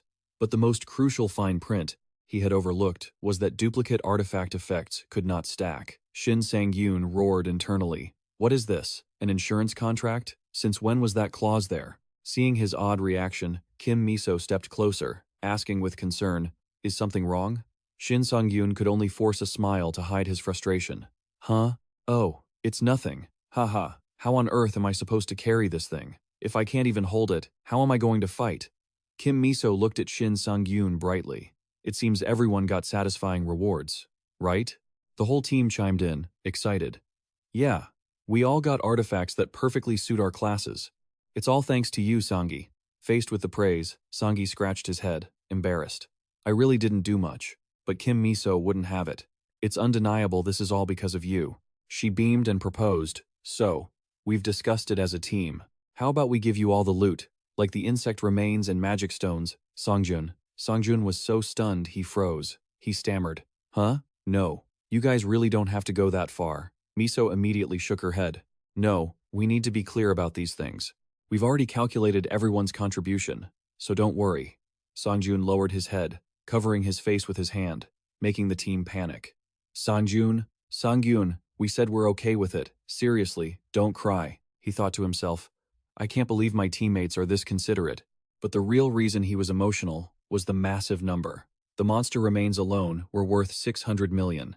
Adding the other loot, it easily totaled 1.5 billion. Sangjun was trembling not because of tears, but because of pure joy. "I can't stop smiling. I'm rich." Haha. Let's do this again next time. The team officially walked out of the icy gate at Chunnui Station. Miso looked disappointed when Sangjun turned down the invitation for a meal. I see. That's a shame, but I understand. It would have been great if you could have joined us for at least one meal. Sangjun forced a smile in return. Yeah, let's save the celebration for next time. But in reality, he was screaming inside, dying to check his results right away. As they prepared to part ways, Kim Miso waved. See you soon, Sangyun. I'll send you a text. Sangyun responded politely. Yes, thank you all for your hard work. Suddenly, Kim Miso hesitated, asking, Shin Sangyun, would it be okay if I spoke to you informally from now on? The question startled Sangyun, and he mocked himself internally. I can't exactly say, how could a kid like you talk informally to an adult like me, right? With his youthful body, he just laughed it off. Haha, go ahead. Miso smiled brightly, waving playfully. Then get home safe, Sangyun Appa. The sweet sound of Appa left Sangyun frozen for a few seconds. He watched her back as she walked away and smiled softly. Yeah, get home safe. He felt nostalgic. Appa. How long has it been since I heard that? For real. Behind them, P-Tex also started to sense the sweet atmosphere spreading. In a small alley behind the Chunnui gate, Sangyun sat down quietly to process the loot. A mysterious blue light covered the old weapon. The system immediately notified him. You have absorbed the fated longsword. Right after, another confirmation appeared. Conditions for the weight reduction skill met. Effect reactivated. Sangyun pondered the results. As expected, there were no bonus stats attached, so there wasn't much to absorb. However, he smiled with satisfaction because the artifact's flavor text this time was his favorite spicy tuna kimbap, which put him in a great mood. Nothing beats enjoying your favorite snack after a long, hard day. Hey. Alright, with that, everything is settled. His eyes shone with anticipation as he touched the system screen. Let's see what I've achieved so far. The player status board appeared with some truly impressive stats. Shin had officially reached level 51, earned the Wise Hunter title, and devoured a total of 25 artifacts under the protection of the Goddess of Luck. His strength stat had soared to 250, with luck reaching 169. In particular, he had unlocked the Impact Burst hidden skill, which allowed him to spend mana to blast enemies away. The C-rank title Wise Hunter also provided a vitality recovery boost that was incredibly useful every time he defeated a monster. Sangyun couldn't hide his smugness. He smiled brightly to himself. Has my strength really increased this much just by switching to a new greatsword? He realized the dungeon he just cleared was truly a massive treasure trove, granting him 2 titles and a new skill. With 23 potential points remaining, Sangyun decided to invest them all into his most important stat, and as he increased his luck stat as well, the system immediately announced, player's luck stat has surpassed 200, triggering a shocking change. Critical damage range has been recalculated, increasing from 120% to as much as 600%. Sangjun gasped. 600% critical damage? Does that mean if I'm lucky, I can hit 6 times harder than normal? He realized he had progressed much further and faster than in his previous life. Reaching level 51 in just 2 weeks was a miracle that even top-tier players like Choi Yun Chun and Daki Kyung took years to achieve. Sangyun looked forward with a determined gaze and whispered, All right, I'll keep pushing at this speed. Shin Sangyun resolved to catch up to the Sword Saint, Kyung, in this lifetime. He also reminded himself that his next goal would be to take revenge on Sinteri. But suddenly, the atmosphere around him turned strange. The system notified him that 3 constellations were approaching. The first, the Lion King, seemed incredibly interested in his swordsmanship. Next up, a red-faced general with a long beard, looking just like Guan Yu, praised his fighting spirit. Finally, an entity known as the Shadow Hunter looked on with deep suspicion. She declared his presence invalid, leaving Sangyun shocked and breathless. Another one who doesn't quite trust you. Just like last time, right? The Goddess of Luck excitedly remarked that Sangyun's value was skyrocketing like crypto, leaving him speechless and wondering where she even picked up that terminology. Sangyun hadn't expected the next batch of constellations to appear so quickly. He told himself it must be because his growth rate was absolutely insane. Seeing the Goddess of Luck give a thumbs up as if she understood him, he silently reminded her to stop pretending to read his mind, even though deep down he still doubted whether she could actually do it or not.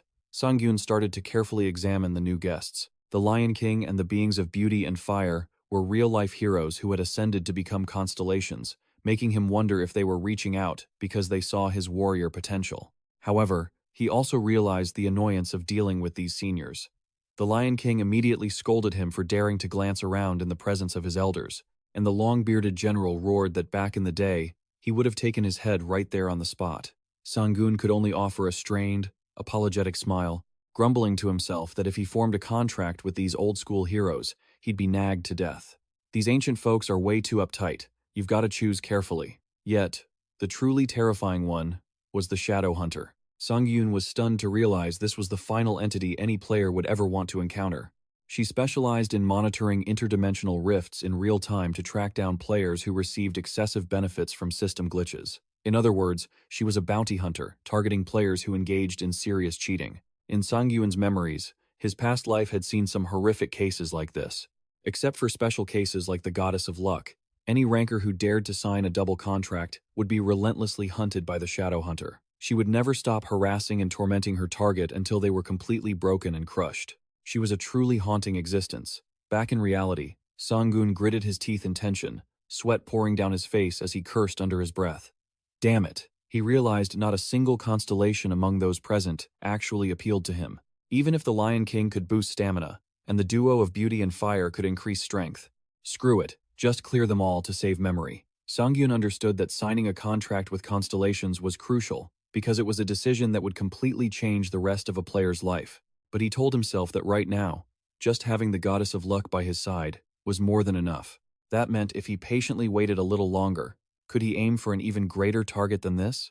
Sangyun's gaze drifted toward the hazy mountain peak, where the symbols of supreme existences resided. Those were the divinities, the legendary entities that throughout history, only a handful of lucky players had ever managed to contract with. Sangiun knew these were truly mythological existences. Even though he personally disliked risky bets, in this situation, he realized he had no other choice. Standing before the powerful entities radiating suffocating pressure, Sangiun took a deep breath and declared clearly, "I'm sorry, but I don't think I'll be choosing any of you today." This shocking announcement left the constellations completely stunned. The system continuously notified him that the Lion King was frozen in shock at being treated this way for the first time, and the beings of beauty and fire left with a message saying they'd returned 3 times to visit him, like sworn brothers. Sangiun curled his lip, silently asserting that no matter how many times she came back, his answer would never change. If there's no fate between us, just get lost already, instead of hanging around. Suddenly, a blast of pitch-black energy erupted. She glided past him with a sinister smile. A bright red system warning flashed. The Shadow Hunter warned that one day, she would strip away the secrets he was hiding. Her eyes flashed with a ghostly blue light before she completely vanished into thin air. Sangiun stood silently in the empty corridor. He trembled slightly as the residual electrical energy from her presence still lingered around him. Sangiun sighed wearily, his face showing exhaustion with dark circles under his eyes. This is so tiring. Even though he wanted to avoid trouble, he realized he had no choice and told himself to be more cautious of that Shadow Hunter constellation from now on. He gently spun his phone. Well, it was about time anyway. Looking at the screen, showing 11:25, Sangjun's expression shifted before he calmed himself down. Good. If I leave now, I won't be late. The monsters about to appear in the next rift were a pack of goblins. He quickly realized that just like Cerberus before, they would be heavily affected by the Hour of the Dog and Wolf effect from his artifact. Sangiun decided he couldn't miss out on such easy pickings. Hoisting his massive greatsword onto his shoulder, he muttered to himself, grinding 3 dungeons a day? That's not going to be easy. But instead of shrinking back, Sangiun wore a cocky grin and challenged himself. Let's see what happens. I'll keep fighting until a true divinity finally notices me. Meanwhile, at the mission zone near Jamsil Station, the atmosphere at the Korea Players Association's Rift Management Bureau was becoming extremely tense. On basement level B4, staff were frantically monitoring a series of radar screens. A female staff member hurriedly answered the phone. Yes, this is the Korea Players Association's Rift Management Bureau. The line was connected, and suddenly her eyes widened in terror as she shouted into the receiver. What? That's impossible! She frantically turned toward the computer screen, flashing red warnings. A rift had suddenly appeared at exit number 1 of the danger zone, glowing blindingly on the map. The staff member screamed orders to the entire force. All members, prepare for combat. Assemble immediately. Once the information was confirmed, she continued to announce over the phone that she would request support from players in the vicinity. But then she paused at a report that sounded hard to believe. But there's someone already fighting there. The staff member looked shocked, sweat dripping down her face as she asked again in disbelief. "I'm sorry?" On the other end was the voice of a citizen fleeing the scene. "I mean, there's already a player here right now. How could they have gotten there so fast? I honestly don't know either. Regardless, that person is fighting those monsters all by themselves." Upon hearing that someone was facing a swarm of vicious monsters alone, the panicked staff member warned that it was an extremely dangerous act and demanded that everyone evacuate immediately. However, the local resident replied with hesitation and a look of deep skepticism. In truth, that person didn't look like they were in any danger at all. Amidst the chaotic scene with streams of glowing purple mana, Sangiun, with his cold blue eyes and a cruel smile, was effortlessly crushing the ferocious kobolds with his sword. The guild staff member could only gasp in utter shock. What was that? This rift is a crack in reality that was created 11 years ago, right after the first collapse incident. Unlike dungeons or gates, this is an unpredictable disaster. A place where monsters can freely flood into the human world and sow terror among innocent people. It's so dangerous, everyone. It strikes so suddenly, just like an earthquake or a tsunami. Amidst the brilliant purple mana, a hideous monster with a long scar over its eye began to emerge aggressively. Yet, this event was not at all a surprise to Sangiun. He stood there calmly, carrying his heavy greatsword on his shoulder with a confident smile, asserting, "However, it was not unpredictable for me. In fact, 10 minutes ago, Sangiun was already at Gabupi to wait for this exact moment. Relying on memories from his past life, he knew for sure that the moment he stepped out of this emergency exit, the disaster would begin." The second, a tiny spark of purple light flared on the ground, Sangiun confirmed it instantly. "Found you. The rift starts here." The reason Sangiun remembers this event so clearly is because of a deeply painful memory. In the past, this rift was truly a horrific tragedy, with countless civilian casualties, a place where innocent people could only scream in despair under the fangs and claws of the monsters. Looking at the scene about to unfold, Sangiun coldly affirmed that his presence here this time was to ensure that it wouldn't happen again, while softly whispering, "It's a good thing I regressed." He grew up in an orphanage from the moment he was born, so he couldn't even remember what his parents looked like. Even so, he never truly felt sad or desperate about it, but he understood very well how painful it was to lose loved ones. The horrific memory of the day those hideous monsters slaughtered the people he loved, right before the helpless eyes of a child, remained an unhealed scar. That is why those who have fallen must never be forgotten. In the most desperate moment of his childhood, a savior appeared amidst a brilliant light and kindly asked, "Are you okay, kid?" Now, standing before the rift at Gabupi, he understood that the goal of protecting everyone was even more important than becoming strong. He charged into the battle with a determined smile, ready to face the imminent danger. From the spatial rift, a pack of ferocious kobolds was frantically pouring out into the streets. They growled threateningly, brandishing their weapons, ready to devour everything. They were as hungry as demons from the Great Famine, eating whatever they could get their hands on. But as soon as he stepped forward, the effect of his moment of dog and wolf skill immediately activated, causing the kobolds to suddenly fall into a state of fear and total suppression. Standing amidst the enemy encirclement, he curled his lips in satisfaction, seeing that everything was going exactly as planned. Good. It's working perfectly. However, he realized the suppression effect this time wasn't as absolute as it was when facing Cirrus earlier. The reason was likely that the moon was completely hidden by clouds, which meant the monsters didn't fully submit to him. But for him, that was even better, because this was the perfect opportunity to test the new skills he had just acquired. He launched himself into the air, pouring all his energy into his greatsword to activate his level 1 Great Impact skill. This is a movement skill that allows for the accumulation of a large amount of energy to unleash an attack, with damage and range proportional to the charging time. Despite the fact that all movement would be restricted while charging, the kobold, with the long scar over its eye, growled and lunged forward, but waiting for it was a vortex of brilliant blue mana. To the monster's astonishment, a massive, heaven-shaking explosion erupted, blowing everything nearby away. Sangiun had activated his hidden skill, Repulsive Burst, consuming all his mana to create a blast with terrifying power. The shockwave spread across the street, leaving the kobolds unable to resist and sending them flying into the air in utter confusion. "You messed with the wrong guy, you bunch of losers." Standing in the center of the ruins, Sangiun silently assessed, "The knockback has quite a wide range, and with maximum power, the damage is not small at all. This is enough for my area of effect attack." He noticed that his luck stat also helped increase the critical damage range, which had now reached between 120% and up to 600%.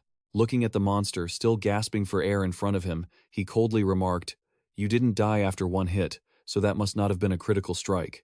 Then, Sangiun wore a wicked smile and launched himself into the air, the greatsword in his hand radiating a suffocating pressure. He poured all his strength into the finishing blow and shouted, "Let's try to reach maximum damage." Just as the battle was intensifying, a white truck suddenly rushed to the scene.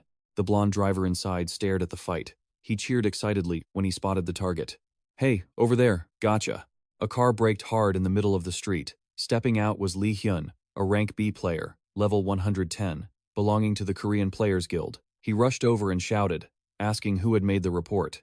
A nearby woman hurriedly confirmed it and pointed toward the monsters emerging. Lee Hyun immediately told her to find a safe place to hide and prepared to act. "Done with the pleasantries. Let's jump into the game, shall we?"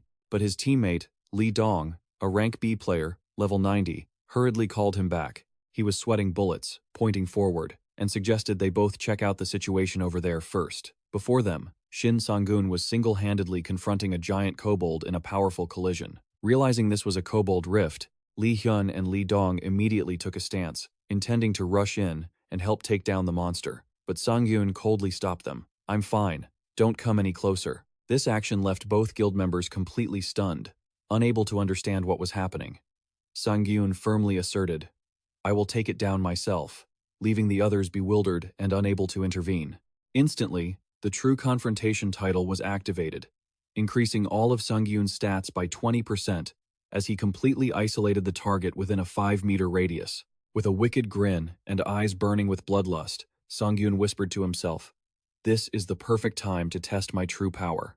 The system announced that the hallucination skill was officially activated, enhancing his body and boosting his speed to the max. The Kobo monster roared and charged at him like a madman, but Sangyun channeled all his energy into his greatsword. He roared in pure excitement, deciding to unleash his knockback burst skill along with all his stacked support buffs just to see how devastating it could be. The giant Kobo was sent flying into the air, barely managing one earth-shattering scream before it soared. Amidst the swirling energy and flying debris, Sangyun stood tall, completely overpowering everything around him. The monster slammed into the ground, creating a sound like a 1,000-pound impact. Lee Hyun and Lee Dong were frozen in terror, sweating buckets as they witnessed this destructive power firsthand. One of them stammered, "Hey, you're Sangyun, right?" Sangyun turned his head, slightly surprised, and calmly confirmed, "Yeah, that's me. You guys from the guild?" Sangyun didn't forget to apologize for his harsh attitude earlier. The two guild staff hurriedly waved their hands. "No, thanks to you, there were no casualties, and right at a rift, too. This is nothing short of a miracle." Lee Hyun bowed his head again, truly grateful. "I really want to thank you once more." Sangyun just laughed and waved it off. "Haha, it's nothing. I just happened to be passing by. But, call it a hunch, you're planning to head inside there, aren't you?" Sangyun was stunned. "How did you know?" Lee Hyun explained that he'd heard that's what most high-level players usually do. Then, he begged earnestly, "Please, let us come along if it isn't too much trouble." His teammate behind him whispered, worried, "Boss, why are you suddenly begging to tag along with him? Keep your dignity, man." Sangyun stared at them in silence for a long moment. Seeing this, Lee Hyun quickly reassured him, "We won't get in your way. I just really want to see with my own eyes how you hunt these monsters." After a moment of thought, Sangyun wore a mysterious smile and said decisively, "Suit yourselves then." Hearing his approval, the two guild members were overjoyed. Sangyun walked on in silence, thinking, "Oh man, these rookies are actually kind of cute." He suddenly stopped, laughing at himself for having such an old man thought. "What is this? I sound like some old guy." Pushing deep into the center of the Bupian Station rift, Sangyun took the lead at such a terrifying speed that the two guild players were left gasping for air, trying to keep up. Lee Hyun was shocked, questioning himself. How is he that fast? Is he really a low-level player? Noticing his teammates' hesitation, he urged, "Forget about the levels and just run. Didn't you see his battle outside the rift just now?"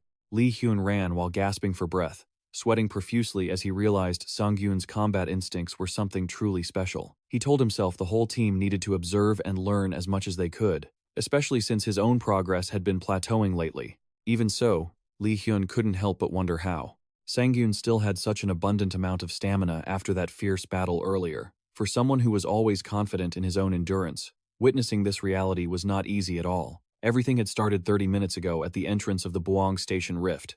As soon as they stepped inside, the group froze in front of an overwhelming sight. In front of them was a vast hall with rows upon rows of monsters waiting in formation. On the high balconies, the Kobo archers were grinning wickedly, ready to rain arrows down on their prey. Sensing the danger, Sangiun shouted an order, "Everyone, stay behind me." He suddenly hauled the monster corpse he'd been dragging along, thinking that he had prepared well for this exact ambush. Arrows rained down non-stop, forcing Sangiun to struggle to defend them. He gritted his teeth, regretting his decision. Bringing them along was a mistake. Having to fight while worrying about them was truly too much. Just then, a voice echoed in his mind, mocking his complaining. Starting to whine again. "Are we? You need to learn how to deal with situations like this." The voice continued, stern and urging. "Otherwise, how are you ever going to reach higher ranks, huh?" Sangiun tightened his grip on the sword hilt, his eyes turning cold and determined.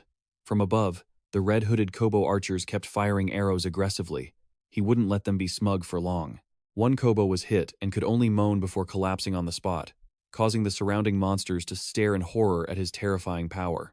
Sangiun nimbly weaved through the hail of arrows. He reminded himself not to lose focus.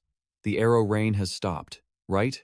Seizing the moment the enemy fire ceased, he immediately activated his enhancement skill, creating a powerful shockwave that sent all the enemies in his way flying. Screams of agony echoed throughout the hall as the monsters were completely defeated.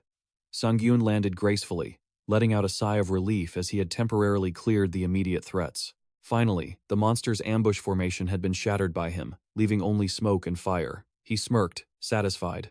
"All right, we've made it to the second floor." But before the smile could fade, a ground-shaking roar erupted from the shadows. A giant monster suddenly charged out, swinging its weapon in a 1,000-pound strike that made the space tremble violently. A fierce clash occurred. Sangiun struggled to hold his ground and was pushed back in utter shock. What the hell is this? Why the sudden surprise attack? He gritted his teeth, holding his ground, sweat pouring down as he realized the danger he was in. Good thing I reacted in time. Sangiun shuddered.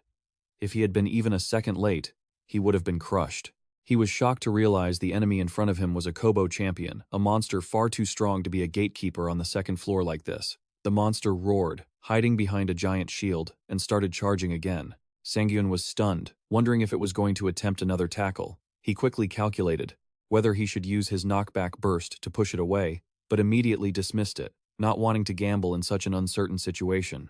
Sangiun gritted his teeth, channeled all his strength into his greatsword, and decided to take the tackle head-on to stop the attack at all costs. He let out a mighty shout, preparing for the 1,000-pound impact. An explosive sound rang out as the sword slammed violently into the shield, but the impossible happened. Sangjun's blade tore through the solid defense, slicing the Kobo champion in half instantly. Witnessing that scene, Lee Hyun could only gasp in absolute horror. He couldn't believe his eyes as this devastating blow took down a monster notorious for its incredibly high defense. It was a one-shot kill, something a player at Shin Sangyun's level shouldn't have been capable of yet. As the boss crumbled, the surrounding kobolds descended into a state of panic and terror.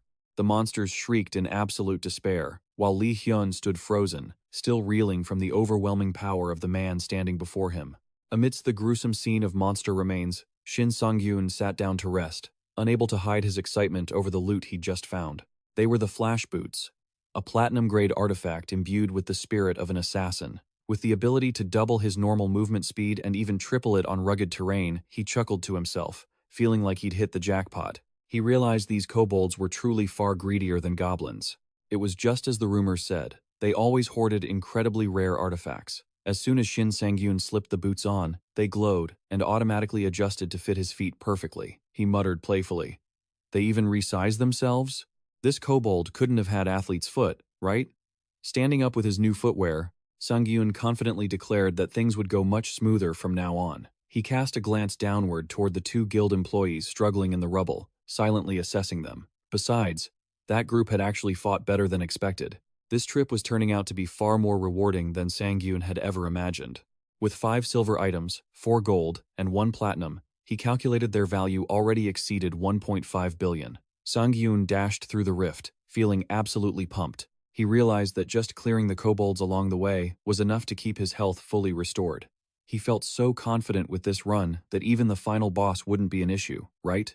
It was all thanks to his new title, Wise Hunter, which helped him recover a small amount of health every time he took down a monster. Now, just waiting for the final boss to rake in the real profit, guys. Suddenly, Sangiun stopped cold, feeling a suffocating pressure radiating from ahead. He realized with a jolt what this terrifying energy was. It was finally here. Before him stood the door, leading to the deepest part of the Bupyeon Rift, the king's treasure vault. But the moment he stepped inside, Sangiun was left completely speechless by the sight. His eyes went wide with shock, stuttering without a sound. What? He was standing before a sea of shimmering gold and mountains of treasure chests. Sangiun could only panic and ask himself, what the hell am I looking at? Forget all that talk about dark energy. My bad. Look at all this lovely gold and silver. Shin Sangiun was completely blinded by the glittering mountain of wealth. He excitedly wondered if he should just retire right now. Forget leveling up or any of that. With this much money, life was pretty much set, right? As he was getting lost in the treasure, a dark shadow with glowing red eyes was silently taking aim from behind. Instantly, an arrow tore through the air, creating a blinding explosion right where he had been standing. Sangiun agilely dodged the shot as the attacker slowly revealed itself. It was a giant kobold wearing heavy armor, with flames burning on its shoulders. It brandished a long-range weapon. Shin Sangiun smirked, arrogantly, and casually taunted. Always the same old routine. How boring. The system officially displayed a bright red alert for the arrival of the final boss, the Kobold King. The decisive battle between Sangiun and the King of the Kobolds, the dungeon-swallowing player, officially began. The Kobold King didn't give Sangiun a chance to rest. It wore a sinister grin, laughing defiantly. A massive arrow was fired from its heavy crossbow. Sangiun was shocked as he realized the lethal trajectory heading straight for him. Getting this gold isn't going to be easy, is it? Better be careful, or I'll be staring at this gold for the rest of my life. A cataclysmic explosion followed immediately. Thanks to activating his maximum power skill just in time, Sangiun narrowly escaped the fatal blow. He skidded across the ground, panting heavily, and whispered to himself, "That was too close. If I hadn't dodged with maximum power, my body would have been pierced for sure." Shin Sangiun gritted his teeth, sweat pouring down as he faced the suffocating pressure from his enemy. "You bastard," he thought. Realizing this was a truly annoying and tough opponent, the Kobold King growled menacingly. Its giant hands gripped its weapon, radiating a deadly, pitch-black mana. Just then, the two guild employees rushed toward the glowing red door in a panic. Lee Hyun screamed, "Has it already started?" "Sangyun, sorry we're late," but the two immediately froze as a giant phantom with glowing red eyes appeared from the shadows. The system kept flashing warnings due to the Kobold King's gaze. The intimidation status effect had been triggered. Lee Hyun and his companion were completely petrified by the boss's suffocating pressure. Lee Hyun shivered, his breathing rapid in sheer terror. What the hell's up with this boss? My body. I can't move. Just as the lives of the two level 100 players hung in the balance, a dark shadow suddenly flashed forward. It was Shin Sangyun. Shin Sangyun wore a smug grin and roared provocatively, "You dare take your eyes off me?" Instantly, the system announced that his Tier 1 recovery skill had been triggered, helping him completely shake off the intimidation effect, weighing down his body. The monster barely had time to roar in shock before a brilliant blue sword strike came crashing down on it with immense force. But the system announced that the Devil Slayer skill had failed due to the opponent's incredibly high skill resistance. Sangjun clicked his tongue in frustration, realizing the gap in stats meant he couldn't inflict a stun effect on his opponent. Glancing toward the two players kneeling in fear in the distance, he silently judged that this monster was definitely stronger than the Goblin Lord he'd faced before. However, instead of worrying, Sangyun broke into a calculating smile. He told himself, "In my past life, I missed out on the intimidation skill, but this time, I'm definitely going to take it for myself." Sangjun moved like a bolt of lightning, gliding past the opponent's attack, leaving the Kobold King wide-eyed with horror. Sangjun focused all his senses, his eyes glowing with a blue current, decisively preparing for the final blow. The system suddenly warned that the Kobold King was using barrage of arrows, and a series of deadly light beams rained down like rain, forcing Shin Sangjun to brace himself with his heavy sword. He gritted his teeth, feeling the tension. Damn it, this guy. Even while being pushed hard, Sangyun kept his agility, constantly tumbling and sliding through the gaps in the barrage to find a chance to get close. Sangyun realized this monster was much smarter than anyone he'd fought before. It's intentionally keeping its distance to draw out the fight, exploiting its long-range advantage with an endless supply of arrows. Looking at the system's comparison chart, Sangyun realized with a jolt that the Kobold King's intimidation skill had a much shorter cooldown than his own healing skill. If it figured that out and kept spamming crowd control effects, he'd definitely be a dead man walking. If that thing had a system notification like he did, he'd be finished for good. The vision of himself riddled with arrows and collapsing made Sangiun shudder. He told himself he absolutely couldn't let this battle drag on any longer. He secretly wished he had a long-range attack. Things would be so much easier. Suddenly, Sangyun's eyes fell upon the pile of gold and silver shining brightly beneath his feet.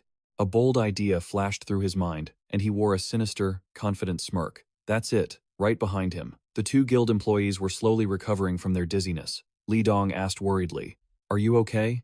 Li Hyun nodded slightly, admitting he felt better, but was still shaken because this was the first time they'd been hit by such a powerful status effect. Watching Sangjun darting between mana explosions, Li Hyun wondered how he stayed completely unharmed and suspected Sangjun possessed a special purify skill. However, an indescribable sense of unease suddenly welled up, making Li Hyun fearful. Li Hyun realized with shock that the arrows were sinking deeper into the pile of gold coins below. He asked himself in astonishment, "Wait, the arrows are sinking deeper inside?" Immediately, Li Hyun's face turned pale with horror. He shouted in belated regret, "Damn it, I should have realized it sooner." With a panicked expression, he screamed a warning. "Sangyun, that's a trap." But standing amidst the sea of shimmering gold, Sangyun remained terrifyingly calm. He smirked and asked the monster coldly, "So, you're done shooting?" Sangyun's feet began to sink into the gold, preventing him from moving freely. Seeing his prey trapped, the Kobold King flashed a cruel and sinister grin. It charged forward with all its might. Li Hyun could only cry out in shock before a massive, earth-shattering explosion swallowed Sangyun whole. The impact sent gold coins flying everywhere. Sangyun was blasted backward, suffering heavy wounds. Towering over the rubble, the Kobold King looked down with contempt and mocked him. How stupid, it thought, convinced its enemy was completely annihilated. But the monster's smile suddenly froze, as it felt an unusual surge of mana rising from below. Sangyun stood up abruptly, his entire body enveloped in a brilliant blue light. He smirked arrogantly. "You think you're the only one with tricks up your sleeve?" The system announced that thanks to the sacrifice effect, direct attacks were nullified and HP was restored. Sangyun declared coldly, "You should have realized that the moment I let myself get hit so easily, right?" He drove his heavy greatsword deep into the sea of gold. Sangjun's eyes glowed with overwhelming blue electricity. The system confirmed that the illusion skill was officially activated, enhancing his body and boosting his speed to the maximum level. Sangjun roared in extreme excitement. "Now it's your turn to take a hit." His blastback skill detonated with massive force, creating a cataclysmic explosion right in the middle of the gold. The gold coins were swept up, flying everywhere at incredible speeds and embedding themselves into the Kobold King's flesh, leaving it only able to shriek in pain. Witnessing this scene, the two guild employees realized with horror that the pile of gold was now nothing more than deadly shrapnel. They stood stunned, wondering just how powerful this blastback skill really was. But what truly amazed them wasn't just the strength, it was Sangyun's peak battle awareness, something they had never seen in any other player before. Amidst the raining gold, Sangyun walked calmly, his eyes glowing with an overwhelming intensity. Seeing the monster still struggling to get up, he smirked and commented coldly, "You're pretty tough, aren't you? I can't just end the final boss too easily. My bros would think I'm a joke." With a sinister smile, Sangyun declared firmly, "All right, let's wrap this up." He poured all his energy into his heavy greatsword, preparing the final blow. The Kobold King let out an earth-shattering roar and lunged in a desperate suicide attack. But Sangyun was one step faster. A fiery collision occurred, and the monster could only shriek in despair before being completely crushed under Sangyun's terrifying power. The scene fell into the silence of the victor as the system immediately chimed with a jubilant notification. "Congratulations, you have defeated the Kobold King." System notifications poured in, confirming that Sangyun's level had increased significantly after the fierce battle. He unexpectedly received a C-rank title, called Before the Wine Gets Cold. This title was created based on the memories of a constellation known for beauty and a flame that granted him and all his teammates complete immunity to intimidation effects for 2 hours after entering a dungeon. Sangyun stared at his status board, stunned. He secretly thought, "Is this the first time I've received a title from a constellation I actually saw? Wait, so I don't even have to sign a contract, and they still support me, guys?" And finally, the harvesting moment Sangyun had been waiting for arrived. He couldn't help but get excited when he saw the intimidation skill appear on the platinum-grade Despair amulet. This treasure, containing the resentment of the Kobold tribe, would instantly crush an enemy's will. In addition, he obtained evasion boots that increased agility and a scout's necklace capable of detecting killing intent within a 100-meter radius. Looking at the pile of glistening loot, Sangiun drooled in joy but had to reassure himself. I'll put them away first and absorb them later. Probably because there are eyes watching. While busy gathering the loot, Sangiun was startled to hear a desperate scream calling his name from behind. He turned around in confusion to ask what happened, and Li Hyun rushed over, his face full of panic, shouting at him to get out immediately because the crack was starting to close. The ground shook violently, making Sangiun slightly confused, but he remained calm. What? Oh, who doesn't know the crack closes right after being cleared? Why is everyone panicking like this? But the smile on Sangyun's face froze when a harsh reality hit him. Wait, hold on. What about this pile of treasure?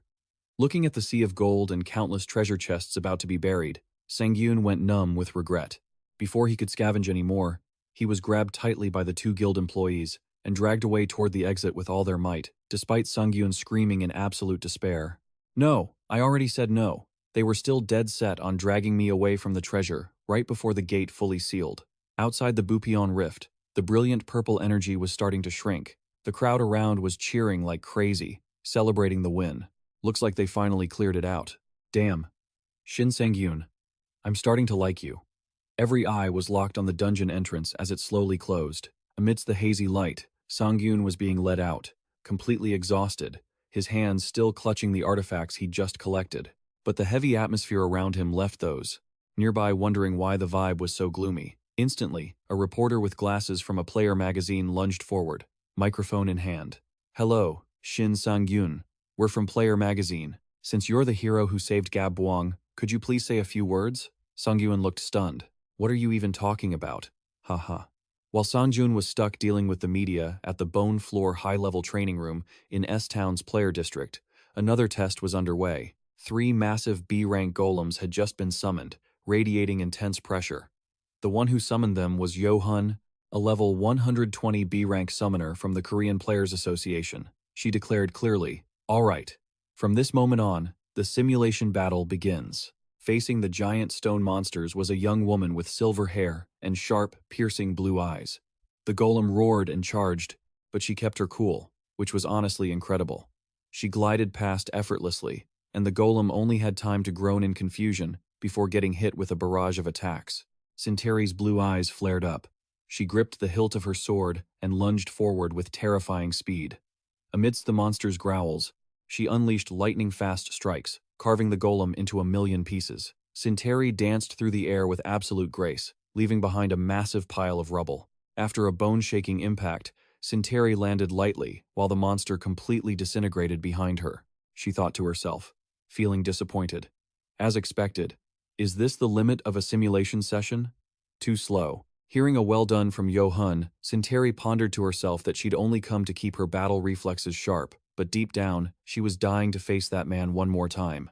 She regretted not getting Sangyun's contact info, all thanks to Miso's interference. Suddenly, a breaking news report on the TV caught her attention.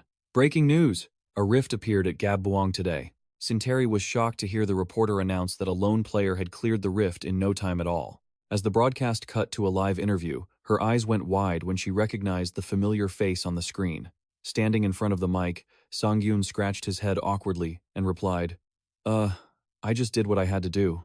Is that really all you have to say? Watching his humility, Yo-hun couldn't stop praising how amazing he was. Meanwhile, Sinteri whispered to herself, can't believe I'd run into him like this.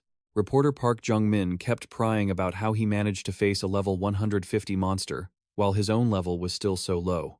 Sangjun replied calmly, levels are important, sure, but I don't believe they're the absolute deciding factor in a fight. Watching his figure on the big screen in the middle of the street, Sinteri had to admit he was right. Only someone truly confident in their own ability could evaluate their skills so objectively. Sinteri watched Sangyun's retreating back, sensing a strange, weathered maturity in him, like a player who'd already survived every level of hell. She wondered who on earth had trained him. Could his constellation be the god of war? Or maybe he'd made a contract with a deity just like she had. The next day, at his place, Sangyun sat quietly in front of the loot he'd harvested. He began to slip into a trance to prepare for the energy absorption feast. Sangyun happily ran through the useful skills he'd picked up yesterday, like intimidation, exploration, and backstep.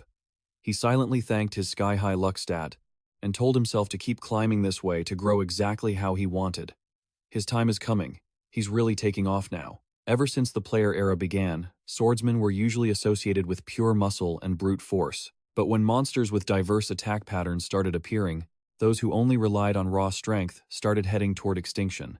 Swordsmen slowly lost their place in raids, or at least that's how things used to go. Everything changed when the magic sword style by Kyungu appeared, completely shattering the stereotypes about swordsmen.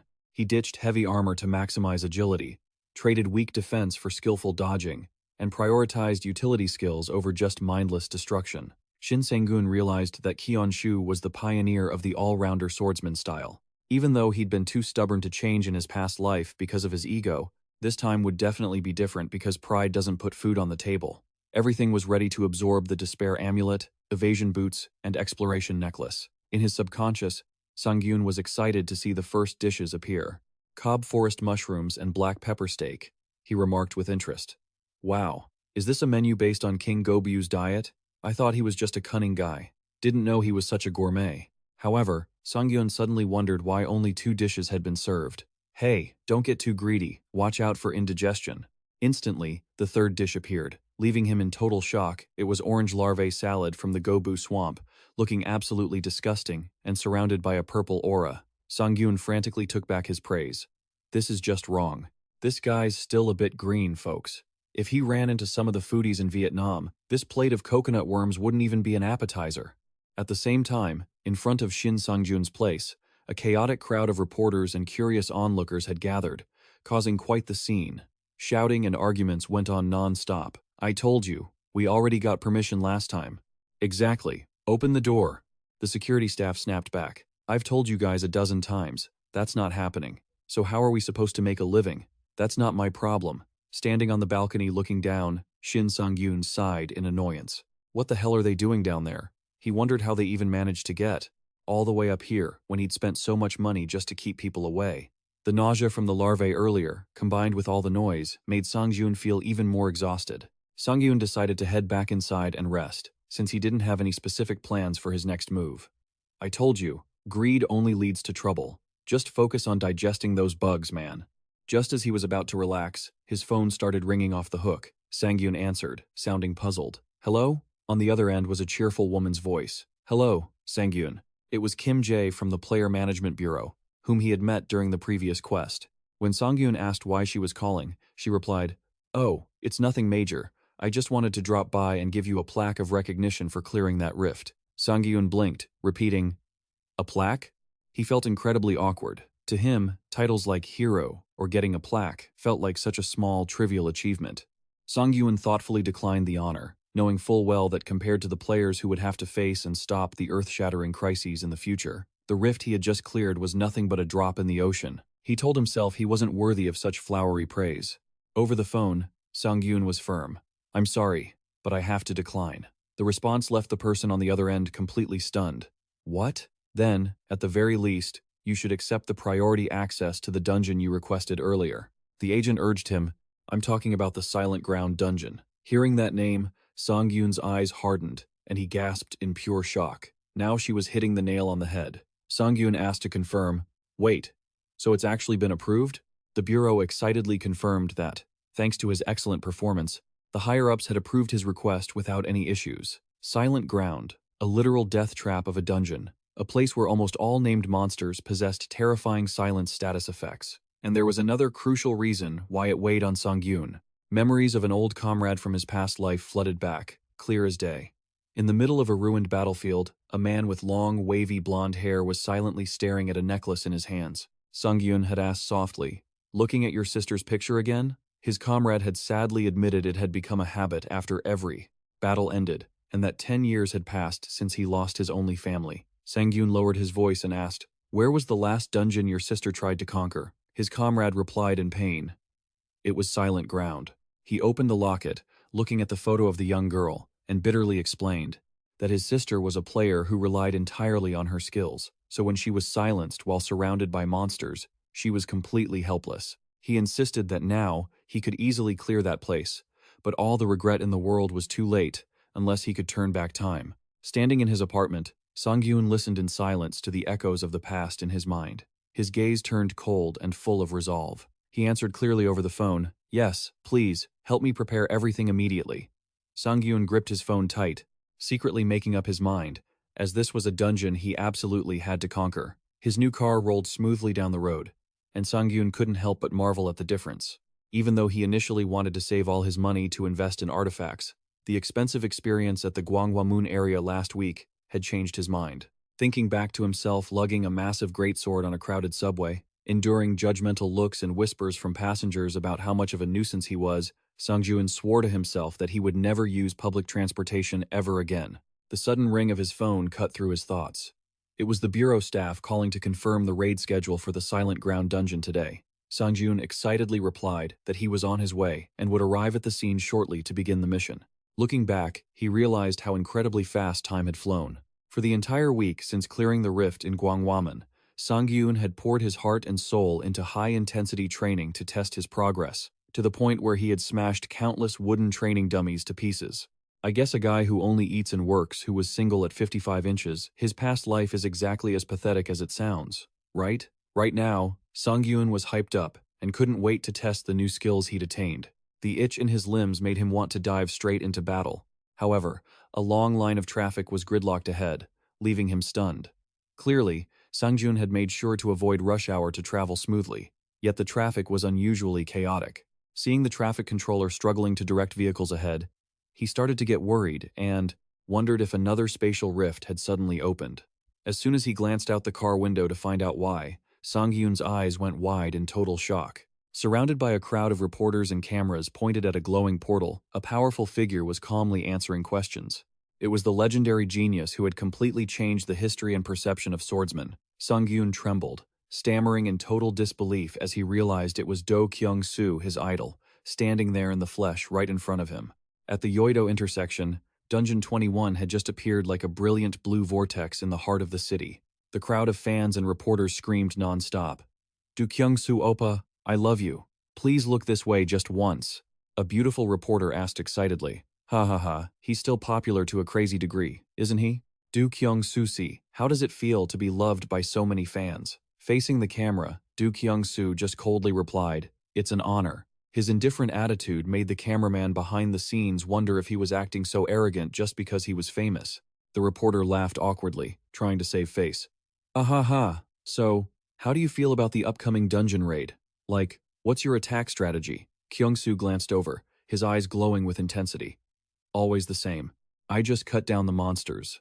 That's all there is to it." The answer was so brutally brief that the reporter was left completely speechless. Yet, the very next second, she started blushing and daydreaming. "Ah, well, now that I think about it, his bluntness is actually kind of charming. Oh boy, there's no curing being a simp. Get a grip, lady." Her colleague frantically tried to snap her back to reality. But then, even he couldn't help but be amazed when he saw a luxury car approaching. "Hey, wake up, look. The crowd is starting to buzz. That's Shin Sangjun. Is he stalking Do Yoon-seo?" Sitting in the car, Sangjun broke out in a cold sweat, realizing he'd been so lost in observation that he forgot he, himself, was now a recognizable celebrity. Breaking news erupted instantly. A meeting between a god and a mortal. He's challenging the sword demon's throne. Standing next to Ki Woong-seo, his teammate commented in a low voice, "That's the player who cleared a rift all by himself not long ago. I heard he's a swordsman with a style very similar to yours." Ki Woong-seo smirked with a mysterious look in his eyes. "Yeah, I know." Immediately, Sangyun was surrounded by reporters with a barrage of questions. "Mr. Sangyun, why did you go all the way out here? Are you here to challenge Do Ki Woong-seo?" Shin Sangjun could only awkwardly insist that this was just a coincidence, and he had absolutely no intention of challenging anyone. The reporters swarming him kept firing tricky questions about the new car. "Why did you change cars? Is this one fully loaded? How much did it cost?"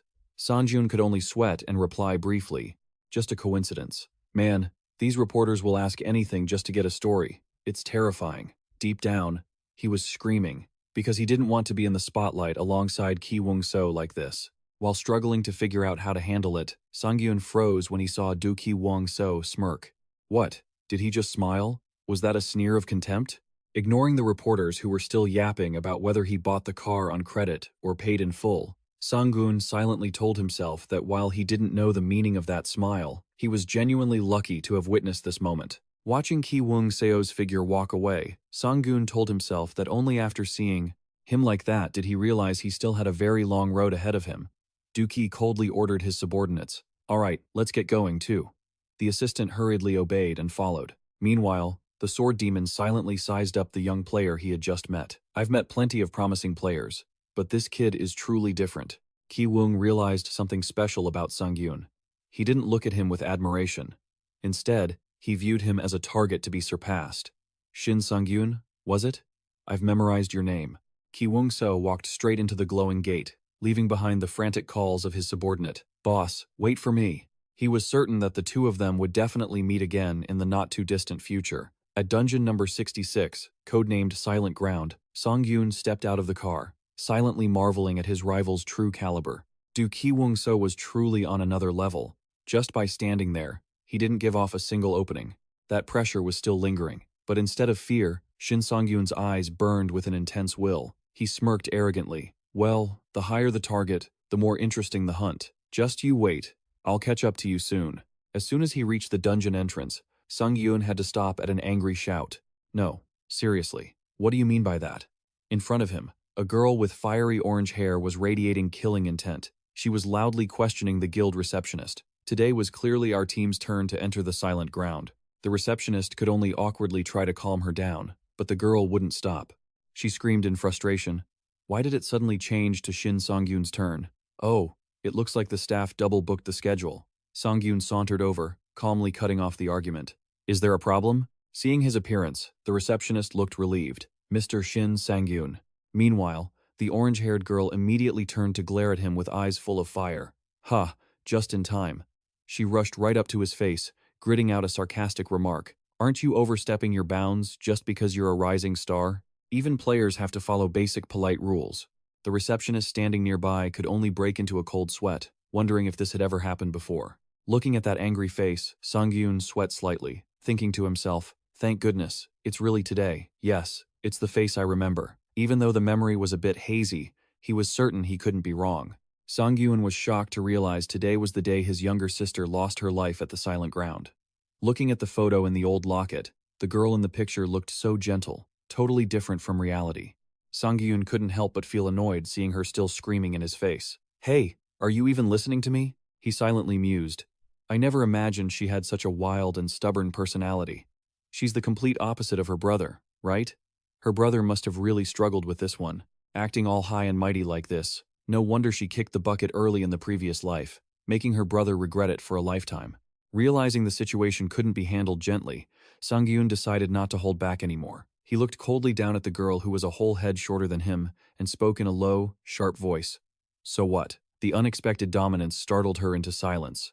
Sangyun told himself that sometimes you need to be firm with some people. He stated bluntly, "Even if you're upset, you shouldn't take it out on me like that." Seeing the girl still looking bewildered, he added, "I'm just following the schedule the guild arranged. Is there a problem?" Not giving the other side a chance to react, Shin Sangyun decisively turned his back. "Then I'm going straight into the dungeon. I don't have time to waste." The receptionist hurriedly agreed, while the orange-haired girl just stood frozen in shock before screaming. "Stay right there!" She yelled frantically at Sangyun's retreating figure. "Do you think I'll just let this slide? You'd better watch your back. Shin Sangyun, right? Don't even think about sleeping tonight. You hear me?" Hearing the threats from behind, Sangyun frowned in annoyance at being yelled at for no reason. He silently walked toward the entrance of the Silent Ground, where the ancient ruins appeared gloomy under the gray sky. Without hesitation, Sangyun stepped directly into the brilliant purple light of the gate, officially beginning his journey to conquer this place filled with painful memories, the place that caused immense damage to him and his friends. As soon as he stepped inside, a pungent smell of rot hit him, making Shin Sangyun frown and cover his nose. He silently thought, "That's understandable, since most monsters in this dungeon are of the undead type." Suddenly, the ground beneath his feet shook, and hideous gray hands reached up from the earth, grabbing his legs. Sangyun was shocked. A monster with a mouthful of sharp teeth and a deformed face crawled out, growling threateningly right at his feet. Sangyun immediately recognized it as an undead-type monster. As expected, the monster lunged to attack with lightning speed. Instantly, the system notification pinged. Shin Sangyun had been hit with a silence debuff from the monster's strike, rendering him unable to use any skills for half a second. Shin Sangyun realized the gravity of his situation, his eyes widening. Wait, just touching them triggers a silence effect? Not giving his opponent a second chance, Shin Sangyun decisively pivoted, swinging his massive greatsword with the force of 1,000 pounds, crushing the beast into the shattered ground. Yet, from the shadows of the ruins, a swarm of other ghouls came crawling out frantically, surrounding Shin Sangyun with chilling roars. He recognized the brutal rule of fighting these monsters. He absolutely could not afford to get hit even once, and he had to keep skill usage to an absolute minimum. Shin Sangyun smirked, his eyes filled with murderous intent, muttering to himself, "Getting serious, huh? It sounds like everything just comes down to the basics." If there was one thing Shin Sangyun was most confident in after decades of surviving in his past life, it was his mastery of basic combat skills. At the Korea Player Association headquarters, Recon Team 4 was holding an emergency strategy meeting. The female staffer pointed at the screen and declared clearly, "The next player we need to discuss is Shin Sangyun." The mere mention of that name caused a stir in the meeting room. One member exclaimed in surprise, "Oh, so this is that infamous kid? The one who caught So Do-young's eye." He certainly made quite an impression. However, there were still some voices filled with skepticism, knowing that Shin Sangyun had only awakened his powers a mere month ago, after a long, humble stint as a porter. And Choi-yun, the brawny captain of Recon Team B, crossed his arms and mused, "So it's him? The one that the Lee brothers, Lee Dong and Lee Hyun, won't stop singing praises about?" Sitting nearby, Deputy Captain Shin Min-ji pushed up his glasses, confirming that Shin Sangyun was currently the center of public attention due to his impossible growth rate. Yet, he remained cautious. Clearly, his growth speed has no rival. But, is he truly a special case when you stack him up against names like Kim Miso, Kintari, or Do Kyungu? I highly doubt it. Shin Min-ji flipped through Shin Sangyun's file, continuing to offer harsh critiques. There are always players with astonishing growth rates. The way he handled that recent Rift solo is commendable. But until we determine the actual danger level of that situation, we need to be cautious about calling his achievements special. We can't rule out the possibility that he's just someone who is good at manipulating the media. This biased assertion was immediately cut off by a sharp voice. "I don't believe that's true at all." This pushback from Riga-hee made Shin Min-ji so angry that veins bulged on his face. This was already the 100th time she had publicly countered his opinion. Captain An Choi-yeon was forced to intervene. "Everyone, silence. Ga-hee, do you have something to share?" she stated coldly. "This is the player I have been personally tracking for quite some time now." With a sharp gaze, she explained that she had spent the past several days gathering data on Shin Sangyun and demanded that every team member examine it thoroughly. Ga-hee emphasized that this was the only way for everyone present to understand the truth. Shin Sangyun was absolutely not an average player. "She's got an eye for talent that's spot on." Ga-hee began her presentation by showing a growth chart of a typical player at level 50, with only 2 skills and not a single title to their name. But as soon as she switched to the projected chart for Shin Sangyun at the same level, the room went dead silent in shock. With 11 skills and 7 titles, his benchmarks far exceeded all standard norms, causing those present to gasp in disbelief. "What the hell is this? That's impossible." In the face of this shock, Shin Min-ji coldly criticized Ga-hee for losing her ability to remain objective and reminded her not to forget her role as a professional talent scout. Despite the opposition, Ga-hee calmly pointed out that, even if one were to temporarily disregard the number of skills, the sheer count of titles Shin Sangyun possessed was truly anomalous. She asserted that, at this pace, Shin Sangyun was on par with the growth speed of the sword demon himself, Do Kyungu. Before the stunned crowd, Ga-hee concluded that this was her final verdict after examining the data as objectively as possible. To clarify the matter, she revealed that she had personally met with all the teammates who had fought alongside Shin Sangyun in dungeons in the past, to find an answer to what made Shin Sangyun so strange. Yoon Da-kyung, who once served as Shin Sangyun's team leader, mused and admitted there were indeed many odd points about the young man. When Ga-hee asked to focus on his skills and combat sense on the battlefield, Yoon Da-kyung couldn't help but praise his stunning ability. His stuns are absolutely astonishing, to the point where no one can even touch him. However, the team leader also emphasized that if it were just about his skills, Shin Sangyun wouldn't be considered all that special. According to Da-kyung, the real reason he stood out from the rest was thanks to a much more terrifying weapon. That was his innate combat sense. When asked about Shin Sangyun's practical combat ability, both Poke and Kang Ju-hai unanimously agreed that his basic skills were just terrifyingly good. Seeing Gahi wonder if he was just slightly better than players at the same level, they immediately and firmly denied it. Both insisted that if he were only slightly better than his peers, they wouldn't have gone to the trouble of sitting here and talking about him like some sort of absurd existence. Ptex admitted it was hard to explain in detail, but what made Shin Songjun different was training pushed to the absolute limit. He asserted that while fighting alongside Shin Sangiun, he felt like he was working with a seasoned veteran. It was as if he knew every outcome before it happened. Shin Sangyun's ability to predict his opponent's next move reached an astonishing level. He analyzed that for most people, exposing an opening is inevitable, unless they have a massive amount of experience to compensate. But Shin Sangyun wasn't like that. It was as if his body moved on instinct before his brain could even think about what to do. The precision of his sword strikes led Gahi to conclude that Shin Sangyun possessed an incredibly refined combat sense. That was a sense honed so thoroughly that it helped Shin Songjun master every situation, regardless of the circumstances. Rigahi continued her impressive analysis before the whole team to summarize everything she had said. The trait that makes Shin Songyun different is an instinct that rivals the ability to see the future. He didn't just get lucky. The reality is that he already had a solution for every dangerous situation before they even occurred. He wasn't just lucky. In reality, he always had a solution ready for the most dangerous situations, even before they happened.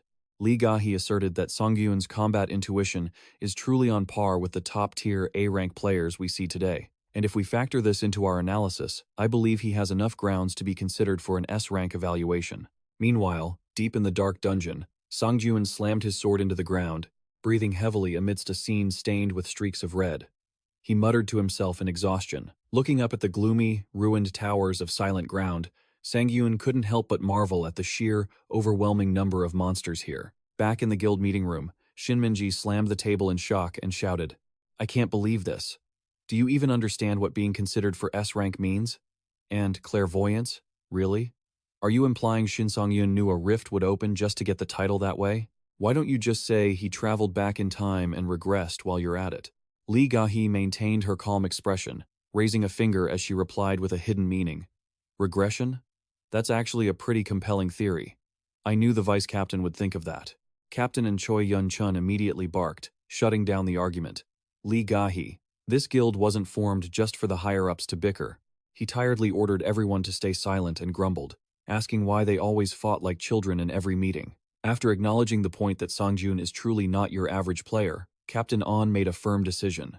Li Gahi, starting today, you are assigned one task: monitor Shin Songun. However, you will have to handle this on your own for the time being. Understood? Faced with this new privilege, Gahi wore a radiant, satisfied smile. Yes, I will do my best. Shin Songyun wandered through the ruins of silent ground, grimacing at the thick, overwhelming stench of monster blood, especially the fly blood. It was even worse. That's exactly why he had to buy this new outfit. These monsters kept appearing out of nowhere, making them a real pain to deal with. On top of that, they didn't drop any artifacts at all. Suddenly, Sangyun froze, as if he just remembered something. Huh? Wait a second.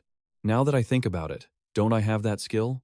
He immediately activated his detection skill, his eyes blazing with a powerful, fiery gaze. Shin Songun silently scolded himself for not using it from the very beginning. It was a support skill that marked every monster within a radius of 100 meters, and it could be expanded up to 500 meters.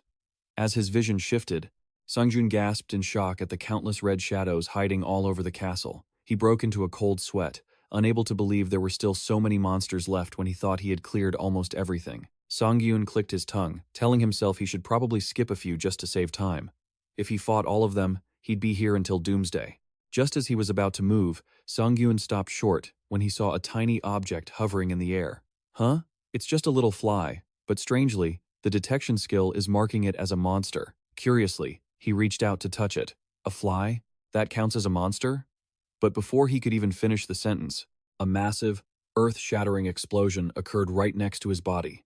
Songjun gritted his teeth in pain, realizing he'd just encountered a suicide bomber. Luckily, he had the reflexes to jump back, so he only suffered a minor injury to his arm.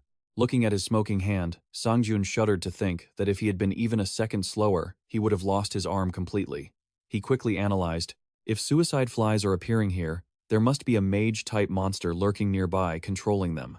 If he didn't break out of the swarm's encirclement, he would be in real danger. Another violent explosion erupted right at the position of the mysterious figure in the cloak, who was hiding in the shadows. From atop the ruins, hooded entities with ghastly skull faces were casting a strange type of magic together. These guys are something else, using flies like free-cam drones with bombs attached. Meanwhile, in the guild meeting room, Shin Minji called out to Li Gahi, noticing she was still lost in her own thoughts. I understand you hold Shin Sangiun in high regard, but besides his combat instincts, have you gathered any data on his skills or titles? He stared straight at Gahi and continued his questioning. According to your analysis, it seems he has unique methods for acquiring most of them. Am I wrong? Faced with his superior's skepticism, Li Gahi lowered her eyes and replied, No, actually, I have been thinking about that too, though this is just a personal theory of mine. Just then, at silent ground, a skeleton-type monster froze in shock. Seeing its target still alive after the attack, Gahi silently thought, but what if there is even a small possibility that my theory is correct? A massive, earth-shattering explosion erupted, but Sangiun had already managed to activate a new defensive skill. A brilliant, hexagonal blue shield enveloped him, blocking the full destructive force of the suicide flies. That was the sword defense skill, level 1, allowing him to create a wall of swords to block any attacks aimed at his blade. Even though it restricted his movement, it provided absolute protection. If they're going to dive in like moths to a flame, then defending first and counterattacking later is the right call. Shin Sangyun smirked with arrogance, his blue eyes glowing with murderous intent behind the sharp edge of his blade. He coldly asked his enemies, So, is it my turn now? A few days ago, in the underground training room of Building C in the player town, Sangjun had buried himself in frantic training sessions. Arrows from automated traps flew continuously, slicing through the air, but he remained calm, swatting them all away with surprising precision. As of now, he had maintained this routine for about 3 days. Except for the special case of absorbing artifacts like he was doing, the way for a normal player to obtain a skill is actually quite simple, through a process of repetitive training. If you use popular guidebooks, obtaining basic passive skills is relatively easy. However, to attain special active skills like maximum force, those common methods are completely useless, because they require repetitive training that meets extremely specific conditions. The more he practiced, the more he felt he was gaining the upper hand. Players who discover these methods usually keep them under wraps to protect their exclusivity, so it's almost impossible to obtain them unless it's by sheer lucky coincidence. But regardless, Sangyun had been a fairly seasoned player in his past life. He smirked confidently, whispering to himself that he knew the secrets others tried so hard to hide. That was the sword defense active skill, level 1, which he had worked so hard to train. This skill creates a shield-like barrier in front by using the sword to defend. However, while the shield is active, movement towards be completely restricted, and the player could only move backward. It costs 2 mana per second, and if the shield breaks, the skill has to be redeployed from scratch. The skeletal mages let out shrill screams, preparing their next volley. A swarm of kamikaze flies and waves of blazing purple fire poured down from the mage's hands like a storm. He silently acknowledged that the defensive sword skill was a solid defensive move he'd worked hard to acquire. But he also realized its biggest drawback: he couldn't move forward. Realizing every limitation has a workaround, he flashed like a bolt of blue lightning through the smoke and dust. Shin Sangun told himself that there's always a way to bypass every limit. The mages weren't giving up. They shrieked crazily and, simultaneously unleashed a barrage of blazing inferno magic. But Sangyun artfully weaved through the firestorm. With a cold gaze, he focused all his energy into a finishing blow and roared. It's too late. A deep blue mana vortex exploded. Desperate screams rang out before fading away as their bodies were blasted into countless tiny pieces. Standing amidst the dark and silent dungeon, Sangyun suddenly froze as he felt a suffocating pressure approaching. Out of the darkness, a mysterious warrior wearing jagged black armor, eyes glowing with blue electricity, silently watched him. Under San's feet, the last of the skulls dissolved into nothingness. Suddenly, a brilliant purple light caught Sangyun's attention. He gasped, "Is that a purple mana crystal?" Staring at the precious item, he excitedly realized that high-tier loot had finally started to drop. With an average value of over 100 million won per crystal, Sangyun told himself that the deeper he went into the high-level dungeon, the better the rewards. He decided to pick it up after clearing the dungeon and made up his mind. Let's head straight to the deepest part of the dungeon. To ensure his safety, Sangyun immediately activated his detection skill. But the system's results stunned him. There was only one target marked. Only one? He frantically wondered, where all the monsters from earlier had gone, and where that lone monster was hiding. Just then, the black-armored warrior, with glowing purple eyes, silently appeared right behind him. Sangiun felt a chill run down his spine. Something was right behind him. He realized it was too late to react normally. His mind raced, not knowing which direction the attack would come from, front, left, right, or below. Damn it. In this life or death moment, he told himself to trust his instincts, to guess the attack direction and pray. Please, let my choice be right. Sangiun launched himself into the air just as the enemy's blade swung. A cataclysmic purple energy blast erupted, shattering the ground where Shin Sangyun had just been standing. He struggled to balance in midair and gasped, "This is insane." Looking down at the ruins, Sangyun's eyes suddenly flashed with realization as he grasped a terrifying truth. Now I get it. Turns out the monsters didn't just vanish. They all had to run for their lives because this guy showed up. A monster that massacres. Regardless of friend or foe, that's the Death Knight. He couldn't understand why a monster that should have been in the deepest floor of the dungeon was appearing right here. But when facing it head-on, Sangjun suddenly realized the painful truth through fragments of memories about his comrade's poor little sister. This very bastard was the one who took her life in his previous life. The system confirms this is the mid-level boss, the Death Knight of regret and fury. Sangyun roared with determination. In this life, I won't let things end like that again.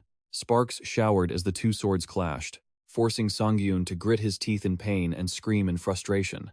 His opponent's strength was beyond imagination. Every swing carried such terrifying weight that Sangyun was pushed back and violently shaken. He realized, horrified, that each strike from this Death Knight was simply too heavy to defend against normally.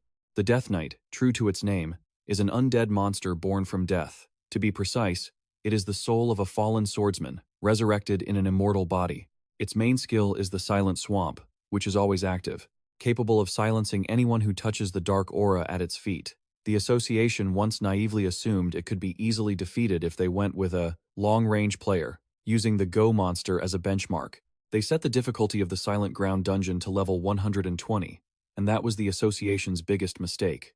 The true power of the Death Knight doesn't lie in the Silent Swamp skill, but in the soul of the swordsman residing within it. In other words, if that swordsman was once a master, the Death Knight becomes infinitely more dangerous. The association realized this too late, and had to drastically recalibrate the dungeon's threat level.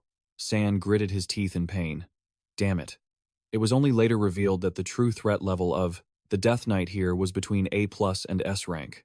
A blue mana-blazing sword swing descended. Sangyun took the full force of the massive impact. Is this really it? Could I actually die? Sangyun collapsed to the ground, his eyes glazing over as blood continuously flowed from the corner of his mouth. The Death Knight roared in frustration, seeing his opponent hadn't fully gone down yet. Sangyun was currently struggling, leaning on his sword to keep from collapsing. He lamented in extreme exhaustion. Every time I say I'm about to die, things get so difficult. Blood kept dripping from his mouth. Sangyun bitterly realized that whenever things get a little dangerous, weak thoughts always come to mind first. At this rate, I haven't changed a bit from my past life.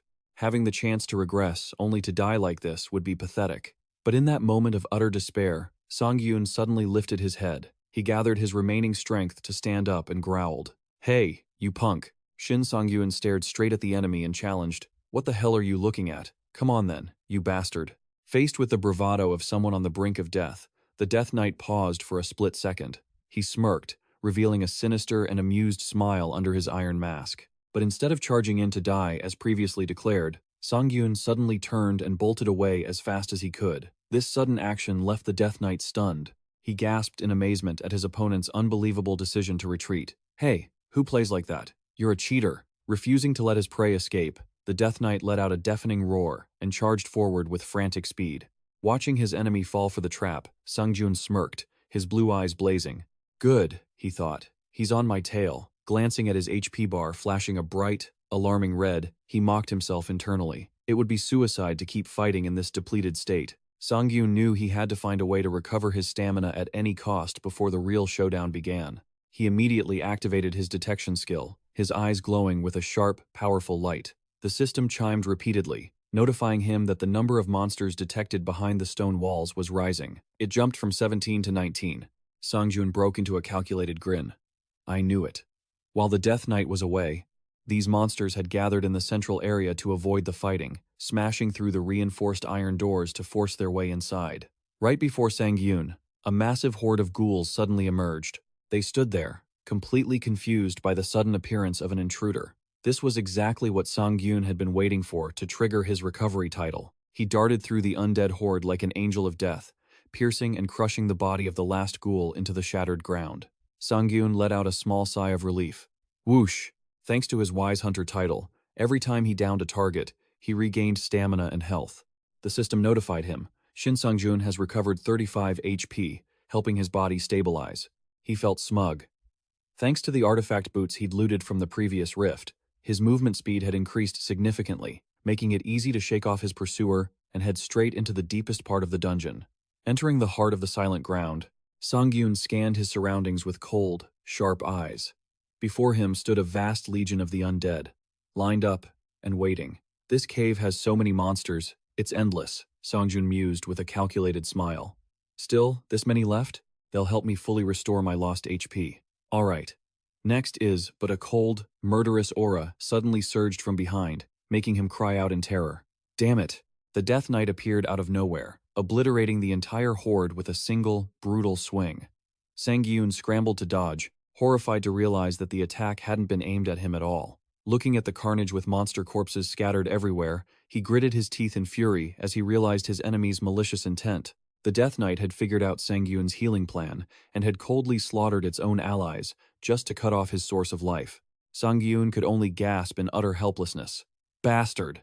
Sangyun braced himself and leaped into the air, dodging the stone shards kicked up by his opponent's strike. The system signaled he was activating his knockback skill. Sangyun gritted his teeth, determined. None of that mattered anymore. I've recovered enough, and I've found an opening. It was time for a fight to the death with this half-human, half-demon fire creature. He roared, "Taste my knockback skill!" But instantly, a bright red X appeared, signaling the skill had been nullified. Sangyun was shocked to realize he had fallen into the Death Knight's silent swamp, which completely sealed all his skills. He could only let out a startled cry. Ah! Sangjun was sent flying, slamming hard into the stone wall, causing him to cry out in agony. Ugh! His HP bar plummeted into the red, and he barely avoided dying. Sangyun cursed himself in frustration. What a stupid mistake. How many times have I told myself to be wary of that move? All the HP he had worked so hard to recover was gone in a flash. He thought to himself that if he hadn't blocked with his greatsword in time, he surely would have died. He couldn't give up like this. Traumatic memories from his past life suddenly flooded back with painful clarity. Amidst a hellish, blood-soaked scene, Sangyun was tearfully holding a dying comrade in his arms. The comrade whispered with their final breath, "Please, bury me. Next to my little sister." Sangjun wailed in despair. "Don't say that. You're not going to die. The disaster is almost over. The rescue team will be here soon. Stay with me." His voice choked up. His eyes widened in horror as he realized his friend's breathing had stopped. Sangyun gritted his teeth, a heart-wrenching scream echoing across the gruesome battlefield filled with monster remains. Returning to the reality of the silent ground dungeon, the Death Knight stood there silently, like a grim reaper. Sangjun forced himself up, his eyes cold as he glared at his enemy and muttered to himself, "Right, I was completely wrong." He realized his biggest mistake had been trying to conserve his stamina for the final boss fight. "I was wrong. I won't repeat that mistake ever again. Everything really has to end right here." Shin Sangyun's entire body exploded with red and black mana. He stared straight at the Death Knight with ruthless intensity. "This is a fight to the death now, you bastard." The system immediately notified him that his illusion skill was active, putting him into a fully awakened state. Sangyun vowed that he absolutely could not quit here. This wasn't because he was bound by goals or the past, but simply because he could not turn a blind eye to the things he could still protect. Shin Sangyun surged forward like a phantom. Lightning-fast sword strikes were unleashed in rapid succession. Everything was becoming worse than ever. Even a slight scratch from the Death Knight's blade was enough to peel the skin right off Sangyun's palm. He gritted his teeth, enduring the bone-chilling pain. He bitterly admitted that he absolutely could not beat this monster by relying purely on brute force. How is it not even phased? How annoying. But in the midst of life and death, a light bulb went off in his mind. Wait, I understand now. I've finally found the one thing I'm better at than him. A crushing strike landed, shattering the ground into countless fragments. But Sangyun had already nimbly dodged the death blow just in the nick of time. The battle continued at a dizzying pace as the Death Knight relentlessly unleashed streaks of burning purple sword energy. Sangyun focused all his senses to slip through the narrowest openings, despite the suffocating pressure surrounding him. Channeling all his remaining strength into his greatsword, he decided to unleash a direct clash that sent blinding sparks flying as their blades met. The system notified him that a critical hit had been triggered, thanks to Sangyun's extremely high luck stat. His critical damage modifier had reached the maximum of 600%. Deep blue mana surged from his greatsword, striking the Death Knight and sending it reeling in total shock. The Death Knight collapsed to the floor, its fiery aura fading amidst the ruins. Sangiun stood there. He coldly ordered, "Stop the act. Get up. I know it isn't going to end that easily." As expected, the dead knight let out a furious roar. The blue flame atop its head flared violently, accompanied by purple lightning crackling around its body. The system began flashing red warnings incessantly. The dead knight is using its final life flame as a sacrifice. All of its physical stats have been boosted. Sangyun gritted his teeth, sweat pouring down as he felt the suffocating pressure mounting. So, it started? Even though each dead knight might have different skill levels, they all share one single trait. Once HP drops below 10%, a death notification appears, initiating a self-destruct sequence in 10 seconds. The monster let out a bone-chilling roar, its entire body exploding with destructive energy, officially kicking off the final attack pattern known as the Death's Hide-and-Seek. Given his current health, Sangyun knew that getting hit just one more time would mean instant death. Trying to take down the knight right now was nothing short of suicide. Standing before a frenzied beast like this, Sangyun told himself that in this situation, he had no choice but to play the role of the prey. Yet, he absolutely refused to let himself be swallowed up easily, because even prey has its own role to play in this life or death hunt. The system signaled that only 10 seconds remained on the countdown. The clock began ticking down. The dead knight, with the eerie blue flame burning around its ghastly skull, lunged forward like an arrow. Sangyun immediately turned and poured every ounce of his remaining strength into his legs to sprint away from the danger zone. At all costs, he had to maintain distance from the mobile time bomb chasing right behind him. The monster roared earth-shatteringly, pursuing him relentlessly, while Sangyun constantly performed dashes and slides to dodge, the lethal attacks raining down on him. "If I can't beat it, I'll dodge and look for a counterattack later. Staying alive is the priority." The countdown hit 9, then 8 seconds. A collision erupted as Sangyun struggled to block a devastating strike, his life hanging by a thread. The 7th second began. The knight's flaming blue skull face shrieked in a frenzy of rage, continuously raining down destructive blows that shattered the earth. Sangyun gritted his teeth, blood trickling from the corner of his mouth while his eyes still glowed with the blue electricity of his awakened skill. The countdown ruthlessly ticked to 6. Every second felt like a century now. Huff, huff. A bone-deep pain began to rack his body. "My body is screaming in agony. It feels like my lungs are being wrung dry." Deep down, Sangyun could only pray, "Just a little longer, just hold on a bit more, this damn body." A massive mana explosion erupted as their swords clashed violently once again. The clock ticked from 6 to 5 seconds. Sangyun was sent flying. He struggled to stay upright, his body battered, his eyes still locked onto his enemy. The cruel timer moved to 4 seconds. The dead knight suddenly lunged forward like a deathly phantom. Closing in with impossible speed, Sangyun could only widen his eyes in terror. The system notification was merciless. "You are in the dead silent swamp. All skills are disabled." Standing on the edge of life and death, memory suddenly pulled Sangyun back to those old days in this dungeon. The Sangyun of the past stood amidst a pile of monster carcasses, panting heavily as he muttered in shock. "Finally, that's over," he shouted in frustration. "I finally took down those damn guys. How many more times are they going to use silence?" While he was busy venting his anger on the monster corpses, a clear voice suddenly rang out from behind. "Big brother, is it over?" Sangyun replied wearily. "Yeah, just finished." Looking at his friend's flawless, radiant face, he secretly wondered in envy. "Why do you look perfectly fine?" His friend laughed innocently at his exhaustion. "Huh? Ha ha ha. Honestly, it wasn't that hard, was it?" The answer made Sangyun jump in surprise. "What did you say? Didn't you run into those guys? They kept spamming silence non-stop. How could it not be hard? They used skills continuously, and I couldn't use a single one. Isn't that just unfair? It's like they're telling a swordsman like me to go die." "That's exactly why I told you to bring the guild's status recovery artifact. I told you not to be so stubborn. That's why you have to use it carefully." Seeing Sangyun look blank, he continued, "Even if it's unfair, you could at least get rid of it once and create an opening, right? Putting on a perfect performance under the conditions you're given. That's what makes a real player, isn't it?" Sangiun snapped. Hey, kid, are you trying to lecture me now? If it were as easy as you say, I'd be a top-ranked player instead of hanging around in this place. His friend could only cry out in frustration. Why are you like that? I'm just telling the truth, Sangiun roared. The truth? You want me to show you the truth with a punch to the face? He silently cursed that greenhorn kid for daring to lecture him. Returning to reality, Sangiun, with his blood-stained face, gave a self-deprecating smile. Haha. I guess I'm not in any position to lecture others, either. Instantly, the system announced that the Level 1 recovery skill had been activated.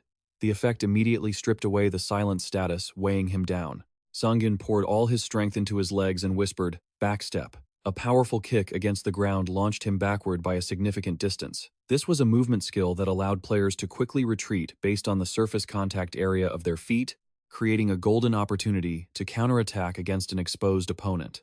The cruel countdown ticked to 4, then 3. The knight roared in extreme pain and rage. The death clock kept ticking. Sangiun struggled to dodge in midair, sweating like a river as he looked at his own exhausted state. Sangiun cursed internally. What a grotesque monster. A harsh truth hit him as he realized that the last backstep had consumed every bit of his remaining mana. Sangiun fell into despair as he realized he had nothing left to play. He had no cards left in his hand. Taking advantage of the opening, the dead knight lunged like a ghost. A monumental mana explosion erupted as the strike came crashing down, sending Sangiun flying in helpless defeat. The countdown ruthlessly turned to 2, then finally to 1 second. Sangiun coughed up blood, his body limp and devoid of any strength. He thought to himself in despair, "Ugh, now I don't even have the strength to lift a finger." Staring at the terrifying opponent before him, he gasped, "How much time is left? Damn it." In the moments before death, Sangiun asked himself in shock, "Is this really the last scene I get to see? Where did it all start going wrong?" He bitterly realized that his life was just one mistake after another. Sangiun blamed himself for misjudging the enemy's strength from the very beginning, which led to him taking heavy, unnecessary injuries. He regretted that even after that, he kept making the same mistakes over and over. Even though he fought until the very last minute, he couldn't help but feel regret. He should have made better use of this so-called regression opportunity. Damn it. But right at death's door, Sangiun suddenly burst into a crazed laugh. "Ha ha ha," he gasped, feeling a sense of release. Did I really think that was the end of it? A 0 appeared, signaling that the dead knight's time was up. The skeletal knight's body began to crumble into countless shards of light, leaving Sangiun stunned, feeling as if he had just regressed once again. The system immediately chimed with a joyous notification, congratulating him on defeating the intermediate boss. Waves of leveling up light engulfed Sangiun as he received an unprecedented amount of experience. He was shocked to realize his level had skyrocketed, and with it, his health was fully restored. Sangiun flashed a radiant smile, whispering to himself, "I completely forgot about that." Fully recovering his HP through a mass level up actually saved his life. Although his health was refilled by the level up, Sangiun quickly realized a grim reality. HP and physical stamina are two completely different things. His body was still falling apart, and worse, the side effects from his hallucination skill were still tearing at his mind. Standing before the final boss, the Silent Crow, Sangiun knew that pushing himself in this state was completely unrealistic.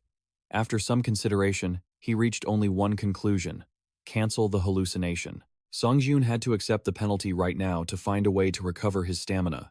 He reassured himself that he hadn't landed any effective hits after activating the skill, so maybe everything would be fine. But as soon as he let his guard down, a sharp, piercing pain suddenly shot straight into his brain, making his eyes widen in terror. He screamed in pain and collapsed, clutching his tightening chest amidst the ruins. The system repeatedly sent out death warnings. As soon as you cancel the hallucination, you will fall into a state of extreme exhaustion as all accumulated damage hits you at once. Red warning lines flashed one after another, confirming the damage exceeded his threshold, and that prolonged exhaustion could lead to the player's death. Sangiun gritted his teeth in frustration. Why couldn't you guys have warned me sooner? His consciousness began to fade, and darkness swallowed his vision as he completely passed out. Meanwhile, at the entrance to the Silent Ground dungeon, the guild receptionist was pacing anxiously, staring at the glowing portal. She checked her watch and muttered to herself, That's strange. According to the guild's analysis, he should have cleared the dungeon and walked out by now."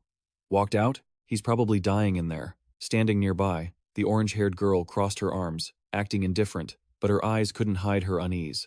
When her teammate asked if they should report the incident, she still growled, report what? If he was confident enough to go in there like that, he has to take responsibility for himself. Although she talked tough, the orange-haired girl was gritting her teeth in tension, sweat beading on her forehead due to a bad premonition. She cursed under her breath, "Damn it, this is really frustrating." The anxiety kept her from sitting still, wondering what on earth was happening inside that gloomy castle. Deep in the dungeon, in the terrifyingly silent space, Shin Sangiun lay motionless on the ground, his breath as weak as a candle in the wind. At that moment, the monsters saw he wasn't moving, and slowly approached.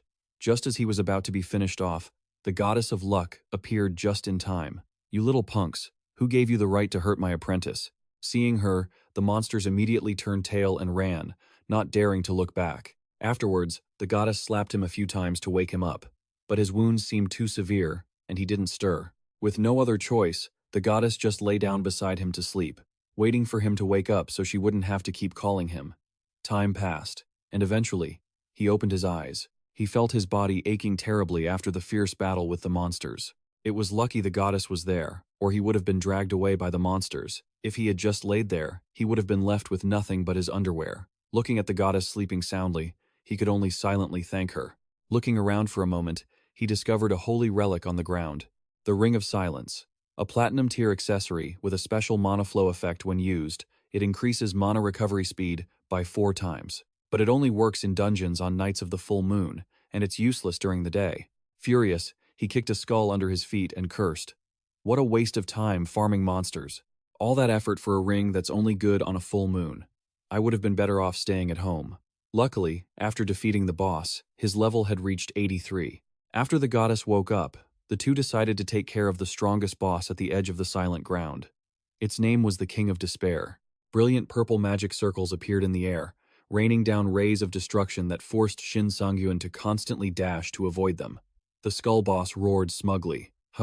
Watching you scurry around like a rat is quite entertaining." He continued to cast even more complex magic circles, taunting him to see how long he could keep that mouth of his running.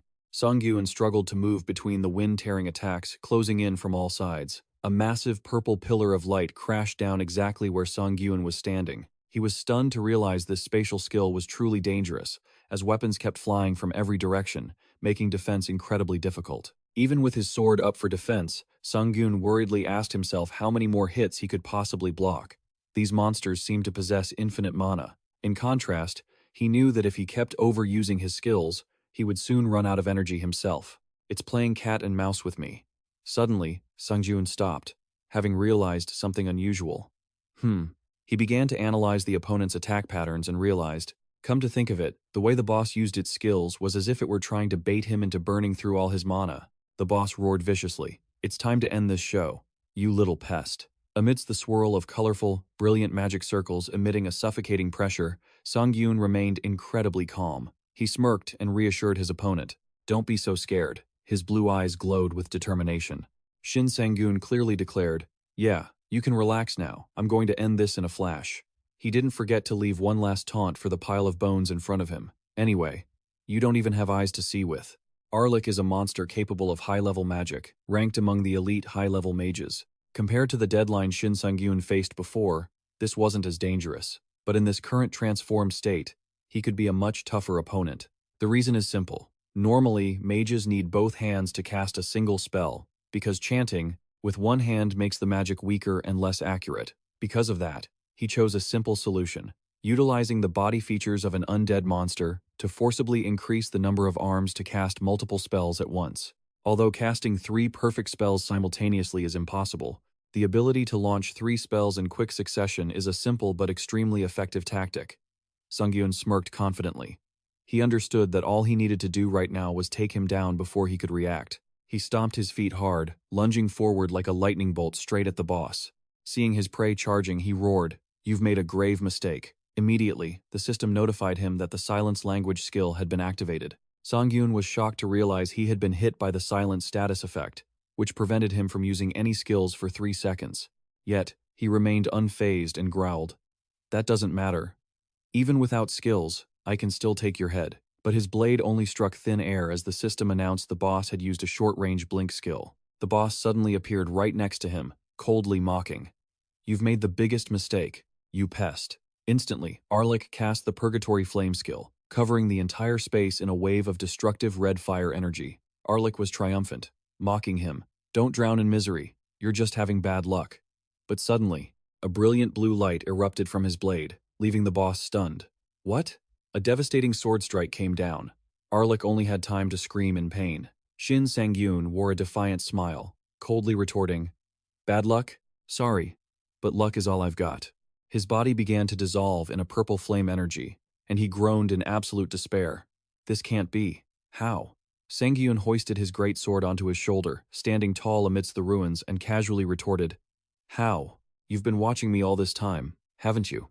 How could you not know?"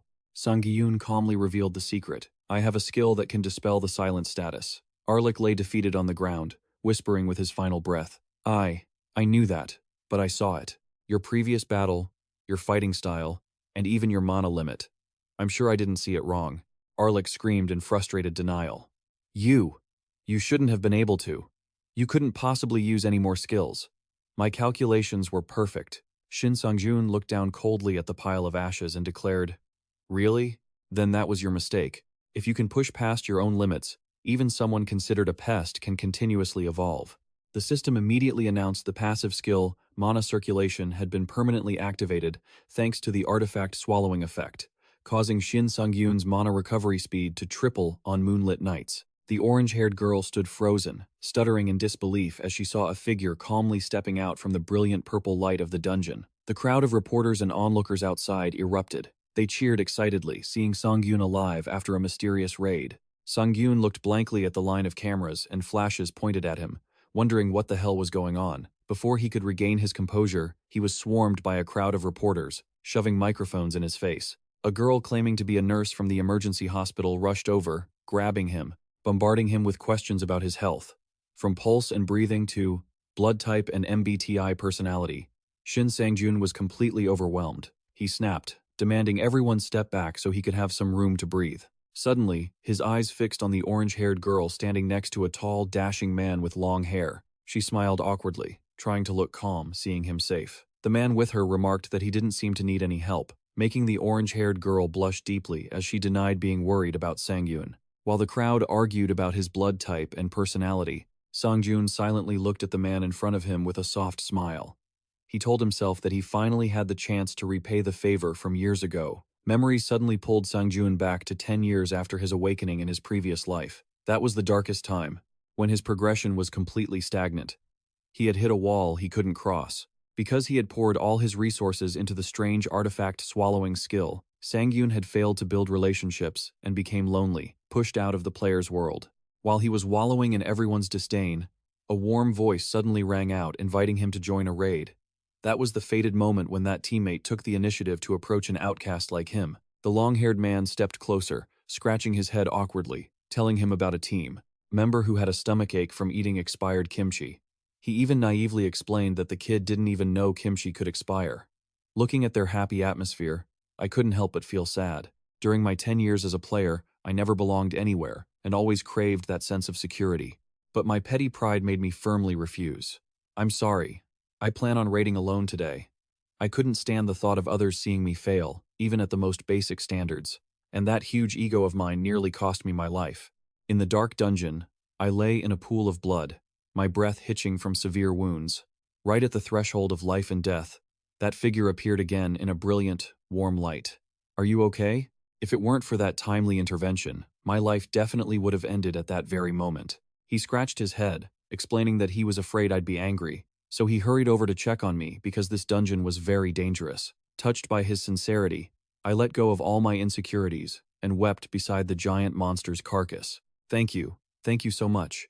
You were the one who helped me shed my self-doubt and start over from the beginning." He accepted the guild invitation without a second thought. He truly loved that guild. Even though it wasn't a powerhouse, it was a place that always stood up to protect the weaker players. It reminded him of the real reason he wanted to become a player in the first place.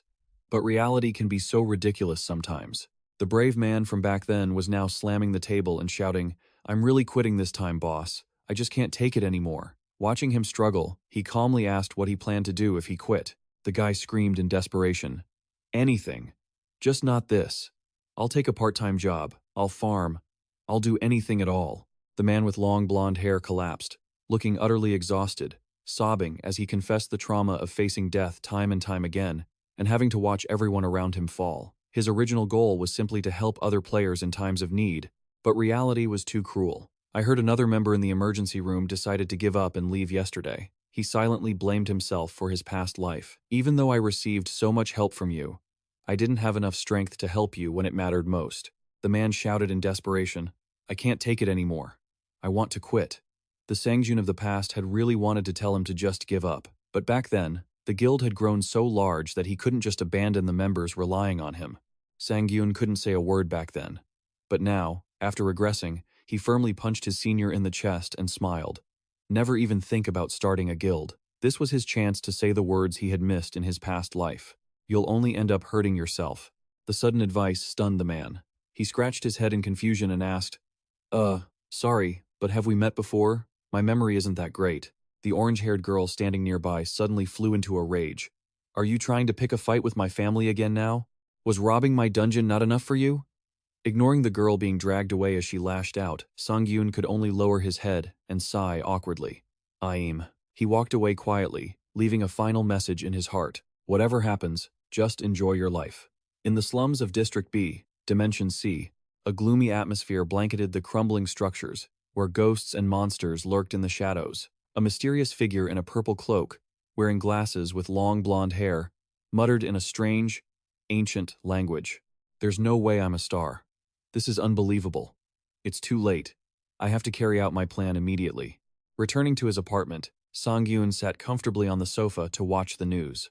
The reporter on TV was clearly announcing information for players regarding Sangiun. We have received news that the Silent Ground dungeon has had its danger level adjusted. So far, this place has seen more casualties than the initial warning level suggested, as the Dead Knight monster was revealed to be much more dangerous than usual. The report emphasized that the association has temporarily banned players from entering until the exact danger level is determined.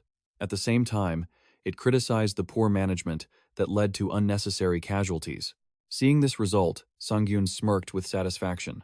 That's good. He told himself that the tragedies of the past would surely not repeat themselves. A strange sensation welled up inside him, making Shin Sangiun wonder, is this the first time I've actually saved someone since regressing? This trip to Silent Ground brought him more than just ordinary titles or artifacts. He had gained more information about the constellation, the late-blooming model student. Sangiun began checking the high-tier treasures he had just harvested. First was the platinum-rank spatial bag with a subspace effect, a legendary item that allowed for storing and retrieving items freely without worrying about weight or size.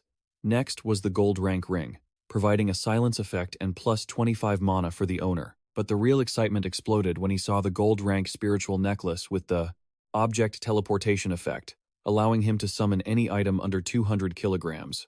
Sangiun gasped. The rewards this time are insane.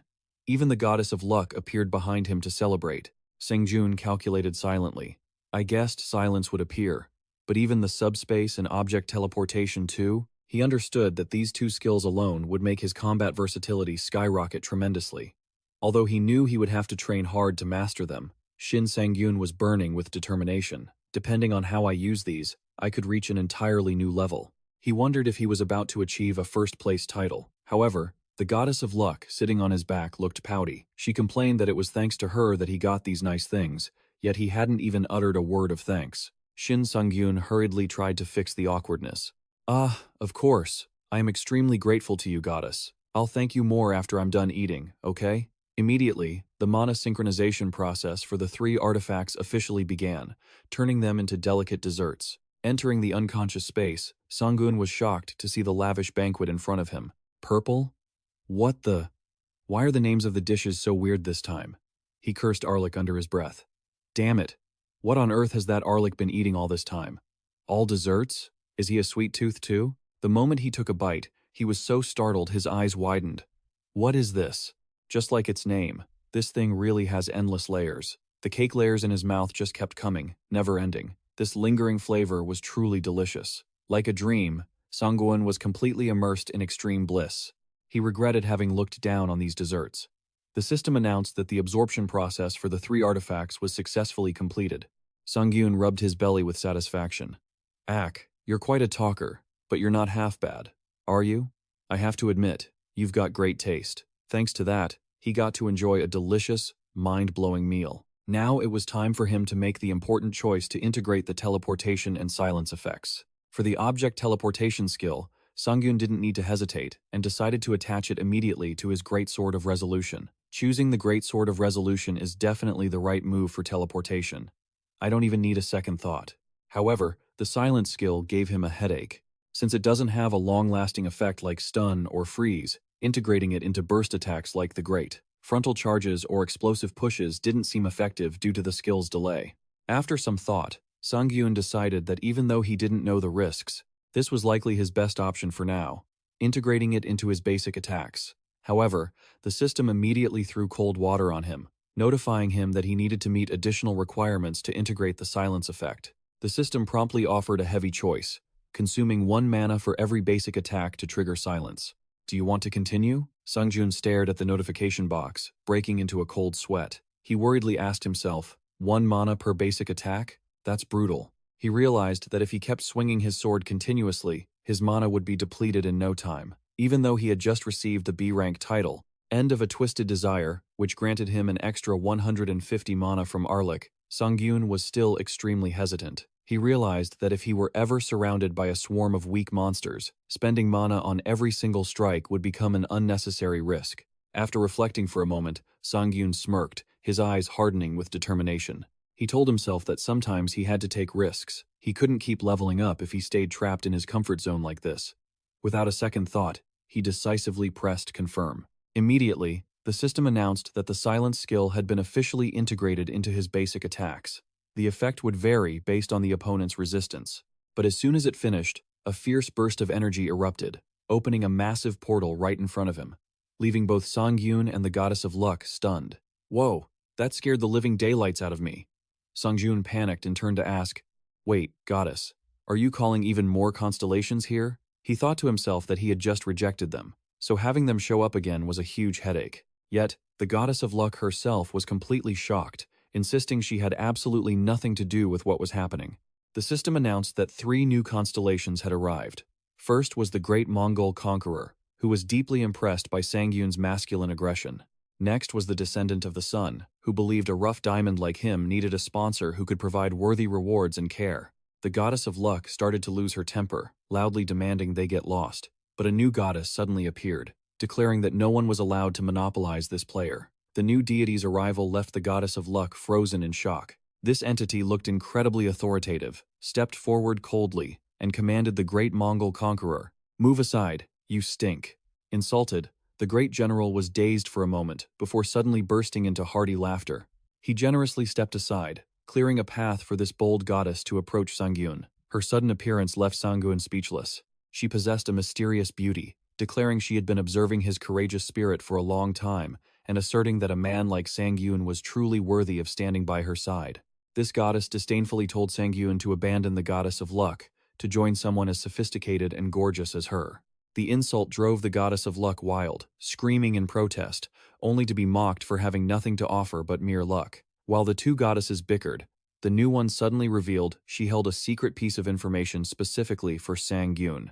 She demanded he listen and form a contract with her because it related directly to the late-blooming model student. Sangyun was so shocked he froze, losing his cool as he grabbed the goddess's hand to demand news of the old constellation. He had no idea how he was doing or what he had been up to all this time. The new goddess revealed she had found him in the Dimension Legion's slums, a madman obsessed with the Dimension Legion's doomsday theory. She laid out a cruel condition. To learn more, Sangyun had to abandon the Goddess of Luck and sign a contract with her. Sitting quietly on the sofa, Sangyun couldn't stop brooding over the phrase doomsday theory. In his past life, that constellation had never mentioned anything of the sort. A blue spark of electricity suddenly flashed in the living room. The Goddess of Luck had returned through a small teleportation portal. Sangyun jumped up from the sofa, anxiously asking, "You're back, Goddess. Did you find any information?" But the Goddess of Luck brought back disappointing news. She announced that she was sorry, but she couldn't find a trace of that constellation anywhere in the slums. Sangyun bowed his head in disappointment, his eyes dimming. "I understand. Thank you for trying." Even so, the goddess couldn't help but mock how satisfying it was to see Sangyun humiliate that cunning cat earlier. Deep down, Sangyun began to fall into dark thoughts. He couldn't understand why he would be in the slums, a place meant only for those who failed to become constellations. Sangiun gritted his teeth in frustration, damn it. The image of his old teacher, a lonely shadow with a heavy backpack walking through the endless void, surfaced in his mind, causing him to painfully question himself. Where are you? And what have you been doing all this time? At the same time, at the massive headquarters of the Hoon Dong Corporation, an important report was being filed. In the luxurious office, the assistant respectfully reported, "Chairwoman, I am sharing the list of new participants for the upcoming open market event." Han Huidong, the powerful woman with fiery red hair, glanced at the documents on her desk, a knowing smile playing on her lips as she remarked, let's see. On the computer screen right now, the profile of a rising player was clearly visible. Jin Sangiun, a swordsman who had reached level 88, but still had no official ranking. Han Huilidong stared at his information, her eyes showing clear interest in calculation. We have quite an interesting guest here. As the chairwoman of the Huili Dong Corporation, boasting level 900 and an S+ rank, this woman seemed to have already set her sights on Sangiun for her next big plans. After that event, Sangiun never stopped searching for info on the old constellation late-blooming model student, or the Dimension Legion's doomsday theory. But the results were still a big, fat zero. He thought that even if that mysterious goddess wanted to form a contract to upgrade to mythic rank based on his development, his current situation was far safer. There was no guarantee she would succeed, and the risk if an accident happened was too great. Meanwhile, the goddess of luck was still feeling incredibly smug. She kept humming excitedly, remembering the shocked look on that cunning cat's face when she snatched the victory from under its nose. The navigation system suddenly beeped, signaling that he had reached his destination. It snapped Sangiun out of his thoughts, and he let out a soft gasp of surprise as he peered through the car window. The place he had been longing for finally appeared before his eyes. It was Huyong Market, a massive, state-of-the-art shopping hub designed specifically for players. The place was bathed in sunlight, displaying the prestigious HG Market logo. So, this is where the wealthy elite burn their cash. It was an open market, where players could freely buy, sell, and trade artifacts. Sangiun quietly recalled that, in the past, transactions usually took place directly between players, but that always carried massive risks.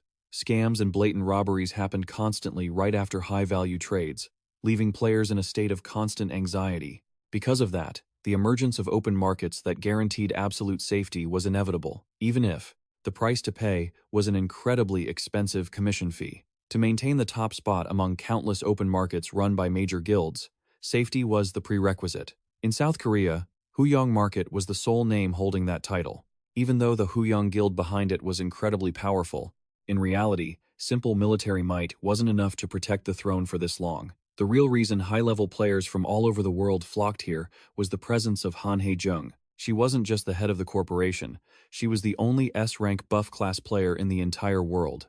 Sangjun quietly stepped into the building, preparing for his important plans in this place teeming with high-level monsters. You definitely need to be a heavy hitter just to get in here. Han Hae-jung's presence was an invisible barrier protecting this place's peace. Shin Sangyun thought to himself, if you lined up everyone who wanted her buffs, it would probably fill up a few stadiums. She really is a terrifying old lady. Just as he was busy thinking about who would dare cause trouble here, a beautiful staff member suddenly ran up and called out to him. "Ah, sir, please wait a moment." She politely asked Sangyun for his name to confirm his entry code. He replied calmly, "I'm Shin Sangyun. I just received access yesterday." After checking, the staff member smiled and announced, "Yes, thank you, sir. Mr. Sangyun, I've confirmed that you have access all the way to the 8th basement level." This information shocked Sangyun so much, his eyes widened in surprise. "What did you say?" Shin Sangyun questioned himself in bewilderment. The 8th basement? Isn't that the floor for VIPs? He couldn't understand why Han Hae-jung would rate him so highly, but whatever, he might as well go down and see for himself. Just as he was about to move, Sangyun stopped short when he heard whispering from two players standing nearby. "Hey, isn't that Shin Sangyun? Why isn't he with Kim Miso today?" The other guy looked confused, asking why the genius girl would be with him, only to receive a malicious reply. "Huh, don't you know? They're dating." Sangyun gritted his teeth as he heard them digging up Kim Miso's past to mock her. They assumed she had been greedy and caused her ex-boyfriends harm, and now she was off dating someone else. He muttered to himself, "Damn it. I just heard things I shouldn't have." The insults became increasingly outrageous as they brazenly claimed they could play with Kim Miso if she ever asked. Sangyun stood silently, feeling sorry for her having to endure such filthy slander everywhere she went. Even though he knew ignoring it was the best way, he admitted he wasn't mature enough to just let this kind of trash slide. Shin Sangyun smiled enigmatically at the staff member. Wow. Young Market seems pretty loose right from the entrance, doesn't it? His subtle hint worked immediately. The two players were stunned as security forces closed in and ordered them to leave the building immediately. They screamed in frustration. What? Why do we have to leave? What did we do wrong? But the guards just coldly stated they would explain everything outside. Watching the two of them get kicked out in humiliation, Sangyun smirked. He told himself. This is how a grown-up fights back. Kids, if you can't take responsibility for your own words, it's better to keep your mouths shut. They really needed to be taught a lesson so they wouldn't just spew nonsense everywhere. Setting aside the annoying business, Sangyun told himself it was time to start his main objective. He stepped into the elevator, firmly pressing the button to head down to the VIP area on the 8th basement level. With the 3.9 billion he had just earned from selling loot at Silent GR, Sangyun quietly calculated his next steps. He thought to himself that with his current funds, buying an artifact on the VIP floor was impossible, but just going for a look was enough to motivate him. He told himself that setting foot on the 8th basement of Young Market, a place he never had the chance to see in his previous life, would surely help his own progression immensely. The elevator stopped with a chime, signaling his arrival. Stepping out, Sangyun couldn't help but be overwhelmed by the luxury of the VIP area. A staff member named Song Ah-Ion approached him. Welcome, Mr. Shin Sangyun. I am Song Ah-Ion, and I will be guiding you through this VIP area. He felt out of place, like a kid lost in a high-end luxury mall. When you finally have some money, you have to go out and expand your horizons, or you'll stay clueless about the world like a bumpkin. Despite feeling a bit timid, Shin Sangyun reassured himself he couldn't back down, because who knows, maybe one day he'd be a regular here. He nodded slightly. All right, please guide me. Ion replied cheerfully. Understood. If you have any questions, feel free to ask me. Sangyun started observing and stopped before an artifact emitting mysterious blue lightning. It was a book called The Book of the Abyss, with a shocking price tag of 140 billion. Sangyun was so stunned he froze in place, wondering if they had added an extra zero by mistake. Ion explained that it was an epic rank artifact, but Sangyun tried to act calm to hide his poverty. 140 billion? Huh. I see. But I'm a swordsman, so I don't really need these kinds of books. Ion quickly apologized and intended to introduce items for swordsmen, but Sangi sweat dropped and refused. No, I'm fine for now. He worried if the staff member realized he had just been petrified by that exorbitant price. Suddenly, a commotion from afar caught his attention. Other players were marveling in amazement. Wow, this is insane. I never thought I'd see something like this in my lifetime. Would anyone even be able to afford it? Sangyun curiously asked. What's going on over there? Ion explained that it was a special display area for newly arrived items, and of course, they were all for sale. She intended to explain further, but Shin Sangyun took the initiative. All right, I'll take a look myself this time. If you're broke, you've got to know your place. As he got closer, Sangyun felt more and more shaken by the massive amount of energy radiating from it. A pillar of blazing red light shot up, swirling around a stone that glowed like the fires of hell. That was the M Stone, an omni-mighty grade relic, the absolute peak among the 9 tiers of artifacts. Shin Sangyun froze, breaking into a cold sweat as he stared at a true legend he never thought he'd see in his lifetime. Sangyun was stunned by the insane starting price of the M Stone. 3 trillion won. The sheer number of zeros had him screaming in his head from pure shock. He started wondering about the owner. Could that jerk Jiran have already equipped the top-tier gear, only to sell this one off? If he's daring enough to sell gear meant for his own class, it means he's got even better stuff stashed away. Sangyun gave a bitter smile. He'd come here to get motivated to climb higher, but this harsh reality just made him feel small and helpless against such extreme luxury. The elite really do have it. Made money can buy you anything, even a shortcut to godhood. Leaving that area, Sangyun headed down to the platinum section on the 4th basement level. Here, an item was displayed with a starting price of 700 million. One not exactly cheap, but at least the smaller price tag helped him settle his nerves compared to that insane string of zeros from before. While he was busy looking around, a voice suddenly called his name from behind, making Sangyun jump in surprise. A young guy with messy gray hair approached him, introduced himself as Lee Dong-jun Hyok, and curiously asked what kind of artifacts Sangyun was looking for. Sangyun immediately recognized the guy in front of him. It was Lee Dong-jun Hyok, the man who would one day earn the legendary title, Perfect Storm. He silently marveled at how, After regressing, he kept running into such big-shot characters. Shin Sangyun awkwardly replied that he was just browsing and wasn't looking for anything specific yet. Seeing this, Lee Dong-junhyuk made an unexpected offer. He wanted to introduce an artifact he was struggling to use because it didn't really fit his build, the platinum-grade Life Force Ring, a support piece that automatically consumes mana to restore stamina, with an active skill that trades 20% of your mana for 30% of your stamina. He wasn't there to buy, he was there to network, folks. Sangyun was shocked, wondering if the guy was planning to use his direct trade immunity. This was a special system exclusive to the HG market, allowing two players to trade directly without paying the hefty 5% commission. Looking at the platinum-grade treasure before him, Sangyun quietly assessed that it was actually a solid artifact. He realized that with the mana-related title he'd earned just a few days ago, this item seemed like it was made just for him. However, he had to apologize. It wasn't quite what he was looking for, so Sangyun politely turned down Lee Dong-junhyuk's offer. Seeing his hesitation, Junhyuk just laughed it off and waved a hand. Ha ha ha, no worries, man. You don't have to apologize. Actually, what Shin Sangyun is looking for is an artifact so useless that no one even bothers to glance at it. Because only then can he buy them for dirt cheap and absorb them in a completely different way. Long story short, he's too broke to buy the expensive stuff. Whoa! As he was deep in thought, a sudden shouting match erupted. Oh, for heaven's sake! I told you that you can't eat in here. Sangyun and Lee Dong-junhyuk stared, bewildered, at a girl who was nonchalantly sitting on the floor eating pizza right next to her own pile of artifacts. Even with the security guard snapping at her about the smell of the food and the fact that she'd brought in several boxes of pizza, the girl with crumbs all over her face just innocently asked back, "Do you guys want a bite?" Seeing the guard about to blow a fuse, she added, "I wasn't going to give you any though." Junhyuk whispered to Shin Sangyun, "She's at it again." Huh? Seeing the security guard still yelling that he didn't want any pizza, the girl started haggling instead. "I get it now. How about I give you a taste of the spaghetti I just got instead?" Watching this ridiculous scene, Sangyun thought, food isn't to blame, and maybe it wasn't such a bad idea to walk over. His gaze suddenly locked onto two rings shining on the girl's mat. Huh? Wait a minute.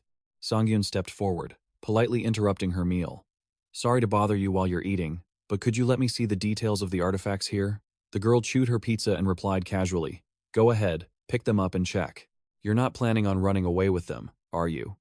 Sangyun nodded and carefully reached out to grab a light blue ring emitting a mystical mana aura. The moment he touched it, Sangyun's eyes widened in amazement. Whoa, he silently cheered, because this was exactly what he'd been looking for all this time. The first one was a platinum-grade speed ring, providing a burst of speed that pushed past human limits, but the price was a burn of 20 to 40 mana per second, depending on the speed level. The second was a potential enhancement ring, also platinum-grade, which boosted dexterity by 1.5 times but drained 10 mana per second. Shin Sangyun realized this situation was just like when he got that lighten skill before.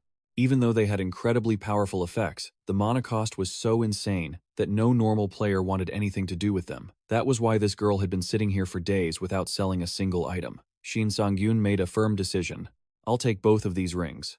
His words made the pizza-eating girl jump in surprise. When he asked for the price for the pair, she started calculating nervously. You see, I really like these two." She quoted 1.2 billion for the speed ring and 1 billion for the potential ring, a total of 2.2 billion. Seeing Sangyun staring at her in silence, the girl started breaking into a cold sweat and hurriedly dropped the price. "But, since you're buying both at once, I think 2 billion for both is fair." Sangyun kept his face emotionless, making her even more panicked, her face contorting under the pressure. "But, since I'm eating pizza, my mood is great. I'm in a super good mood. I'll give you a special discount for 1.8 billion. Shin Sangyun kept his face as cold as stone. His sharp gaze made the salesgirl tremble, sweat pouring down like rain. Under that suffocating pressure, she could only stammer. Finally, a notification chime rang out, confirming a successful transaction for 1.3 billion, an incredibly sweet deal compared to the original 1 billion ask. The girl's attitude flipped instantly, beaming and bowing repeatedly to thank him for the big sale. Sangyun felt smug, telling himself that with the experience of someone who had been dirt poor in his past life, these little haggling tricks couldn't fool him. But then, the girl's offhand remark made Sangyun pause. She was excitedly bragging about using this money to buy good food and donate to the orphanage she was running. Hearing the words orphanage, Sangyun's eyes suddenly hardened with suspicion. Seeing him show interest, the young woman eagerly pulled out her phone to show off photos of the kids there, making sure to mention just how adorable they were. The moment he looked at the screen, Shin Sangyun was so stunned he froze, his eyes widening in absolute horror. The name Joy Orphanage hit him, and his heart felt like it was being squeezed. Shin Sangyun trembled, questioning himself. Joy Orphanage? Time-worn memories suddenly came flooding back, vivid and clear in his mind. He looked at an old photo of his childhood self, standing, nestled beside his teacher and old friends, then looked back at the current photo in the woman's hand. A shocking truth dawned on him, and Shin Sang-jun couldn't help but be shaken, realizing this was the very place where he had grown up. Sensing something was wrong, the woman asked with concern. Your face suddenly turned pale. Is everything all right? Shin Sang-yun bowed his head slightly, steadying himself. No. I just remembered something from the past. He looked up at her, hesitantly asking about Joy Orphanage, mentioning he knew it had been destroyed a long time ago. The woman was stunned. Ah, that's right. It was destroyed after being attacked during the Great Collapse. But how did you know that? Shin Sang-jun forced a smile, sweat beads forming on his forehead. Ah, I just happened to have an acquaintance there. Deep down, he told himself it was best to keep his past a secret to avoid any trouble. What kind of past are you trying to hide? The woman wondered silently, puzzled as to how he could have had an acquaintance in a place like that. Shin Sang-jun silently deduced that the reason she needed so much money for the orphanage was likely to hire private security. Since she was a player herself, that would certainly be a major concern for her. The woman suddenly waved her hand, beaming. Anyway, never mind that. My parents ran that orphanage years ago. That's why I've recently started rebuilding and reviving it. Shin was taken aback and blurted out, Your parents? I see. I had no idea. The woman excitedly handed him a small business card. Oh, right, she said, clearing her throat. Whenever you're free, please stop by. This is our orphanage's business card. The kids drew it themselves. Isn't it cute? Shin stared at the card, which featured a drawing of money flying everywhere, and was left speechless. Ah, yeah, it's very cute. He thought to himself that kids these days certainly had very practical dreams, drawing nothing but cash. Yet, a sudden lump formed in his throat, forcing him to swallow hard. Memories of the orphanage from back then, the place where he once had a real family before the Great Collapse happened, came rushing back in vivid detail. Shin Sang-yun was horrified to realize he was becoming soft and had almost burst into tears right in front of a stranger. He scolded himself. Hold it together, Shin Sang-yun. The older you get, the more unnecessarily emotional you become. He breathed a sigh of relief, having suppressed his emotions. Shin told himself, Phew, that was close. Still, he felt a strange sense of satisfaction knowing that someone was still cherishing those memories, just like him.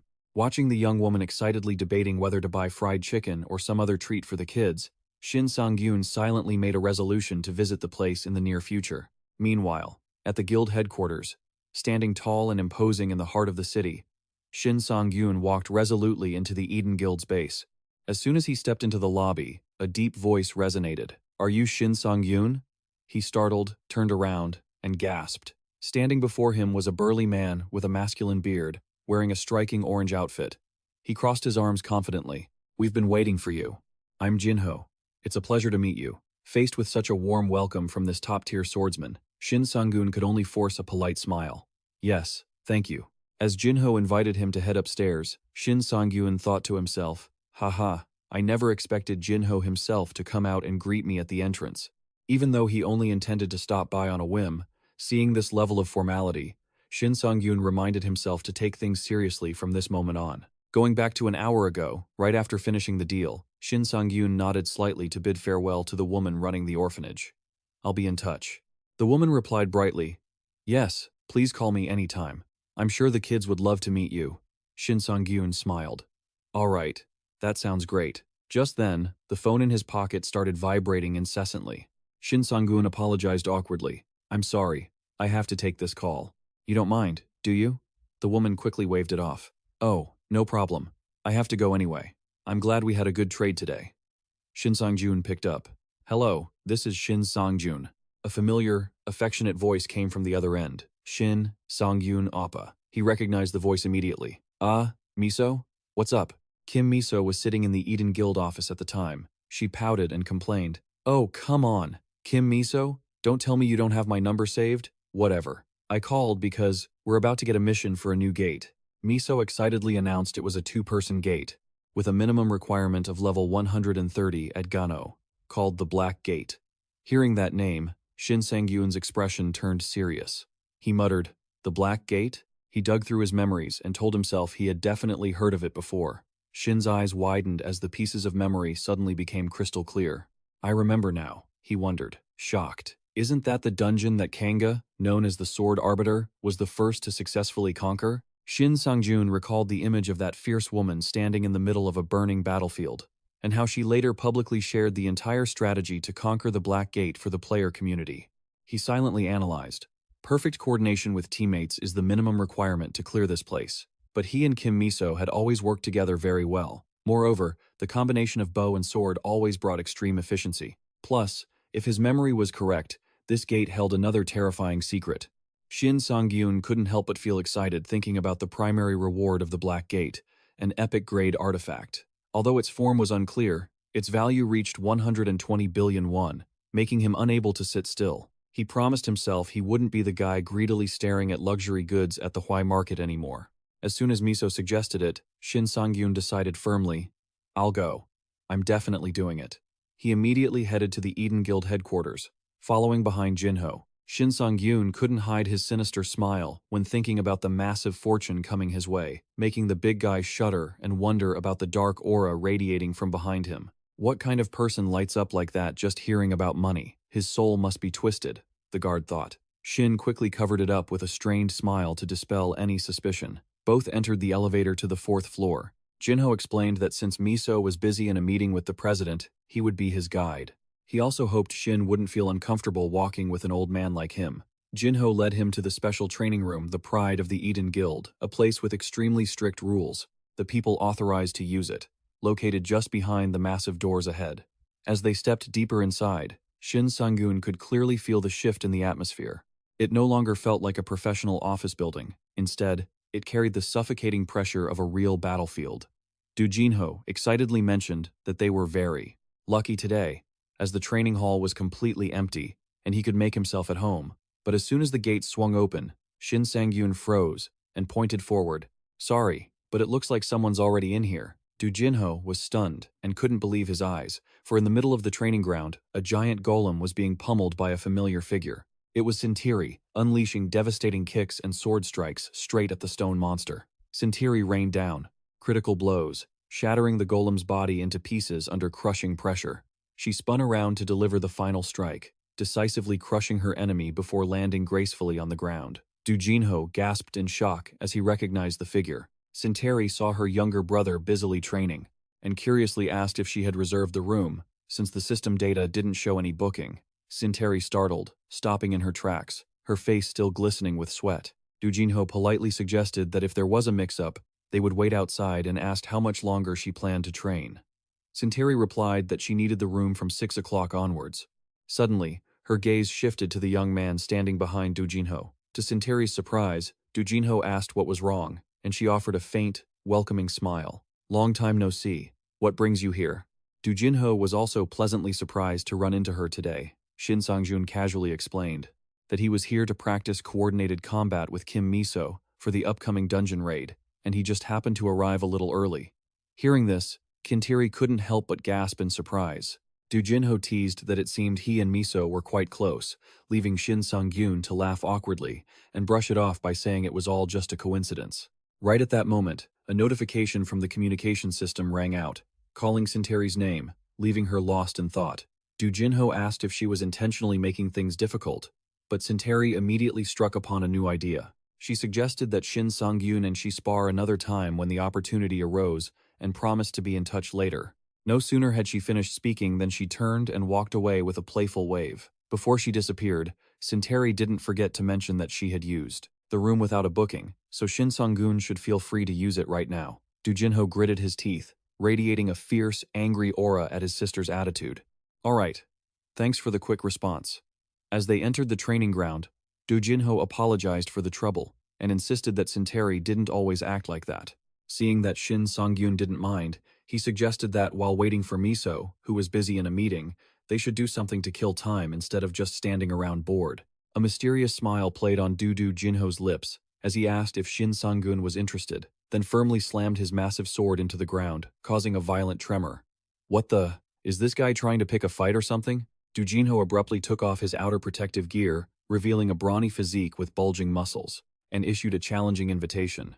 Let's have a friendly little spar. Shin Sangyun was so shocked he stood frozen, his mind screaming, wondering why this guy suddenly took his clothes off, and whether demanding a fight with someone you just met was some strange tradition in this guild. The image of Sinteri flashed through his mind, making him even more weary. Seeing Shin Sangyun's blank expression, Do Jinho quickly spoke up to reassure him that he didn't need to feel pressured. He admitted that since both Miso and Sinteri had spoken so highly of him and had witnessed Shin Sangyun's strength with their own eyes, he couldn't suppress his curiosity to personally test the skills of this young player. Du Jinho broke into a hearty laugh, explaining that sparring was his hobby, because only through combat do swordsmen truly reveal their nature. Shin Sangyun nodded slightly.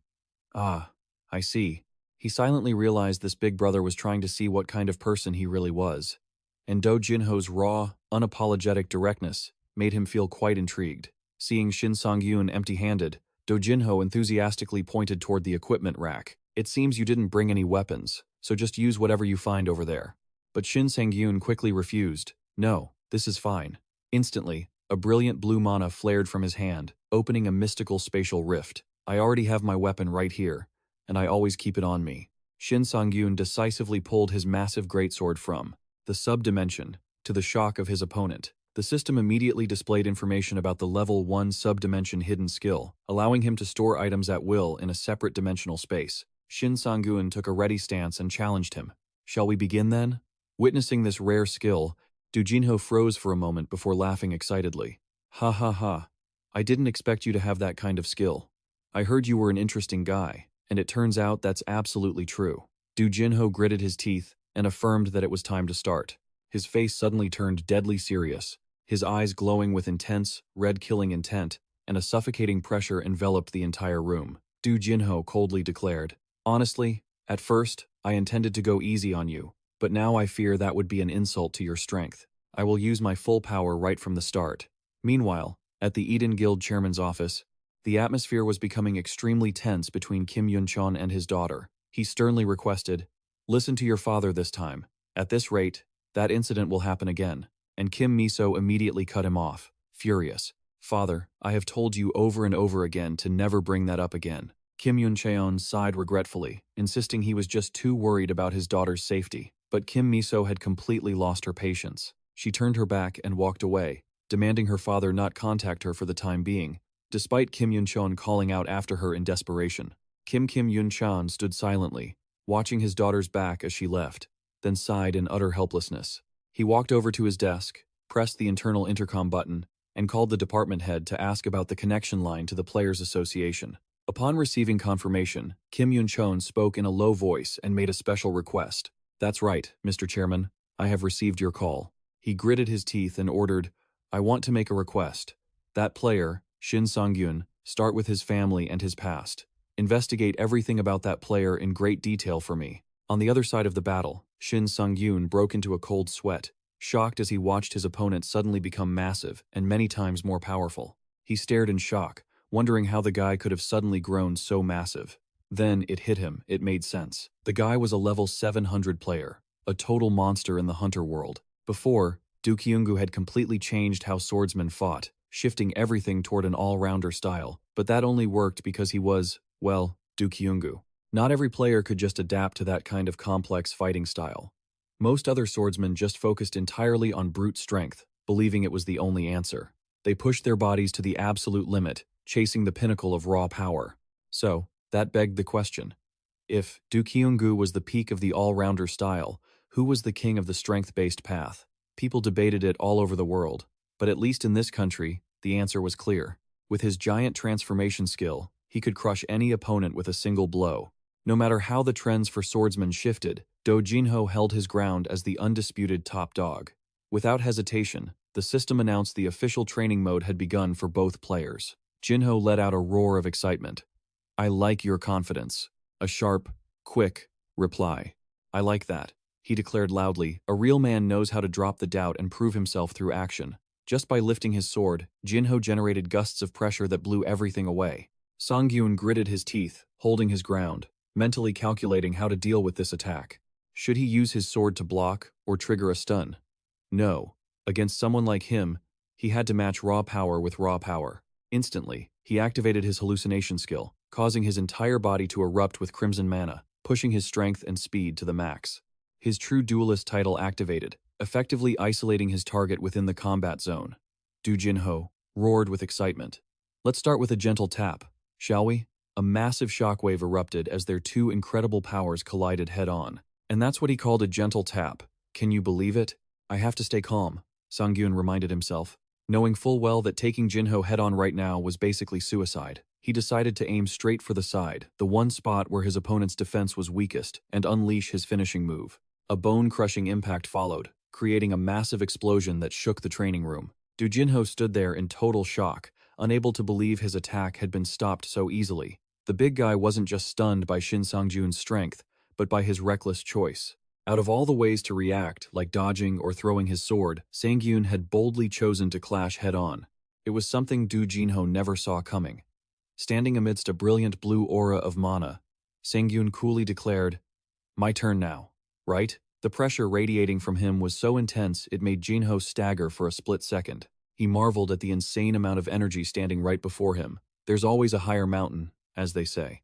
Sangiun yelled, "Here I come!" and poured everything he had into a lightning-fast slash. A violent mana explosion erupted, blowing Do Jinho away to everyone's total amazement. Amidst the rubble, Jinho laughed with pure excitement, stunned that it had been so long since he'd been sent flying by someone so much smaller than him. As Du Jinho was sent flying, he couldn't help but feel shocked, admitting he had completely underestimated this guy. Before, when Miso and Senteri told him stories, he just thought Shin Sangyun was some lucky nobody. But now, he had to admit that Shin Sangjun was a real man. Just like him. Jinho stood up, showering praise on that last attack, and expressing his amazement at the monstrous power hidden within Sangyun's small frame. Shin Sangyun could only offer a humble smile, knowing it was the result of channeling all the critical damage from his hallucination and recoil burst skills. Jinho told him there was no need to be so modest, because a true man doesn't hide his strength. He apologized for his rudeness at the start of the match, and declared he would face Sangyun with his full power. Seeing the mana explode, Sangyun realized Jinho was about to unleash his signature technique, Starbreaker. This was the legendary attack that had saved countless lives during the second collapse disaster in the future. A single slash capable of destroying everything in its path. A giant pillar of light shot up from Jinho's sword toward the ceiling. Jinho admitted that this technique wasn't even finished yet, and this was the first time he'd ever shown it to anyone. Shin Sangjun broke into a cold sweat, feeling satisfied that he'd forced an S-rank powerhouse to go all out. But he also realized he couldn't possibly defend against this move as he was now. Refusing to give up, Sangyun decided to bet everything on his own strongest attack. He gritted his teeth, gripped his hilt, and funneled every bit of his hallucination, max power, and speed into his recoil burst skill to prepare for the final collision. Shin Sangyun told himself that with this combo, he was ready. This was the strongest attack he could possibly unleash right now. The strategy was the same. Aim for the side, where the opponent's power was least concentrated. Come to think of it, trying to outpower a level 700 player was totally ridiculous. Opposite him, Do Jinho was radiating a brilliant aura from his massive greatsword, which was gathering an overwhelming amount of energy. Jinho roared, "Bring it on!" and charged in for the finishing move. Sangjun gritted his teeth with resolve. He had overcome countless impossible hardships to get to where he was today. Because of that, right here and right now, he was going to overcome the impossible once more. Both of them screamed, putting every ounce of their remaining strength into that fateful clash, creating a blinding flash of light. Meanwhile, in the hallway, Kim Miso was walking along looking completely miserable. She reminded herself that she couldn't stay sad forever. Instead, she should have been training with Sangjun right now. Miso clenched her fists, telling herself to pull it together and clear her head immediately. Suddenly, a massive explosion rocked the whole building, causing it to shake violently and scaring the daylights out of her. Kim Miso gasped in shock. Huh? An earthquake? The assistant beside her was also panicked, having no idea what was going on. Realizing the tremors were coming from the training room, Miso's expression shifted. No way. She quickly ran over, kicked the door open, and yelled, "Shin Sangjun Oppa, what on earth is happening in here?" Before her eyes was nothing but a pile of rubble and a thick cloud of dust filling the room. This place is a wreck. What in the world happened here? Through the thick dust, Jinho was leaning on his greatsword, breathing heavily. He let out a satisfied chuckle. You really never stop surprising me. Even though this was just a training session, I put quite a bit of power into that strike. Du Jinho looked straight at Shin Sangjun with deep respect. He had taken the hit head-on, almost as if he were showing off. I really didn't expect that. Shin Sangyun sat slumped on the ground, his face pale as he replied, "Thanks for the compliment, but I didn't exactly walk away from that unscathed. I think my wrist is done for." Jinho laughed loudly to reassure him. "Haha, don't worry about that. The Eden Guild has top-tier medical facilities. It won't affect your training with Miso." Deep down, however, Jinho was terrified, questioning himself as he stared at his own trembling hands. "I'm trying to act normal, but in reality, I took more damage than I expected. I can't believe I'm on the same level as some rising rookie." He replayed the moment their swords clashed violently in his mind. "I'm still wondering why, but that feeling wasn't bad at all. Shin Sangyun's swordsmanship is nothing like that of an average rookie. That's right, it felt like he was facing a battle-hardened veteran." Jinho thought to himself with a cryptic smile. "Well, a veteran, huh? No way that's actually true. Huh, I guess I've still got a long way to go." Just then, the system chime rang out. The training mode had ended. Jinho sincerely thanked him. "Thanks again for accepting my selfish request." Shin Sangyun, "I didn't expect this, but this moment has really given me a chance to reevaluate myself. Besides, from now on, no one in the Eden Guild will ever doubt your abilities again." Sangyun asked blankly, "Does that mean you wanted to test me from the start?" Jinho laughed heartily and gripped his hand. "Of course, you became famous so quickly that I had my doubts." Jinho roared with excitement. "But now, I fully acknowledge you. You're a real man." Shin Sangyun, "What do you say? Will you join the real men's club I created?" But before the invitation could be finished, Miso's cold voice rang out from behind. Du Jinho and Sangyun immediately broke into a cold sweat out of fear. Miso shouted, "What real man nonsense are you talking about? I only asked you to mentor Sangyun. What on earth are you doing? This place is a wreck. How are we supposed to keep training here now?" Miso continued to vent her anger. "Is there any real man who ignores his friend's request like that? Huh? And you too, Shin Sangyun, you made a promise to me. What is this supposed to mean?" At the underground parking lot of Building C in the player town, Sangyun stumbled out of his new car, looking like a literal zombie. He groaned in pain. "Ugh, I'm dying." Sangyun deeply regretted not listening to Miso, ending up picking a fight with the giant Do Jinho, only to be forced by her into high-intensity training for 18 straight hours without a break. He muttered to himself, "If this were my previous life with that old body, I'd have died 3 times over." Despite being utterly exhausted, Shin Sangyun felt a secret sense of satisfaction. The training had been worth it. He locked the car, telling himself he'd take the next 2 days to rest, well before officially entering the Black Gate. Just as he was about to leave, a voice suddenly called out from behind. "Are you Shin Sangyun?" Sangyun turned around, blank-faced, and spotted a strange woman with short blue hair in an elegant suit. She smiled in greeting. "What a coincidence.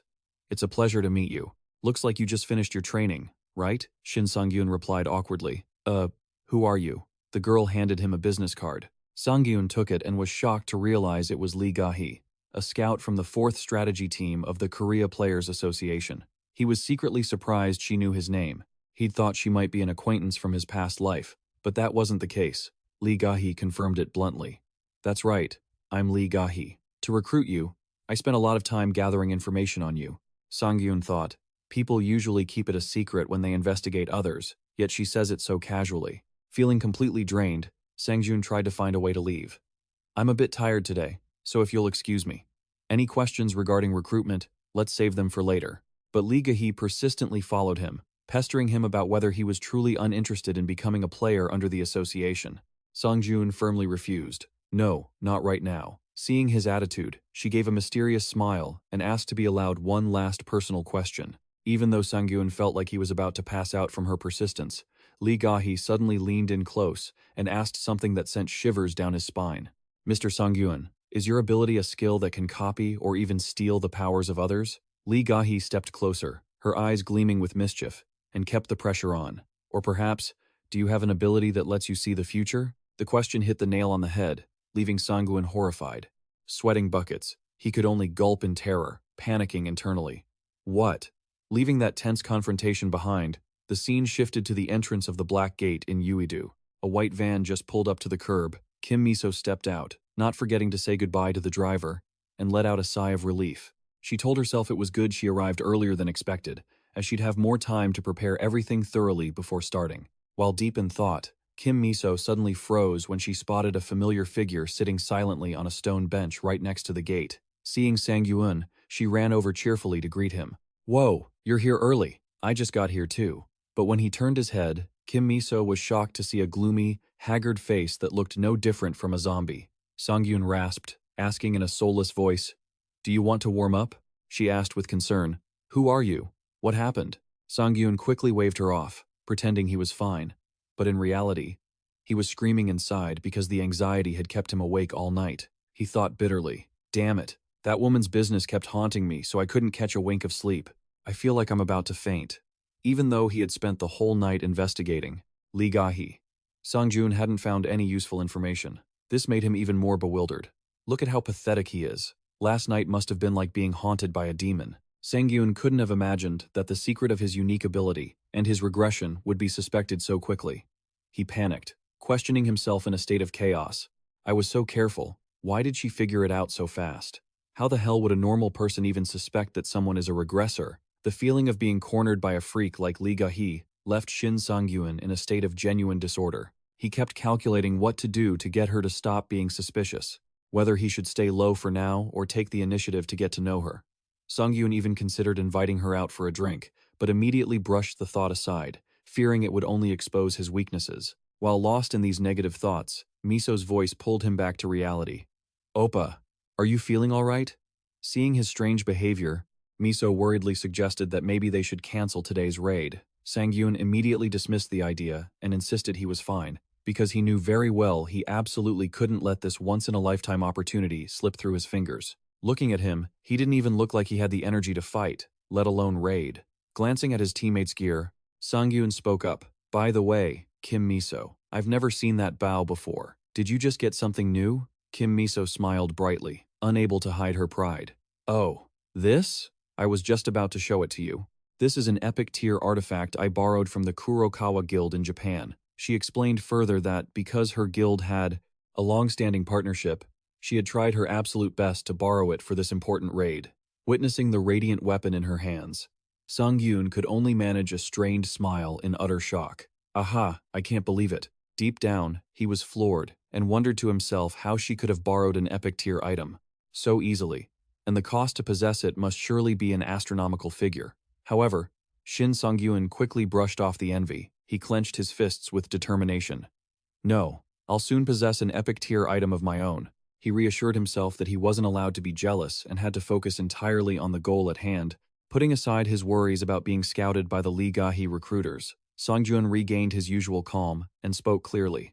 "All right, then it's a bit earlier than expected, but shall we get started?" Standing before the gate that was emitting a brilliant green energy, he flashed a confident smile that left Kim Miso stunned for a moment before she decisively replied, "Yes, let's go." As they both stepped into the teleportation light, Sangyun silently resolved, "Who cares? As long as I get that epic loot. Whether my regression is discovered or not, I just need to focus on what needs to be done." Behind him, Kim Miso watched with a deep, anxious look in her eyes.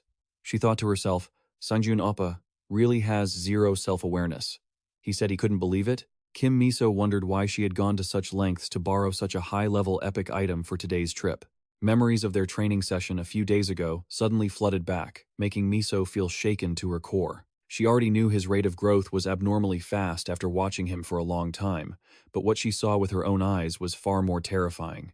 Miso remembered the moment. After 15 hours of continuous training, when Sangyun suddenly announced he had just learned a new skill and wanted to test it immediately, she was still horrified recalling that scene. The training area, which was built to be indestructible, was completely decimated by Sangyun with just a single blow. Sangjun was just as panicked back then. He kept asking her if she was okay, and worriedly wondered if he would have to pay for all the damages, because even he hadn't expected his power to be that immense. Now he remembered he had wrecked their training ground and took off. Having witnessed that monstrous power which far exceeded all standards, Kim Miso understood that without this epic tier item, she was absolutely not qualified to stand as his equal. She affirmed to herself with a cold gaze, "That is why I prepared so thoroughly for today. I won't let myself be left behind, to keep chasing after him forever." Kim Miso silently steeled herself as they both officially stepped into the Black Gate, the entrance area of the Void Forest. A lush green landscape appeared before their eyes, But Kim Miso couldn't hide the tension on her face as she walked behind Shin Sangyun. Sangyun turned his head slightly to reassure her. Being alert is good, but don't worry too much. Staying in a constant state of high alert is exhausting. Kim Miso replied awkwardly. Yes, it's just that this place is a bit different from what the preliminary investigation reported, so I'm a little worried. Sangyun began to notice the irregularities and fell into deep thought. I heard this was a forest with spiritual activity, but looking at it now, that seems a bit far-fetched. He squinted at his surroundings with a grave expression. I also researched this gate in my past life, but does this place usually change this much? Looking at the giant mushrooms emitting a strange glow, Sangyun was secretly worried, because this was the first time he had experienced a change compared to the memories of his past life. Suddenly, a massive dark shadow with glowing red eyes loomed right before them. Kim Miso exclaimed in panic. The monster in front, it looks like an orc, right? Sangyun immediately shifted into a fighting stance, realizing the situation was completely different from what he once knew.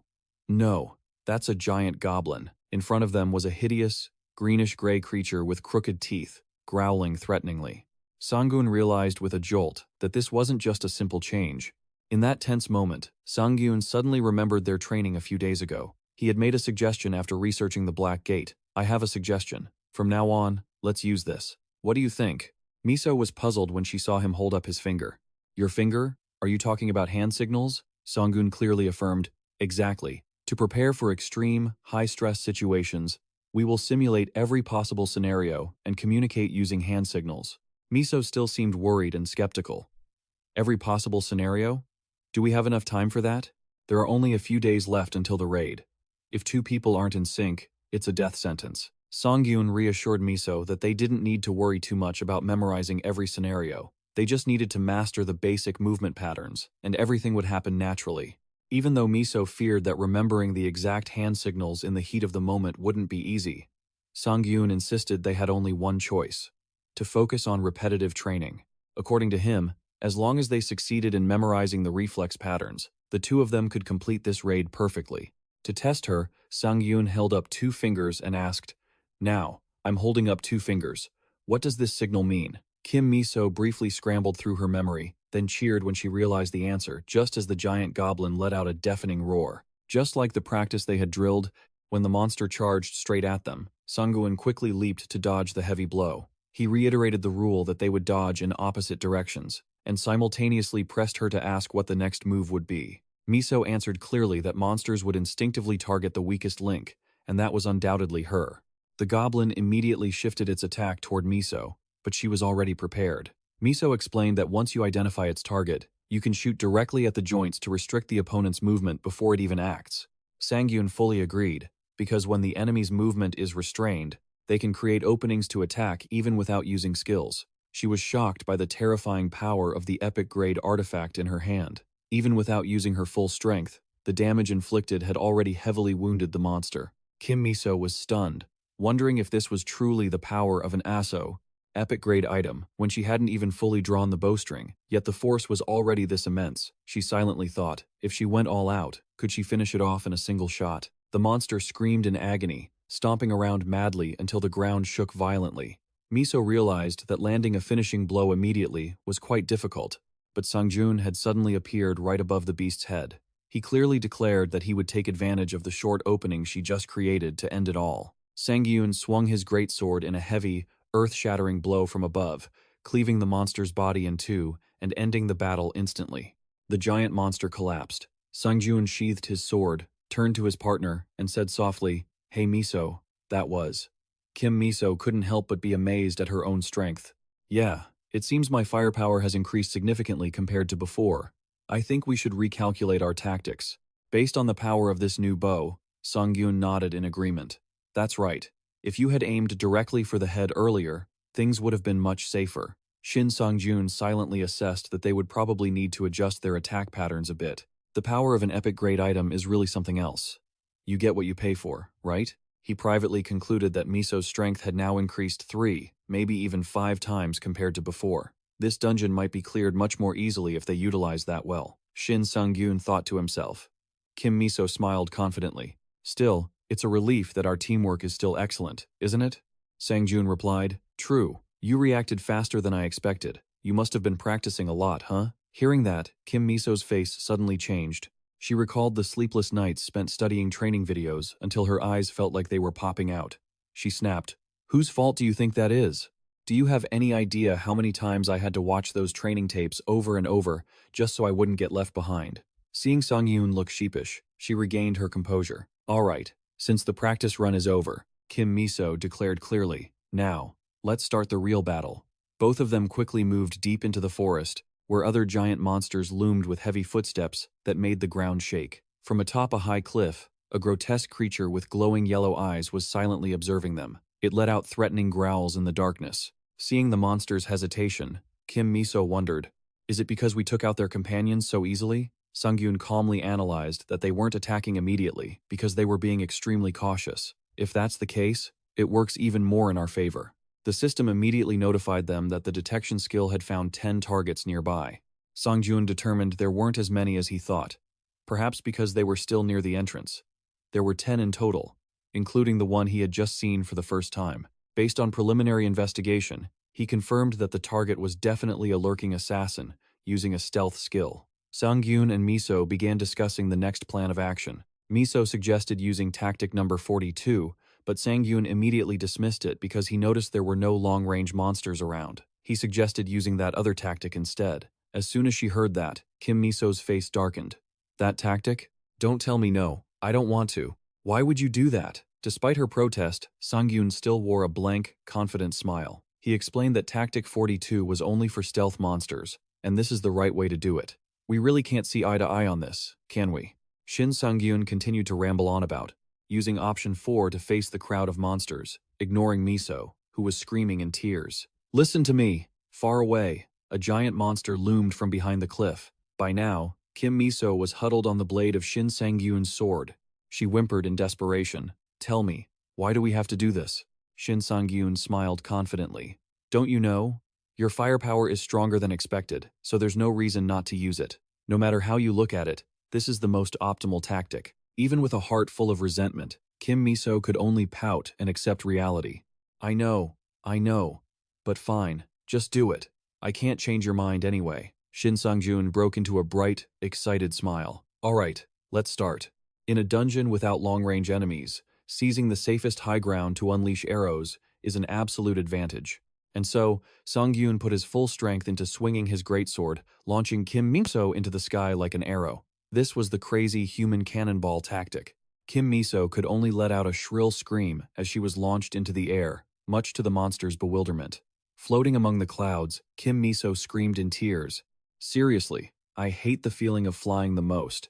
I don't even dare to ride a roller coaster because I hate this sensation." Immediately, the system notified her that the B-rank flying skill had been activated for 5 minutes. Her falling speed would be significantly reduced to support her attacks. Even while still crying, Kim Miso quickly regained her focus. She gritted her teeth, suppressed her fear, and drew her bow, aiming straight at the target below. "Ugh, fine. I hope this works."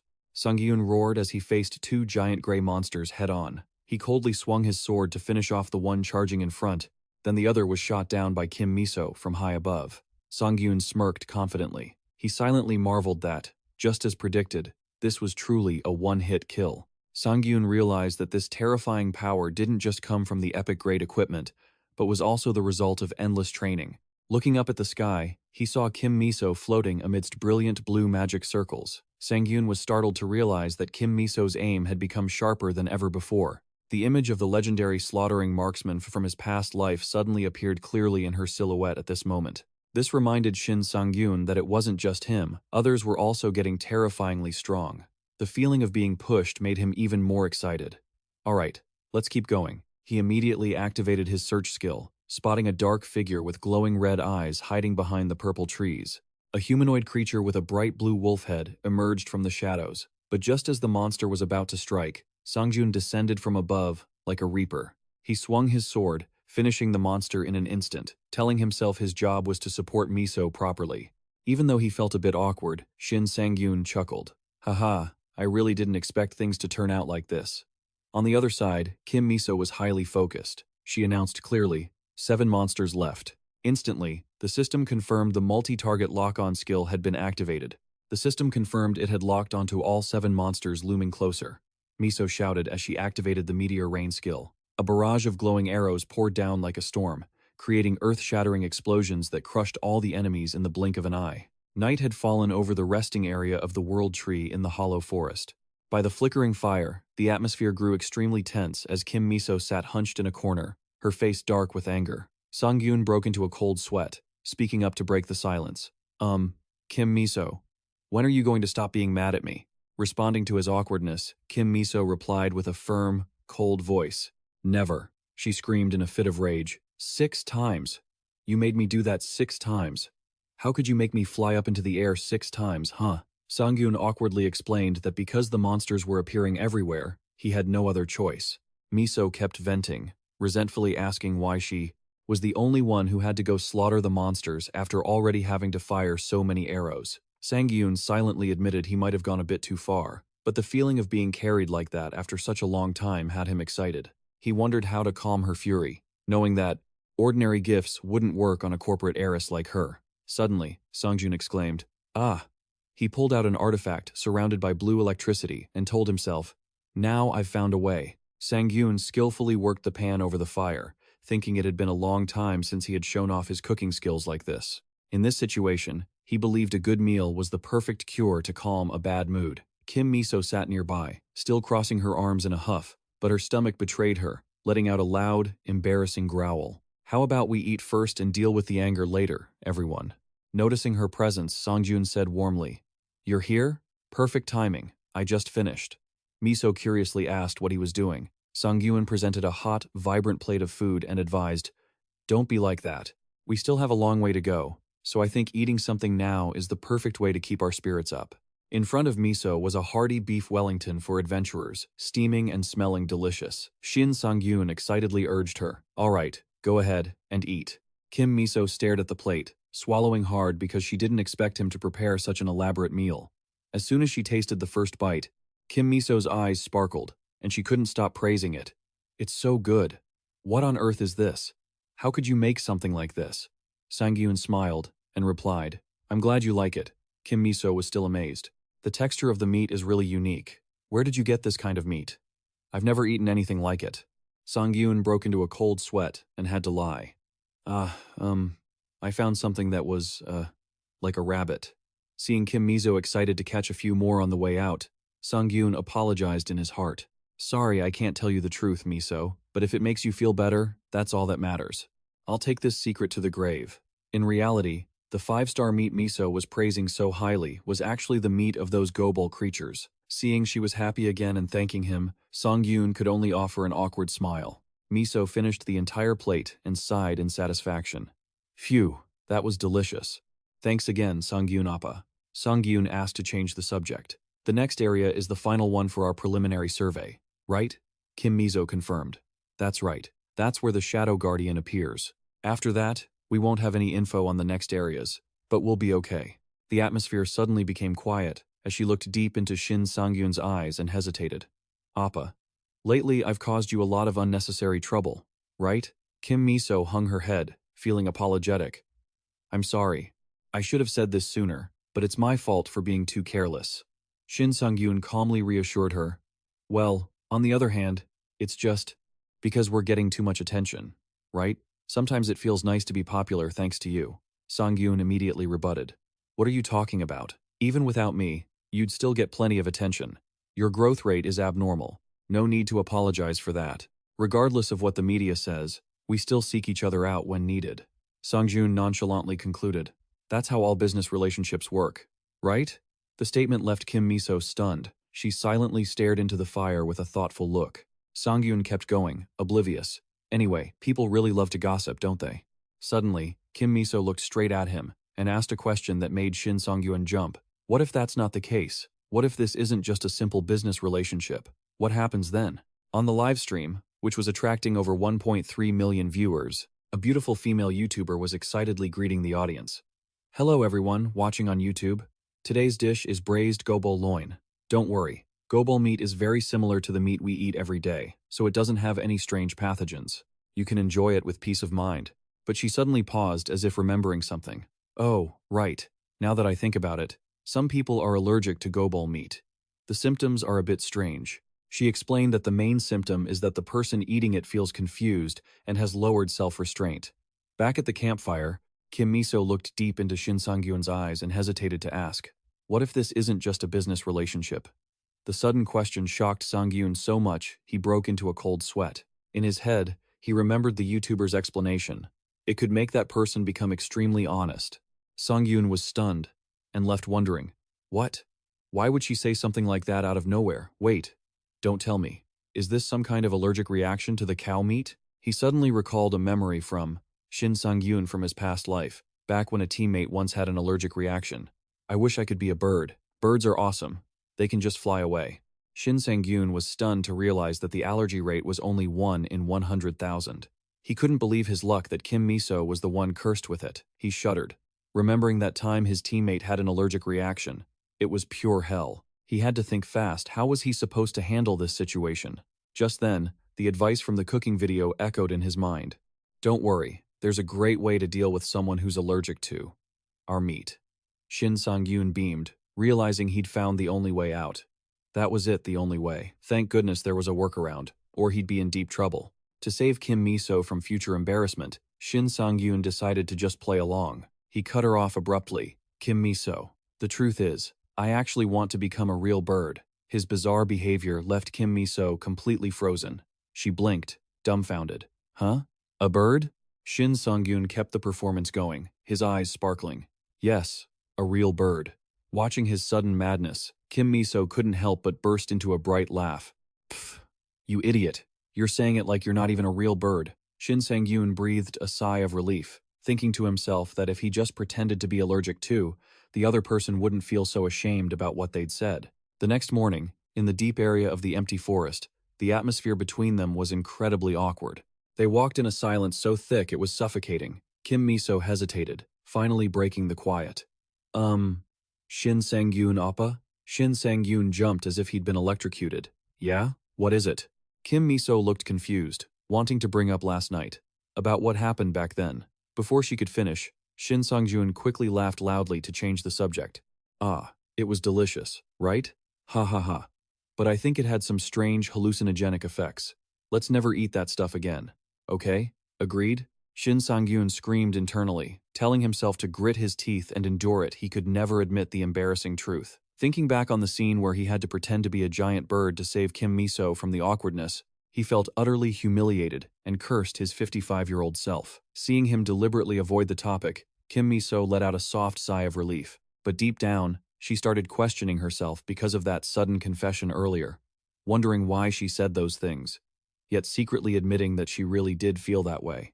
Seeing Kim Miso standing there muttering to herself, Shin Sang-yoon asked out of curiosity, making her flustered as she waved her hands, insisting it was nothing. Suddenly, Shin Sang-yoon froze when he heard deep, guttural growls coming from ahead. Miso quickly observed the area and confirmed that she, too, could see the targets lurking below the cliff. It was a group of night guardians, massive stone creatures, looming in the valley with an incredibly grim appearance. Standing before their rough, rocky hide, Shin Sang-yoon asked if Kim Miso could shoot through that defense. She looked uncertain, admitting that according to preliminary surveys, their skin was extremely thick, and taking them down with just a long-range attack right now would be very difficult. Damn it, these guys are tough. Even if we beat them, it's gonna be a slog. Shin Sang-yoon realized they couldn't just rely on luck like they had before. He understood that even though Miso had an epic-tier artifact, with their current strength, piercing the Guardian's defenses was still a massive challenge. Shin Sang-yoon decisively drew his greatsword, which was crackling with blue electricity, and suggested a direct assault. Miso immediately took a ready stance, clearly stating that as soon as he gave the signal, she would follow close behind to support him. But just as they were about to move, Shin Sang-yoon suddenly stopped, his expression full of suspicion, as if he'd noticed something unusual. He turned to ask Kim Miso if these monsters usually traveled in groups like this. Kim Miso was stunned, realizing she had never heard any information about them gathering in packs in any previous reports. Looking at the stone guardians lining up, surrounded by a toxic green aura, she worriedly wondered if the preliminary survey had missed some crucial info. Suddenly, the monster's eyes glowed with a haunting purple light, radiating a terrifying pressure that made Shin Sang-yoon gasp in horror. Shin Sang-yoon was shocked to realize these monsters couldn't possibly be coordinating this well on their own. He shouted, "Run!" I realize now that this is definitely a sign of a commander monster nearby. The system immediately displayed a warning about the arrival of an intermediate-level boss named Impenitent Defender King. Miso breathed a sigh of relief, thanking Shin Sangyun for saving her from that dangerous situation. Wasting no time, Shin Sangyun held up 3 fingers, and Miso quickly understood it was tactic number 3, meaning a series of fast, close-range attacks. The two coordinated perfectly, diving straight into the middle of the Stone Guardians, using blades and arrows to break the encirclement. Miso let go of her bowstring, firing a powerful mana arrow that shattered a monster's head in an instant. She turned around excitedly. "Appa, I'm done here." But before her smile could even fade, an earth-shattering roar echoed out, making her jump in terror. The rhino beetle was crazily gathering energy, preparing for a devastating attack. In that split second, Shin Sang-yoon moved like lightning to intervene. He activated his maximum speed enhancement skill, accepting the massive mana cost to push past human limits. A powerful collision erupted, but Kim Mi-so couldn't help but yell out in concern. "Shin Sang-jun oppa." Faced with the opponent's sheer sturdiness, Shin Sang-yoon grumbled that this guy was just too tough. The rhino beetle stood firm in the smoke and dust, completely unaffected by the attack. Shin Sang-yoon gritted his teeth. Realizing that its invincible title wasn't just for show, he told himself that if he kept dragging it out like this, he'd win eventually, but he needed to save his stamina for the final boss battle ahead. Shin Sang-yoon pondered and decided it was time to use that. He gave Miso a subtle look, and she quickly asked what their next move was. Shin Sang-yoon just smirked and held up one finger as a signal. He asked meaningfully, "You understand what I mean?" Kim Miso was shocked to recognize the signal for tactic number 1. She swallowed hard, feeling tense, thinking about what was about to happen. Shin Sang-yoon smiled confidently. "All right, let's start." Miso quickly leaped onto the high cliff to take her position. She told herself that against someone with such high defense, this was the right tactic. However, deep down, she still felt unsettled because she had never actually seen Shin Sang-yoon use that skill in a real battle before. Kim Miso worriedly wondered if everything would really be okay. He cracked his shoulders, looking arrogant. "All right, let's get this show on the road." Shin Sang-yoon stomped his foot into the ground, gripping his sword as it surged with terrifying heat. "Seems like you still haven't realized what's hitting you, huh? But don't worry, you won't have time to think about it anyway. I'm ending this right now. Let's test out this little performance, shall we?" Sang-yoon roared with excitement as his greatsword erupted with flame. Instantly, the hidden skill known as Sword of Destruction was unleashed. It's a special technique that requires spending a specific amount of money to charge up the weapon. Its power scales directly with the amount of mana consumed, and it requires the player to maintain over 50% of their mana to activate. With just a single swing, the giant rhino monster's body was sliced into nothing but scraps. The system notifications chimed, confirming that Shin Sang-yoon had successfully defeated the mid-boss, Defender King. He laughed, feeling incredibly satisfied. "Ha ha ha, that's the stuff. That performance was absolutely perfect. Finally, I've got a one-hit finisher since my regression." But his joy didn't last long, as the system warned that the Sword of Destruction had drained every last drop of his mana. Sangyun stared in shock at his empty mana bar, only able to gasp in confusion when he received a notification that he would fall into a state of mana exhaustion within a 3-second countdown. The heavy price for this ultimate power left the player who had swallowed the artifact in an awkward situation right after his glorious victory. A few days earlier, at the Eden Guild's special training room, while they were coordinating an attack, Sangjun suddenly froze. This abrupt action left Kim Miso completely bewildered. She wondered, "Why'd you stop all of a sudden?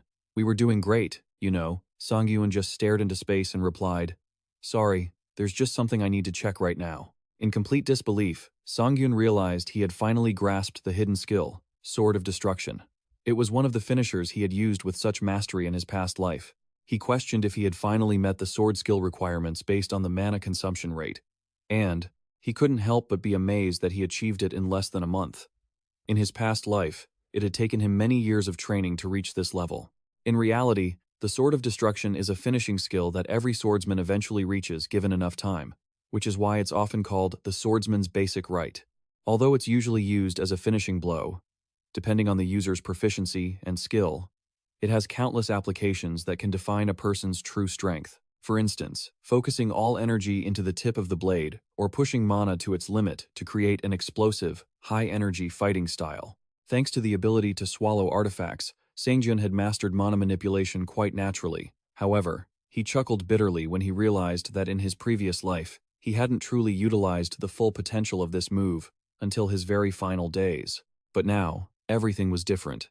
Sangiun felt confident that with his current power, possessing the Sword of Destruction would make his progression unstoppable. Back to reality during the fight with the Defender King, the burning fire annihilated the giant monster in an instant. The destructive force was so immense that Kim Miso, standing behind him, could only timed 44 scream in terror as she was blown away by the shockwave.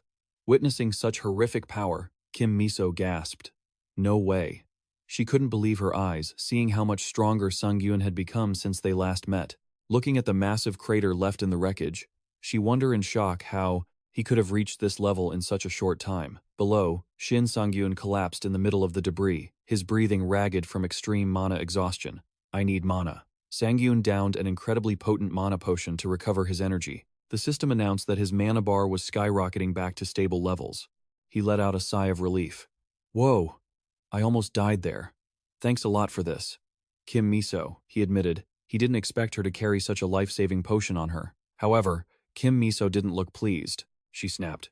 Did you seriously just blow all your mana on that one hit? Isn't that completely different from the original plan? She reminded him that he'd promised to finish them off in one go to save stamina, yet here he was, collapsed in a pathetic state. Sangiun could only force a smile and apologize, making up an excuse that it had been a while since he used that move, so he got a little too excited. Kim Miso narrowed her eyes suspiciously. Didn't you just use it for the first time recently? Why are you acting like you've been using it for ages? Oh, I'm screwed. My big mouth went too far. Sangiun fumbled to save face. Well, a few days is a long time, you know. They say the world can change overnight, right? Ha ha ha.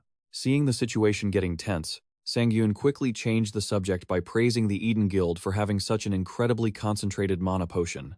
Seizing the opportunity, Kim Miso kept pushing her invitation to join the guild. If you like it that much, why don't you join our guild? It's not even that expensive. I'll provide it for you for as long as you live.